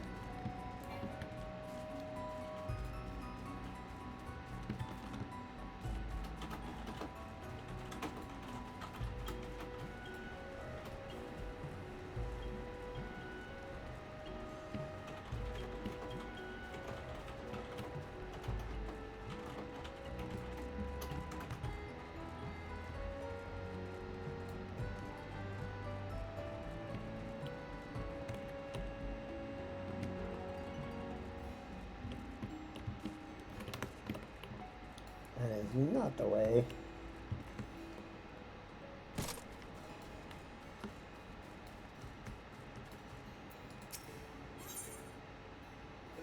That is also not the way. Alright, let me check and see where I unlock Alexander Savage.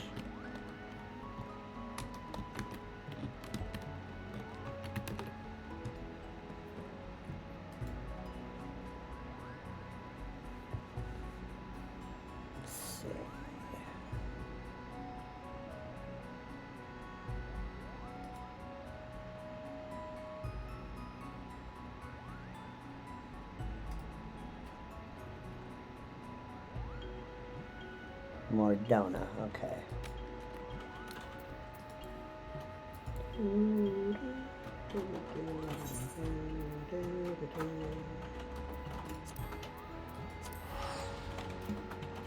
Do I have coil savage?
Okay, that's the two.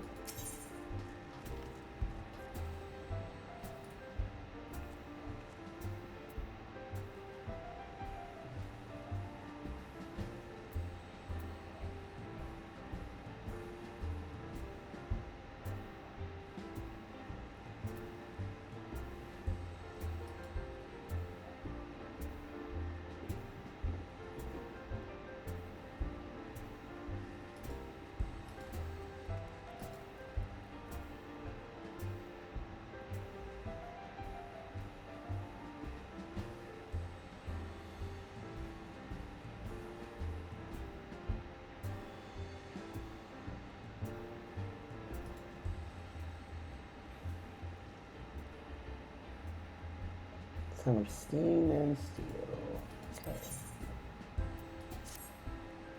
This will unlock. So this will unlock Savage for Alexander. Now we still need to unlock Coil Savage too.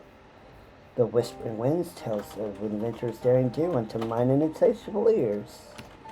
But one episode in particular whetted mine appetite. Did you perchance to encounter a Colossus of Steam and Steel in Gervania? We did! Ah, so it is true. But speak on then, friend. I would hear more of your trials and tribulations within the towering automaton.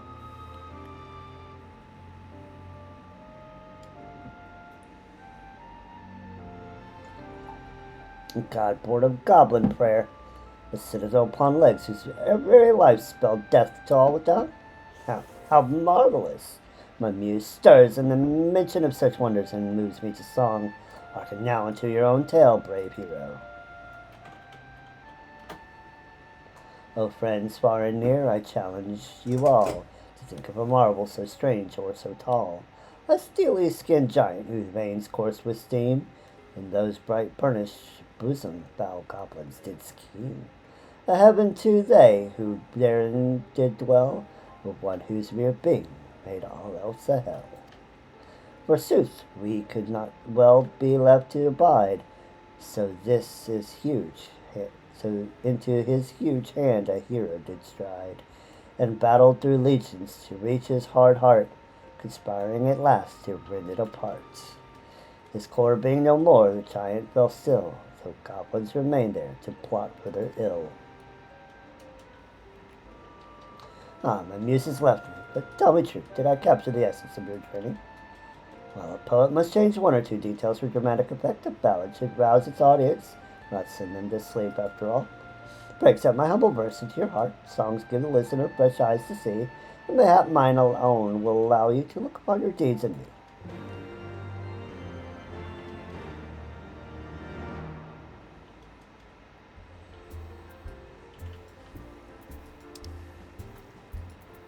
And the Maker's Quarter.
All right. Looks like we got an ad running. We will unlock Savage right after this. BRB.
I'm about to DC.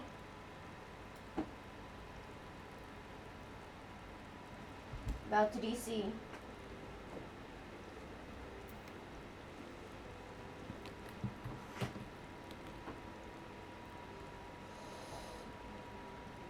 Oh, you ended? Mm.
Whoops. Alright. Let's do it.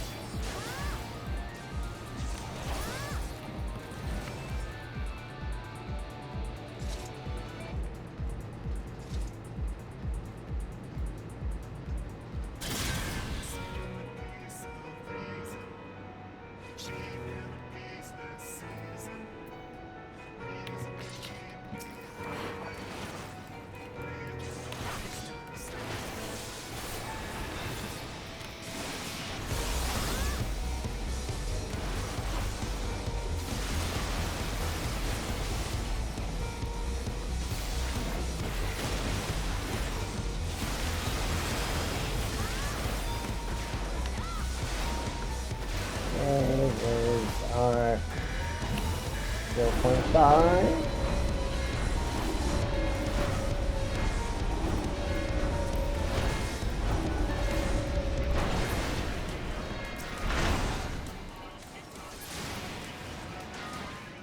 Alright, A1S is in the books.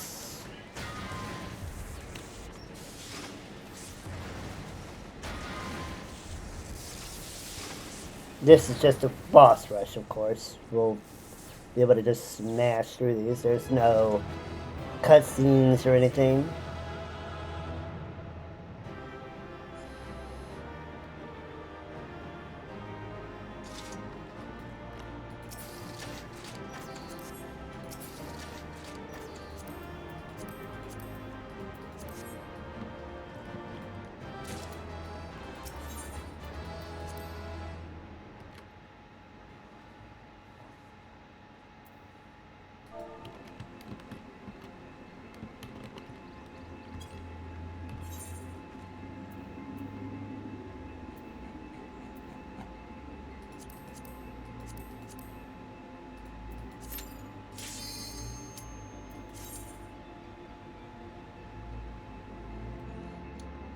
Well, I think I'll be able to actually progress the Heavensward relic.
Yeah, we'll definitely be able to get enough tomes to progress the relic.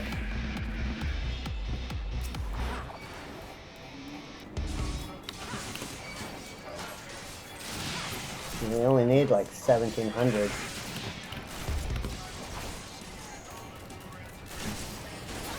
$1,750, that is.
go, let's go.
Alright.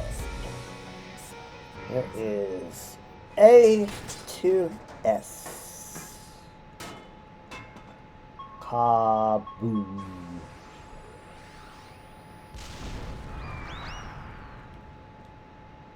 Bye bye.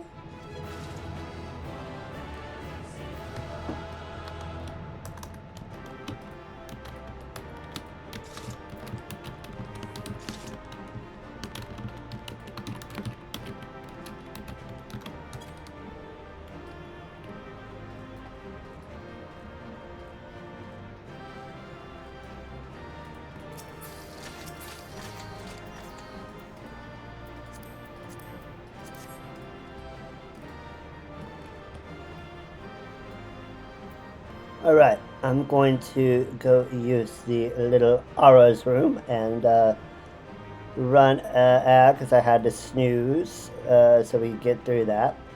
But be back for the rest of Savage.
Alright, we're back. Now, one thing we need to do before we run A3S is I need to see where I need to buy these aether oils for the relic.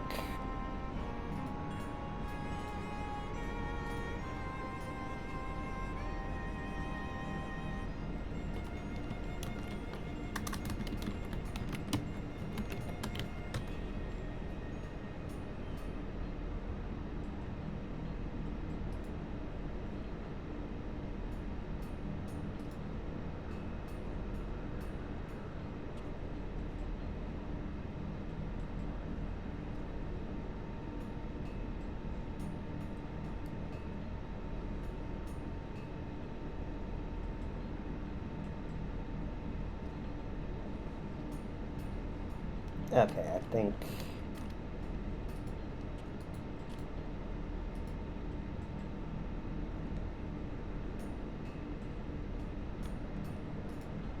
Okay.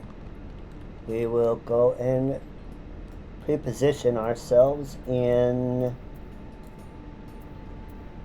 Ulda so that once we have the 1750 tomestones, we'll be able to purchase those, and then we will be positioned to move forward with our relic.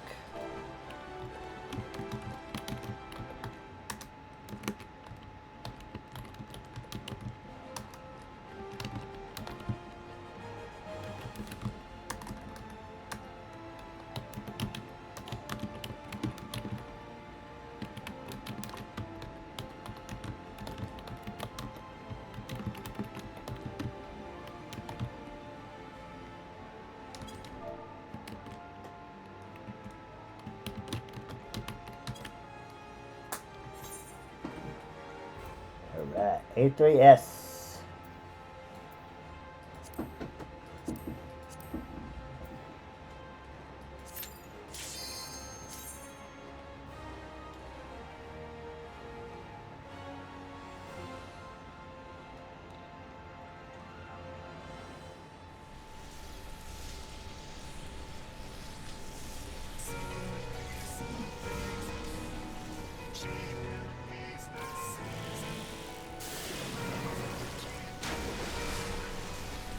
It's Pepsi Man!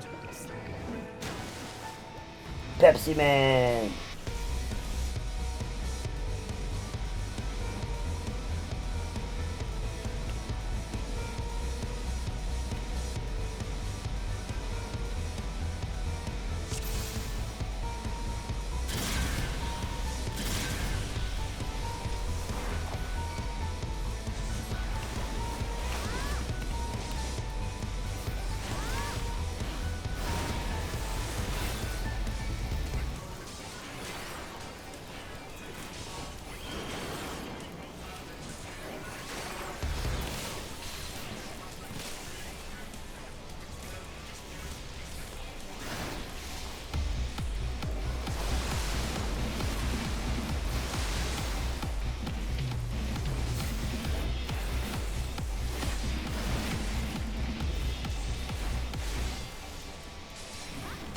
It's Pepsi Man!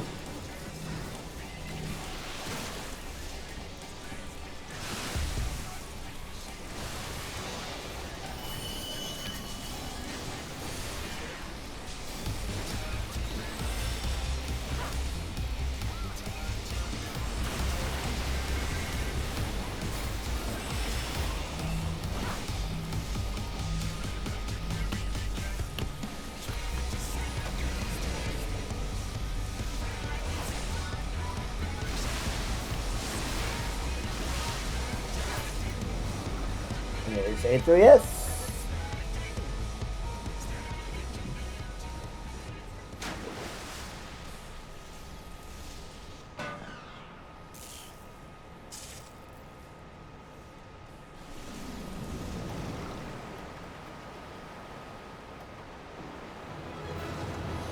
Yeah!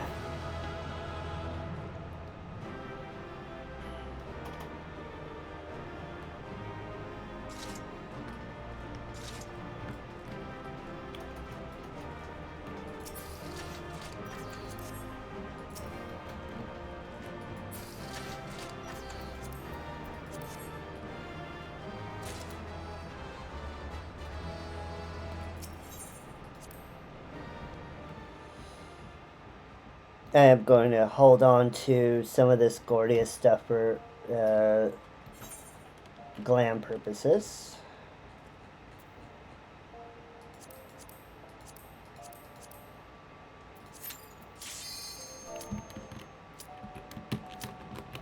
Now A4S.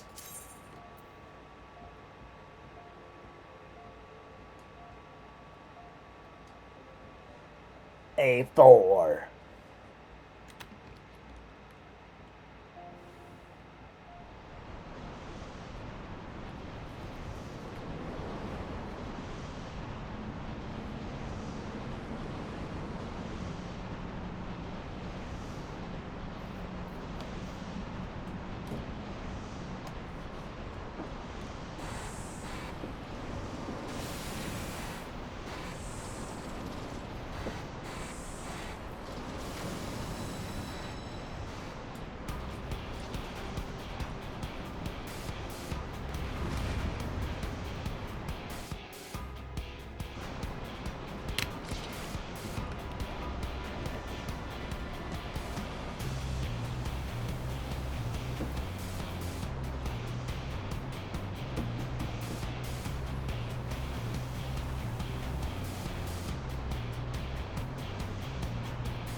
Alright, got 3 out of the 4.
We forgot something.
Hmm.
There we go. We were just standing a little too close to one another.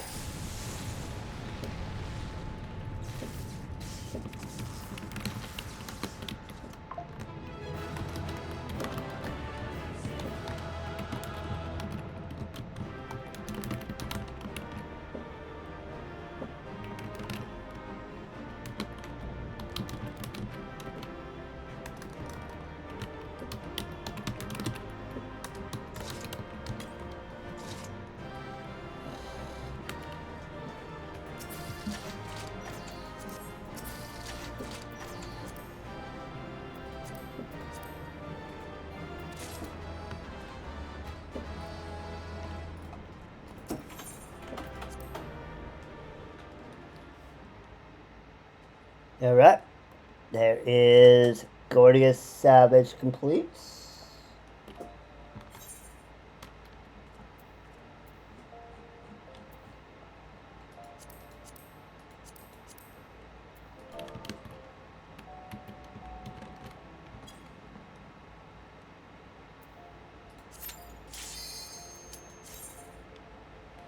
A5S and then spin tones.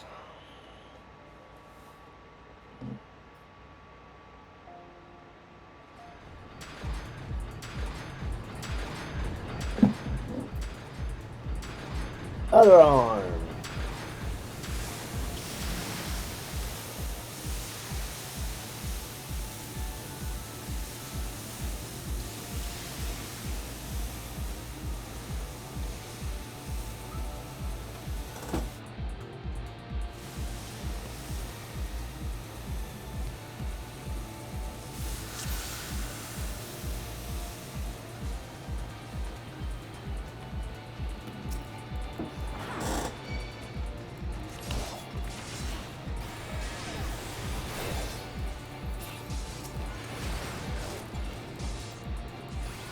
Yeah, let's do it.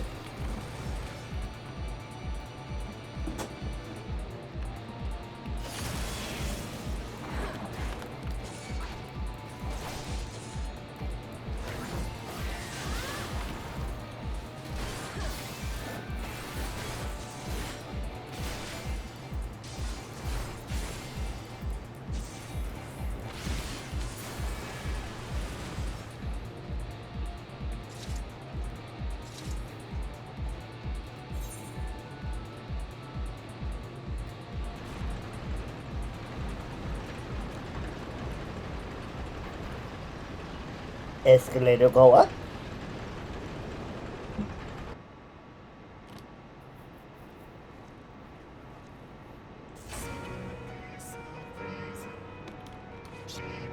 Oh boy.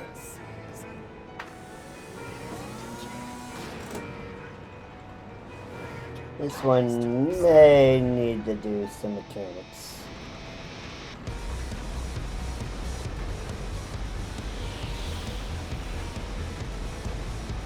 Yeah, may need to do some mechanics on this one.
There we go. There we go. Just do some slight mechanics and get a little bit more echo. Alright. Let's buy our stuffs after we get out.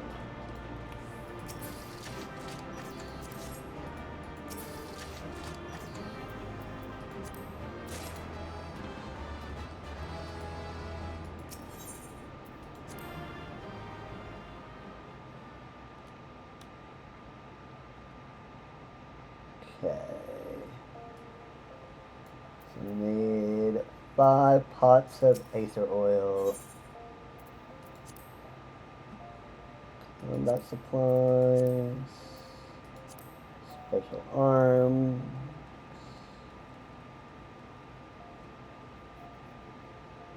There's our ether oils. We need 5 of those. Alright. We've got our ether oils. So we'll turn that in after we get done with Alex.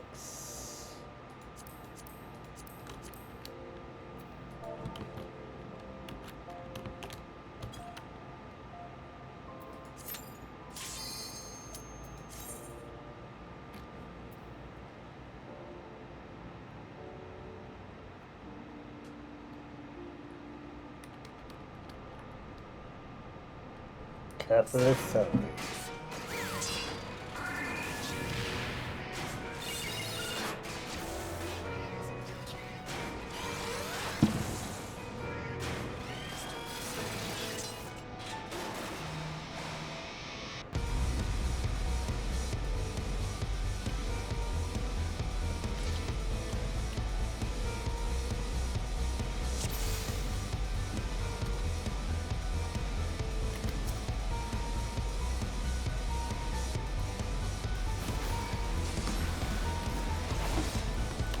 Blaster.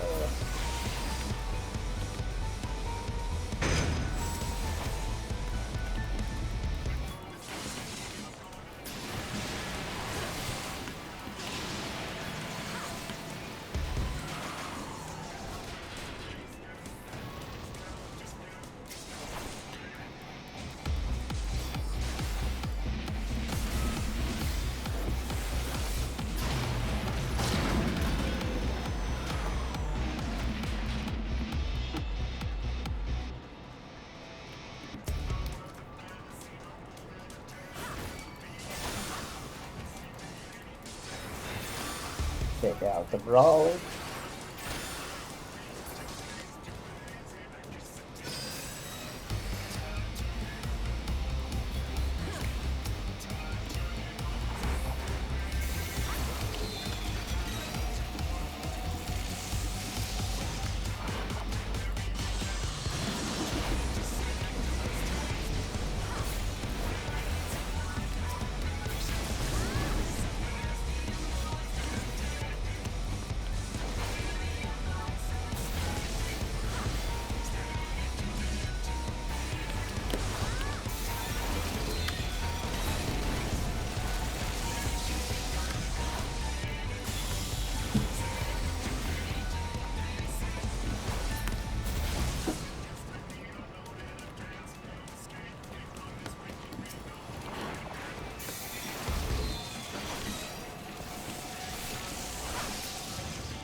Alright, last one.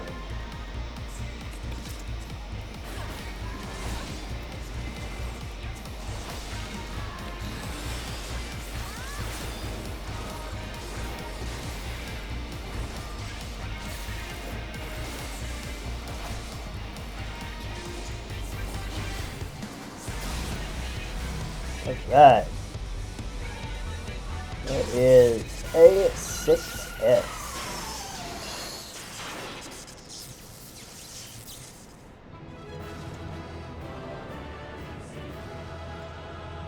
Halfway done.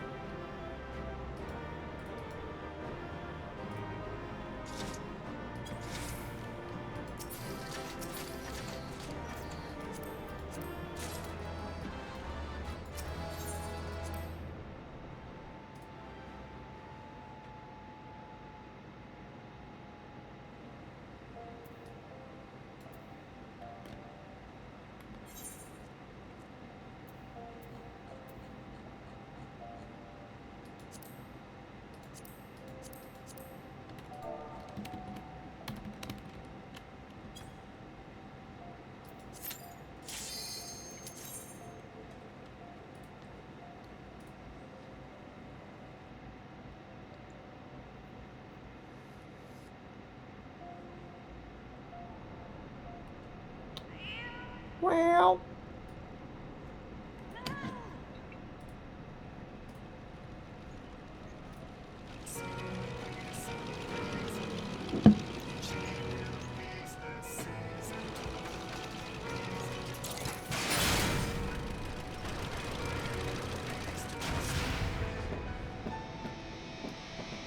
more bangers. Uh-oh.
Alright, it's A7. We did die, but it's all good.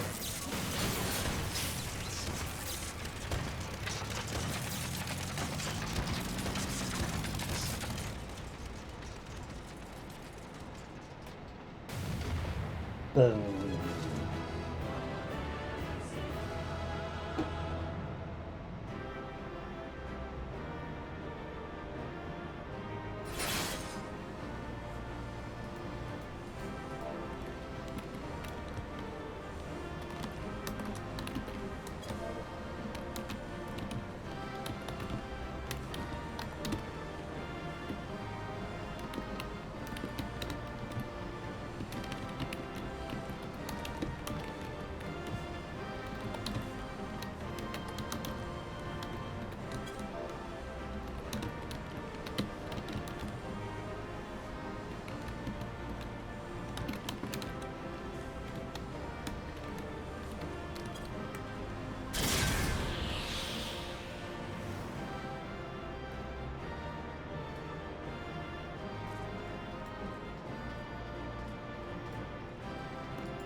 All right, we'll do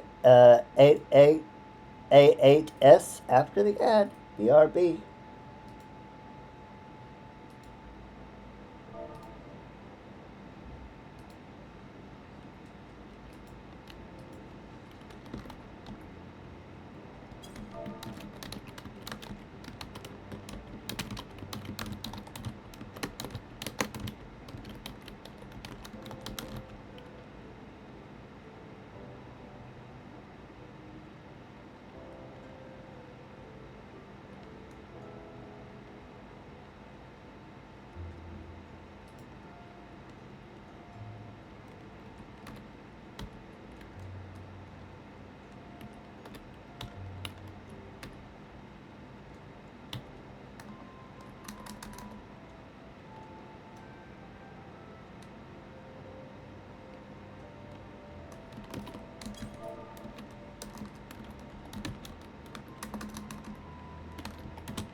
Alright, we are back.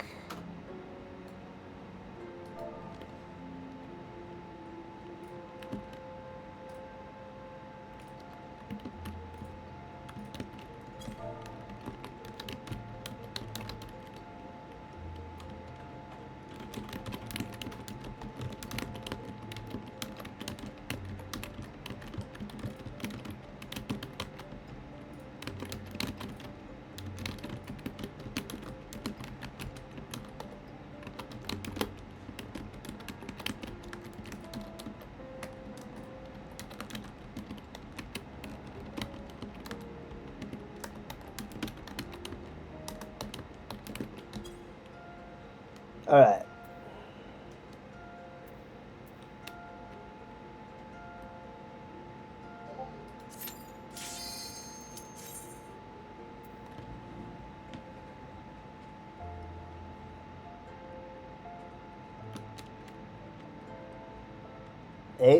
A8S.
We did.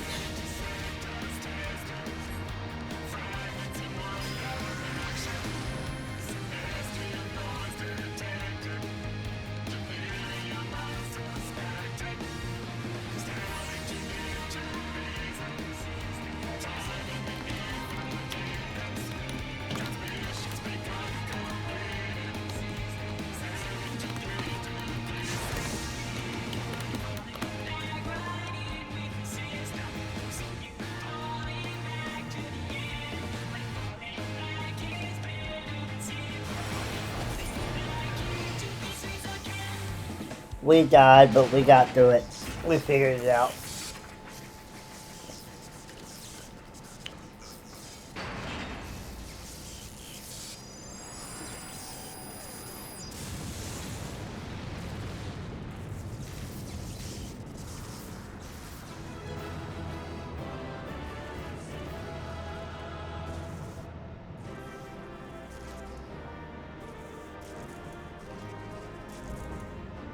Night of Savage complete.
Alright. Hopefully we can get through these last 4 and let Unholy go to bed.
Alright, A10S.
Oh.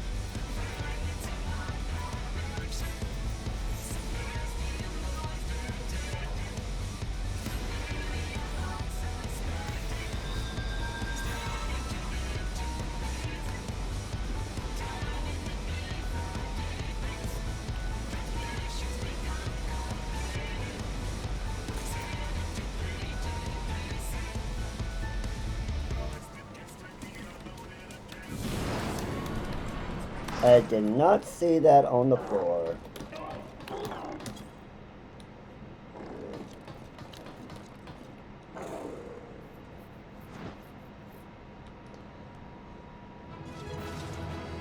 Unlike Unholy, I can't just stand in mechanics, even though I'm almost level 100. Because I do not have the gear.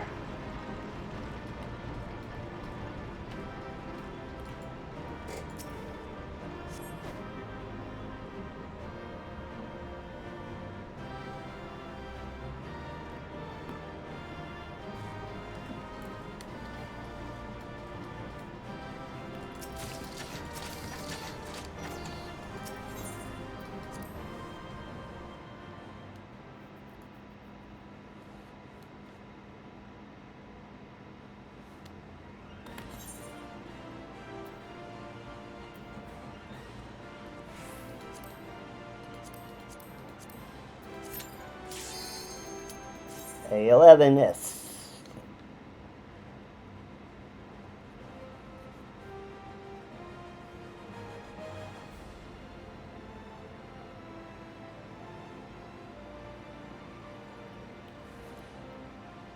Almost there. We're almost there.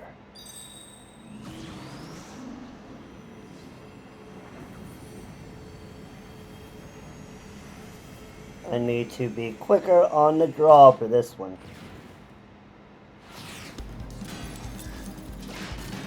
I need to be quicker on the draw for Cruise Chaser.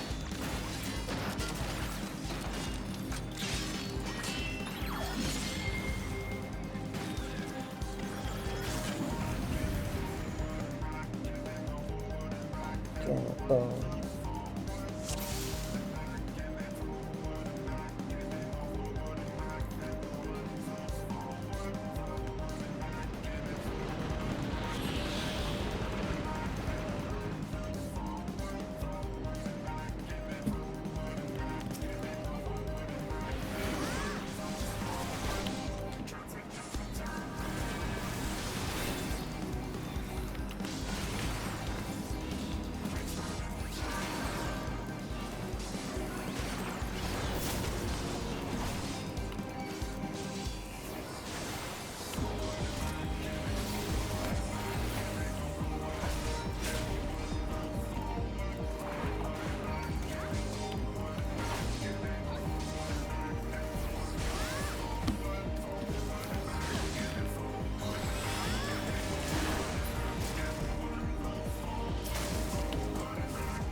There we go.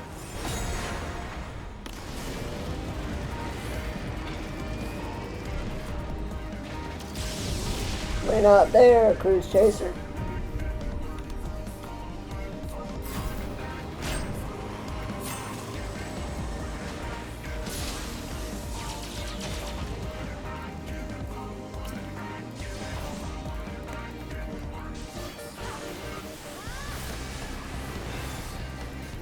We weren't there.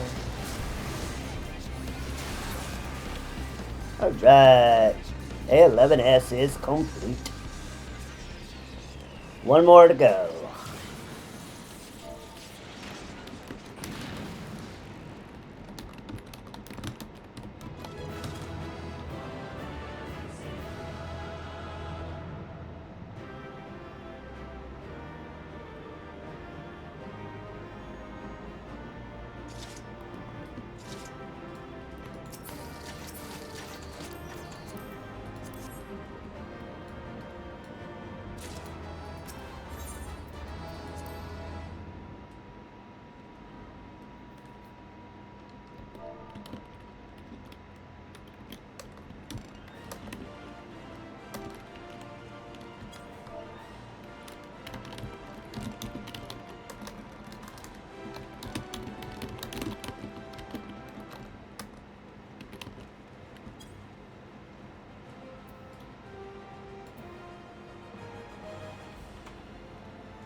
Alright, A12S.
Here's the big boy.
GG, good show.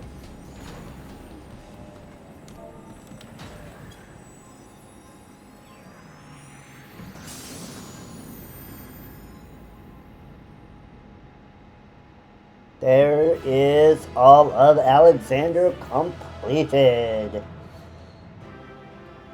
So what we'll do is we'll get the next stage of the relic done and get on to the next stage, and then we will end the stream.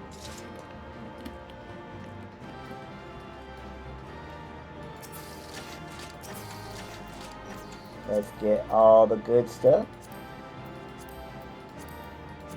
Ooh. Oh, we already got an Alexander, so we'll pass on that. Read on that. Read on that.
Alright. 2.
Alright. We got through all of Alexander. Let's go ahead and turn in these oils.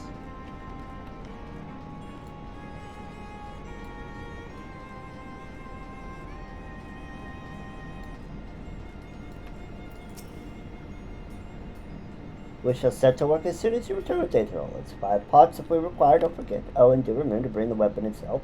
We shall struggle to proceed without that.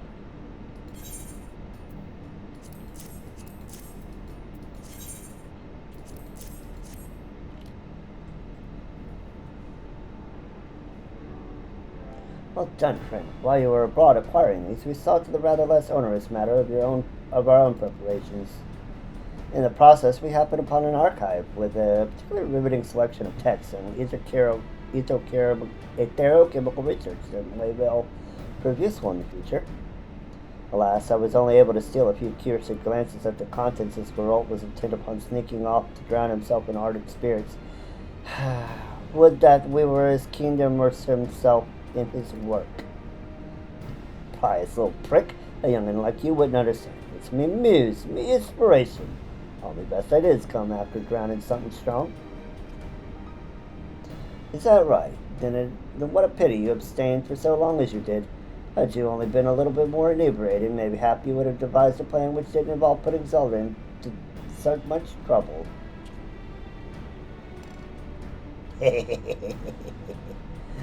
Shut your gob and coat me amble with that ether before I crack one of them pots over your head.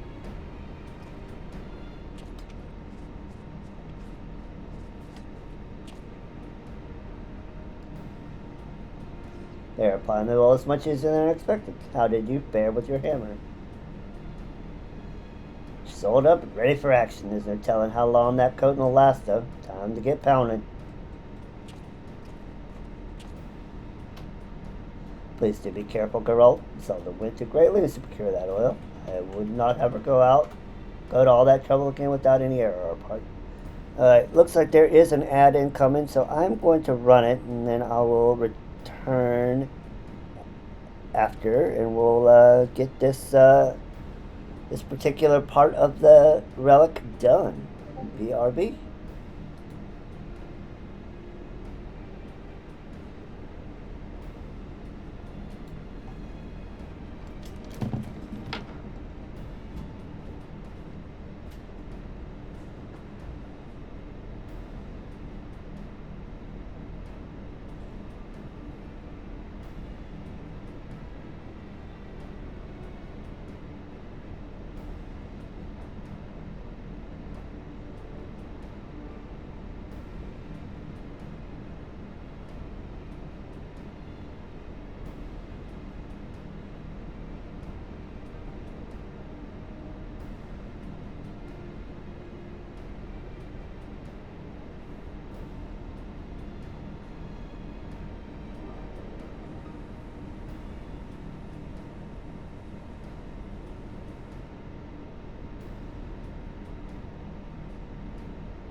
Alright, we're back. Let's continue. Please do be careful, Geralt. Zelda went to great lengths to procure that oil. I would not have her go to all that trouble again with doing any error on our part. I think you're forgetting who you're talking to, lad. My only error is making weapons that are too good for their owners. Present company accepted, of course. Besides, I found a bottle of the good stuff not long ago. Never felt better. Well, I'm glad to hear. What did you say? A bottle? A bottle? So else, man. I cannot in good conscience allow you to work in your condition. Ah, don't be so daft. If it weren't bad stuff, at least I don't think it was. I found it when you were reading. All about them Aether comical what's-his-names. Any road, there's only one way to find out how good it really was. It's hammering time.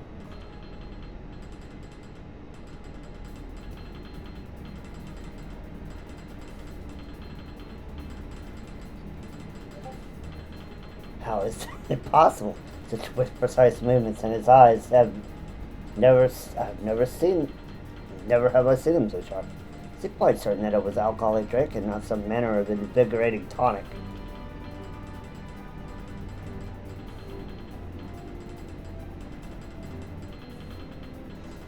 This is not the drunkard I imagine when we introduced us. Perhaps we should keep another bottle on hand in case he should be required to craft something else, I mean. Uh-huh. There. Taste of me true talents. Next time, maybe you'll believe old Geralt when he tells you about the redeeming power of a stiff drink. Now then, Zelda, hold her up and see how she feels. Like an extension of your arms, I'll bet. With the aether flowing so free. Ooh, pretty. Genuine, bona fide, bleeding masterpieces. Fashioned for the realm's greatest adventurer by her greatest living blacksmith. Hyperconductive elements and hyperconductive ensoul. Magnificent. Simply magnificent. You can almost feel her ether your own coursing through them. What effect do you suppose it must have on the anima?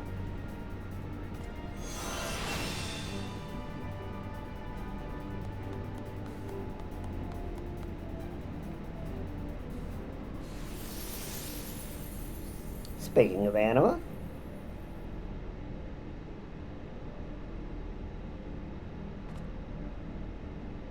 so warm.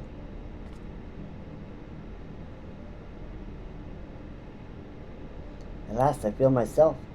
I would share your ether, the very essence of your being, to support me.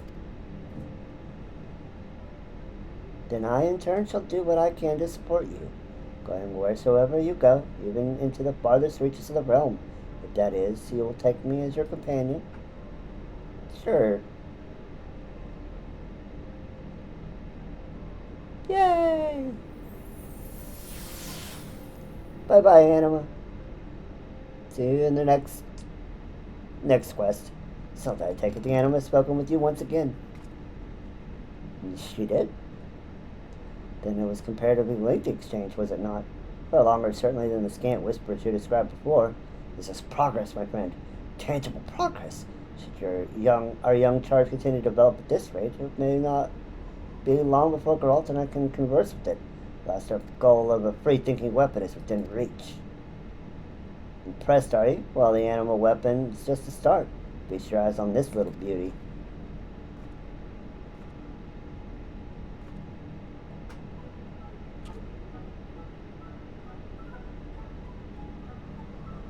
While Zelda was off looking for Aether, I went for a little wonder, and this thing found me. I found it. Any road, seeing as there ain't much use elegant contraptions can't do, I gave it a recipe for making spirits. And let me tell ye, the thing's got a real knack for following instructions. With a bit of work, I reckon, you could probably teach it how to make weapons that look like animal weapons by the bleeding dozen.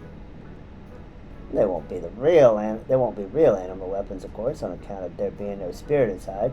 But you can be sure they'll still sell, and seeing as how you helped me get here, I'll even let you have one. Half price. Can't say fairer than that, eh? Have you no decency? We did not come here to faction trinkets. We came here to imbue weapons with life. Life that should be respected. Respect and life don't come into it. I came here to pay off me debts. Remember, and if that means making a few trinkets, I'll bloody well make 'em. Like it or not, where there's muck, there's money. And I mean, to take it.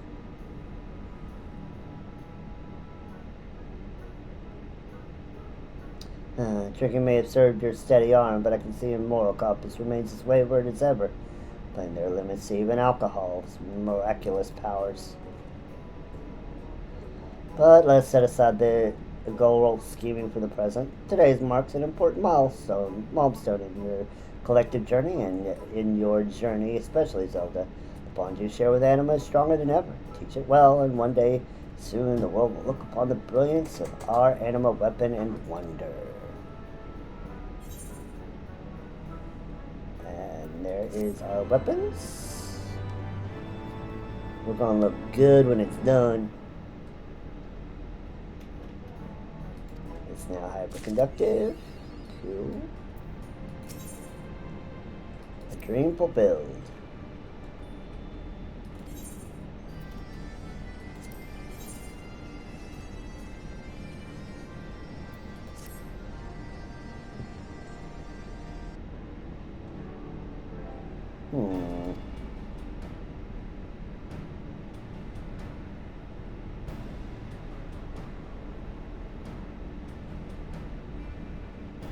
Every bath lass has been sitting there brooding ever since you left. Surely, I said, surely if we just leave her be, swinging the weapon about as she please, the animal will grow on its own. Of course, there's no satisfying him. Don't know what's stirring in that loaf of his, but I wish he'd pay mine to stirring somewhere elsewhere, or could use a distraction, as I can make use of a nice buxom distraction myself. For the last time, please do not speak of such things. Not everyone shares your deplorable appetites.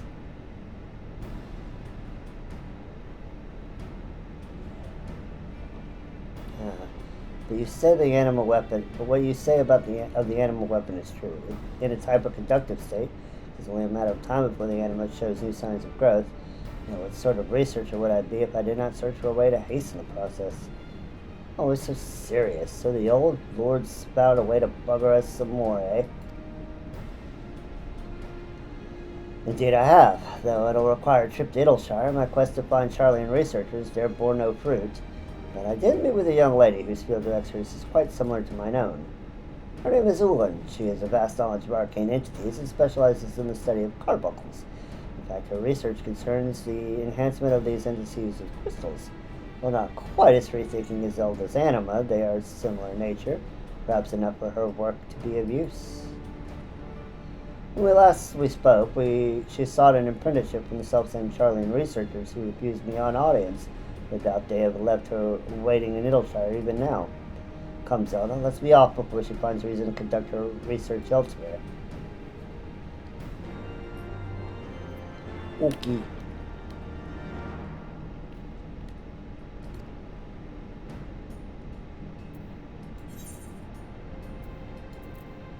All the way across the bleeding realm.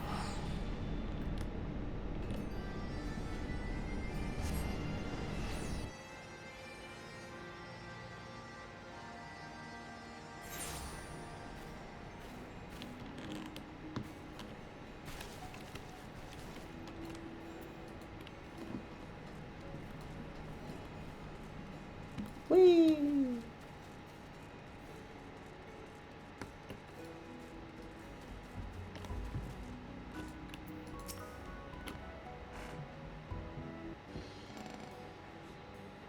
What are we here? An admirer of the arcane, a connoisseur of carbuncles.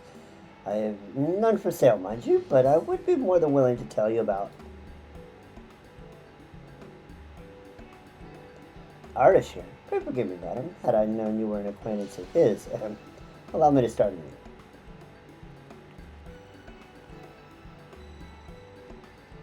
anew. Zelda, was it? I'm Ulan, a researcher of all matters arcane. Pleasure to make your acquaintance.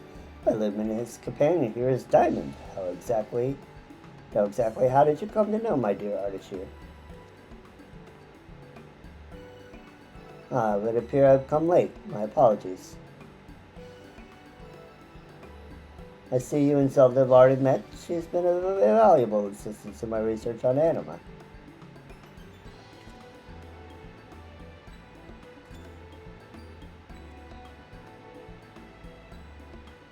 Let's see, before you left Edelshire, you spoke of your preliminary proposal for the Charlenes. I'd very much like to hear how your work has progressed thus far. Explain.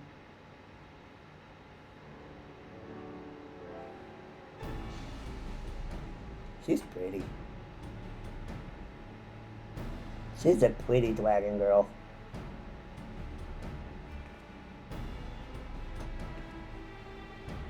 You wish to borrow my techniques for crystal absorption and apply them to your anima. An intriguing idea. Though there still remains one rather large obstacle. Arcane entities like Diamond here are composed almost entirely of aether, which is why I believe the ethereal energy of crystals can be harnessed to further their growth. This is the basis of my research. This can only be accomplished, however, using crystals with a combination of differing elemental aspects. All arcane beings are unique, and thus require a balance of crystals tailored to their composition. Even the slightest error can disrupt their ethereal equilibrium, possibly destroying them in the process. And she's got heterochromia, too. It's rather delicate work to undertake such a project on our own. Could take weeks, even months, without intimate knowledge of my research. Unless, perhaps we can help one another. Being a researcher yourself, I have no doubt you understand my work requires a great deal of documentation, supplies, and, more importantly, test subjects. I might be persuaded to select your anima as a test subject should you and your companion choose to assist me, or if you would rather spend a week poring over my notes, we'll help you out. No. I think that is more than fair. And we are agreed. You will supply me with the literature to supplement my research, and your assistant here will bring the supplies. Here's a list of what I require. What are we going to have to get this time?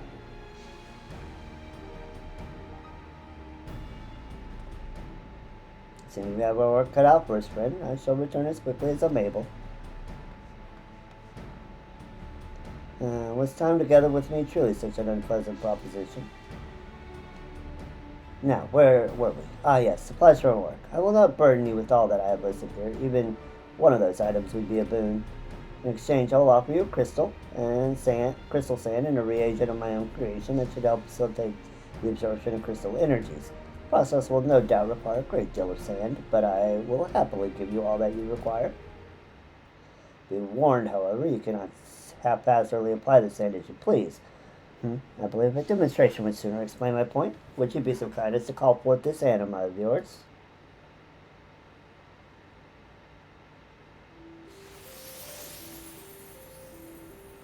Hello, anima.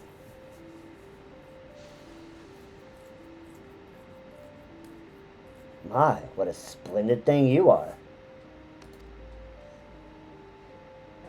She can see it. You seem surprised I can see it. Come now, Zelda. I have devoted my life to the study of arcane creatures of all sorts. As Artister explained it, the two of you have gone to great lengths to come this far. That I should be unable to see it would be far more surprising. Now come closer, little one. I have a gift for you.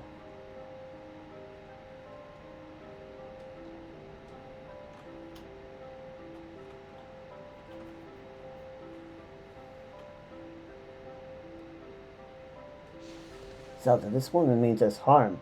My body, it fades. It fades. We must flee. My apologies. I did not mean to frighten it, though I must say your anima is more perceptive than I supposed. As I said before, every arcane creature is unique and requires a certain balance of elements to absorb crystal sand. This sand, however, is at odds with its composition. Rather than waste time probing your anima to ascertain a proper balance of elements, I propose you treat the crystal sand with umbrite, stripping it of its elemental properties. This is by far the safest and quickest way to prepare the sand for consumption. As luck would have it, I found a merchant right here in Edelshire who sells it. A Simina, I believe is her name. A single stone and pouch of crystal sand is all we need to begin. Before I forget, you will need to have the animus vessel close at hand when offering up the crystal sand. You mustn't forget it. Suppose this will also be of use for your purposes. Let us call it an anima glass. It allows me to more closely observe the ethereal balance of my dear diamond. It should allow you to do the same for your anima. Yay, light farming! That should do for explanations. If you would have any questions, you are more than welcome to ask. And you have what we require, return to me, and we shall make the animal grow as never before. Okay, select foster animus growth, crystal and umbrite, to create crystal sand. This process is repeated as long as you have the requisite items in your inventory. Treated crystal sand can be used to raise the 5 attributes associated with your animal as you see fits. Crit, direct hit rate, determination, tenacity, and skill speed. Okay, so this is the one where we enhance it with our stats. Okay.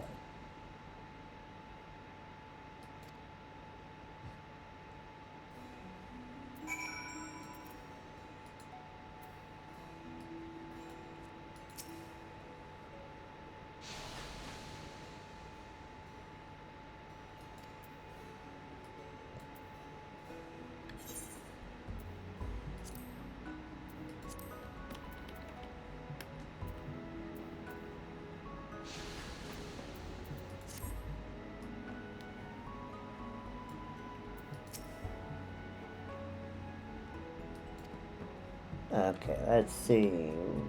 We need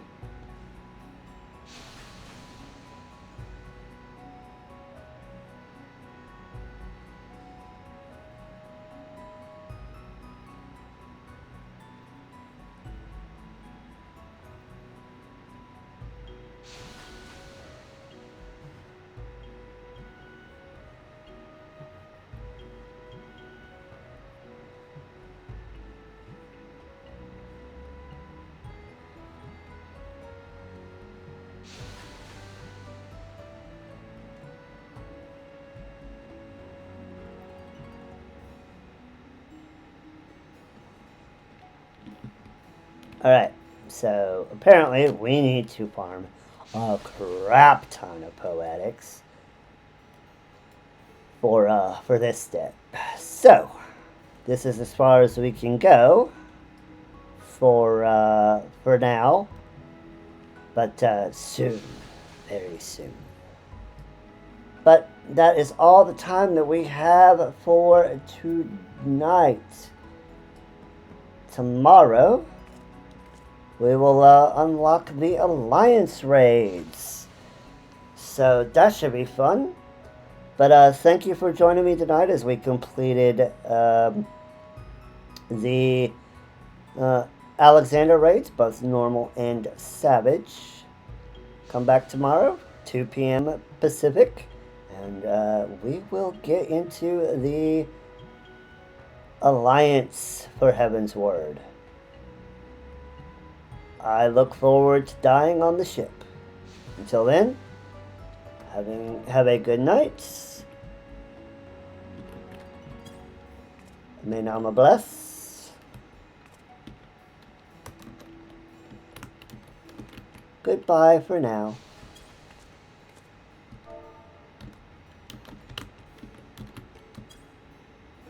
Bye-bye.